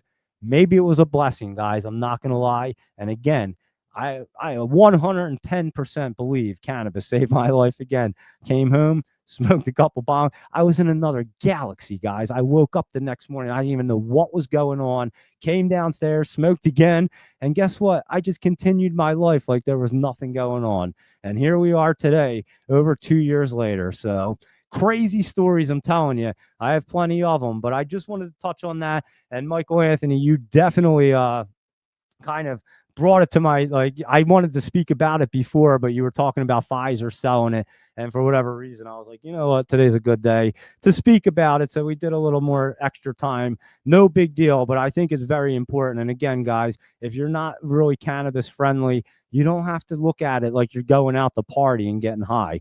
It's not made that way all the time. These tinctures and stuff are non-psychoactive. I make them non-psychoactive all the time for people, again, children and elderly people. I've tested it on so many people. It's insane. And not one person's ever had a bad experience. In fact, they always come back for more because it helps them out that much. So just wanted to touch base on that. I know there's not, I just know a lot of people, depending on age groups. So the younger crowd, they don't give a shit. Everything's fine for them. But older people, and again, I'm 45. I know we have older people than me that listen. And some people just never were into the cannabis scene. And that's perfectly fine. Don't get me wrong. And I'm not saying, you know, you're going to want to run out like a hippie and get stoned every moment. I'm just saying, take a look at these tinctures and stuff like that actually help. And that's like CBD products. And yeah, you need it in your body to really work with your endocannabinoid system. I'm telling you 100%. And again, look at me. I'm pretty grounded, and I've always just been a heavy cannabis user. So, and I seem to just keep going through everything else in life and just keep on smiling, guys. There's never ever an issue. So that's my story. But I did want to touch on that because, again, I know there's a lot of people, and I do answer a ton of questions about cannabis all the time.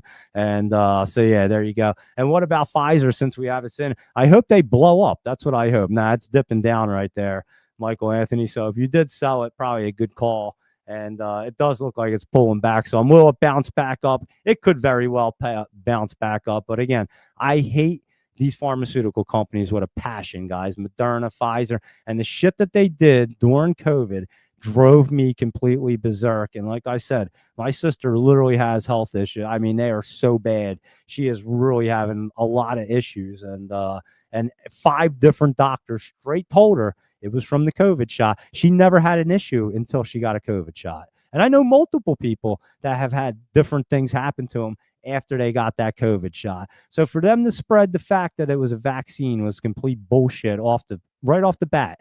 And that's why, again, I posted that, and I am very proud. I stood up for myself, and they weren't coming anywhere near me with it. I didn't even let them test me to get the COVID testing before I went in the hospital before my son was born. So yeah, that's how strict I am, guys. I don't really care what people think. I never did. I tell you, I'm set in my ways sometimes, but when I know I'm right in things and I know I can see things clearly, I'm going to stand up for what I believe. No matter if I'm the only person my entire life, guys, everybody's always gone this way. I'm the one going that way.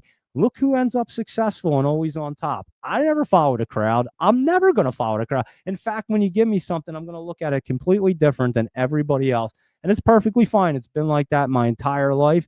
And that's how I've been, guys. So just wanted to touch on it. We did have a pretty long show here. It's after midnight, went into the next day already, but it's all good. I don't mind.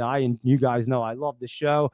But yeah, I did want to touch on that. And Michael Anthony kind of just brought it up, and it just kind of came up to me, and I thought it was a good idea there. So what type of problem from the vaccine? All right. So she and again, guys, I grew up with massive allergies. I had really bad allergies growing up. I have 0 allergies now.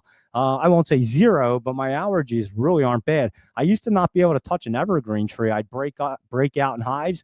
Now my sister, on the other hand, she never had a problem ever with anything in life. She just cruised through life like it was no big deal. She has the worst case of asthma that they've ever seen. She has what else? She has like 10 different things going on, guys, and it's just absolutely insane. Like she's had all these sinus infections. Her allergies are bad. Asthma, I said, what else is going? She has literally 5 or 6 major things. She's got to go to 5 different doctors, and every single doctor looks at her and goes, it's from the COVID shot. It's from the COVID shot. It's from the COVID shot. Every one of them. Anyone with a brain knows that shit was not supposed to be going in people. And I didn't let them put it in me because I've always had allergic reactions to everything. So I already knew that shit was going to mess me up. And I was like, you guys are insane if you think you're coming anywhere. The minute you called it a vaccine and it wasn't a vaccine, you lost my vote right there because you're lying to the public just to make money. And that's exactly what they did, guys. So there you go. That is exactly my story there. Doge Mama said it's unbelievable the money hospitals were getting for each patient that passed from COVID. Yeah, they weren't even passing from COVID, guys. If you ever look, every death was COVID because they were getting paid because they were getting a certain amount of money for every person. So if they had told you that the guy died of a heart attack, they wouldn't get their $15,000 or $100,000 from the government. So if they wrote that it was COVID because they wanted these numbers to be huge, they would get all this incentive, guys. The money that was getting tossed around during COVID and just lining people's pockets for illegal reasons and the wrong reasons, all them people should burn in hell. And I think that's what's happening with the Democratic Party, to be honest with you. Like I always say, what goes around comes around. It'll all come back to these companies, guys. I promise you. Everything always does. That's why I don't ever try to mess with people. I always try to do everything in an honest way, never take advantage of anything.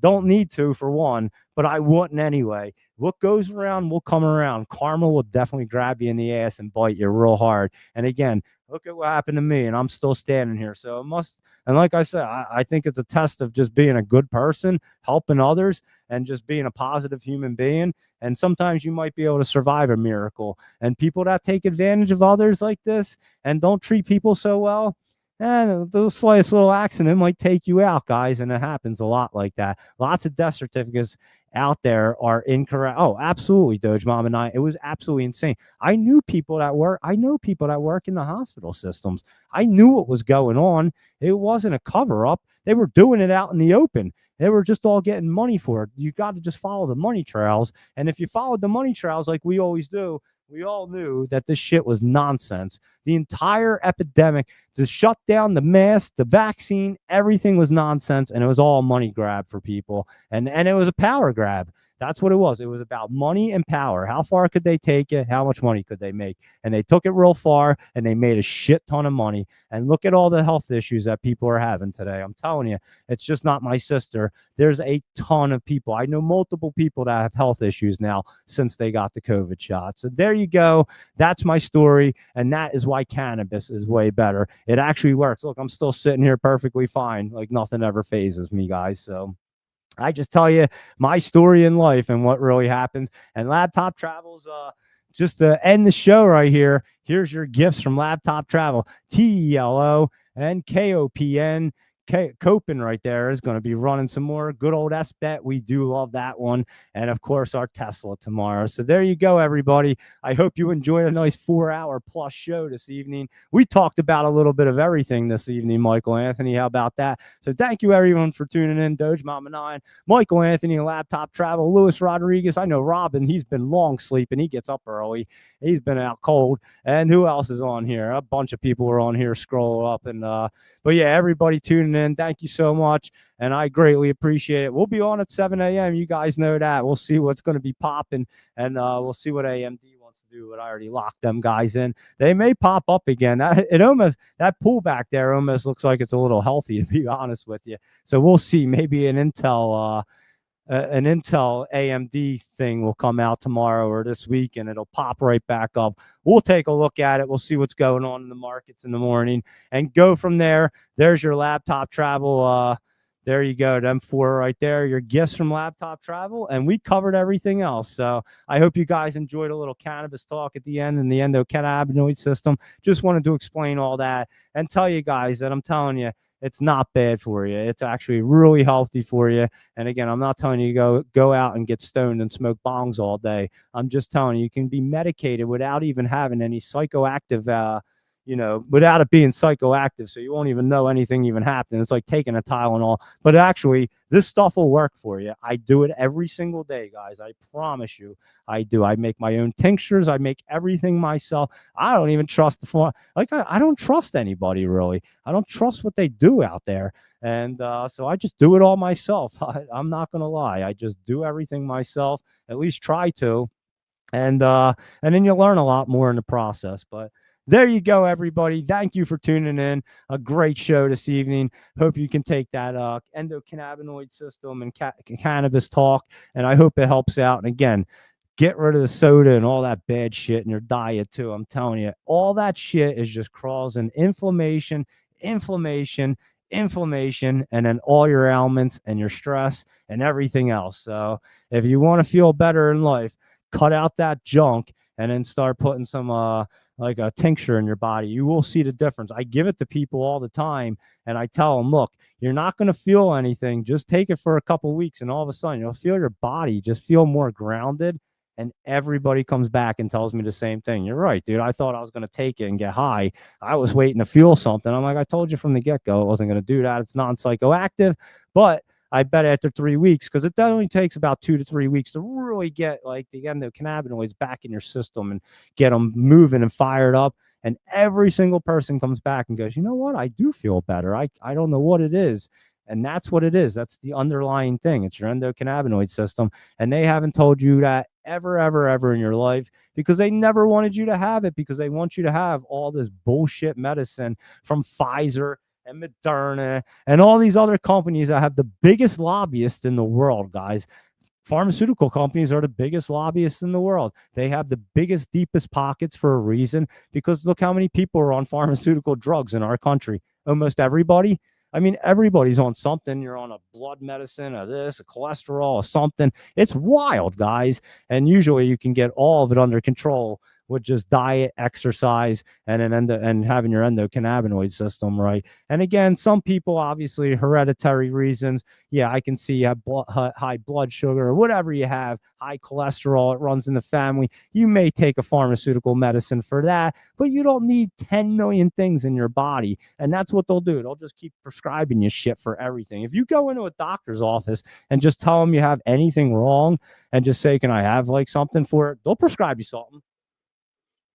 They'll prescribe you something immediately. And again, they got a sales rep sitting out there ready to buy them a beautiful dinner and all this bullshit just so they give you that crap. So just remember, that's where the money trail goes. And that's why they're even prescribing you any of the medicines that they're even prescribing you, because some jerk off came in there that doesn't even know what he's talking about. He gets paid like over $100,000 to push pills. He's basically a drug dealer. He pushes it to the doctor, tells the doctor to give it to you, and it's going to help. None of the people in line even know what the hell's going on, guys. They don't even know what they're giving you. They have no idea what the compound of that medicine is. They never even look into it. They don't even care because they're making money, guys. So that's it. That's what I have for you guys. Hope you guys enjoyed that. We'll be on at 7 a.m. All information presented here is for educational and informational purposes only, not intended as financial advice. So always do your due diligence. You guys enjoy the rest of your night. It's already the next day. It's after midnight. We're just doing long shows now. It doesn't matter, but enjoy your night, guys, and I'll see you guys at 7 a.m.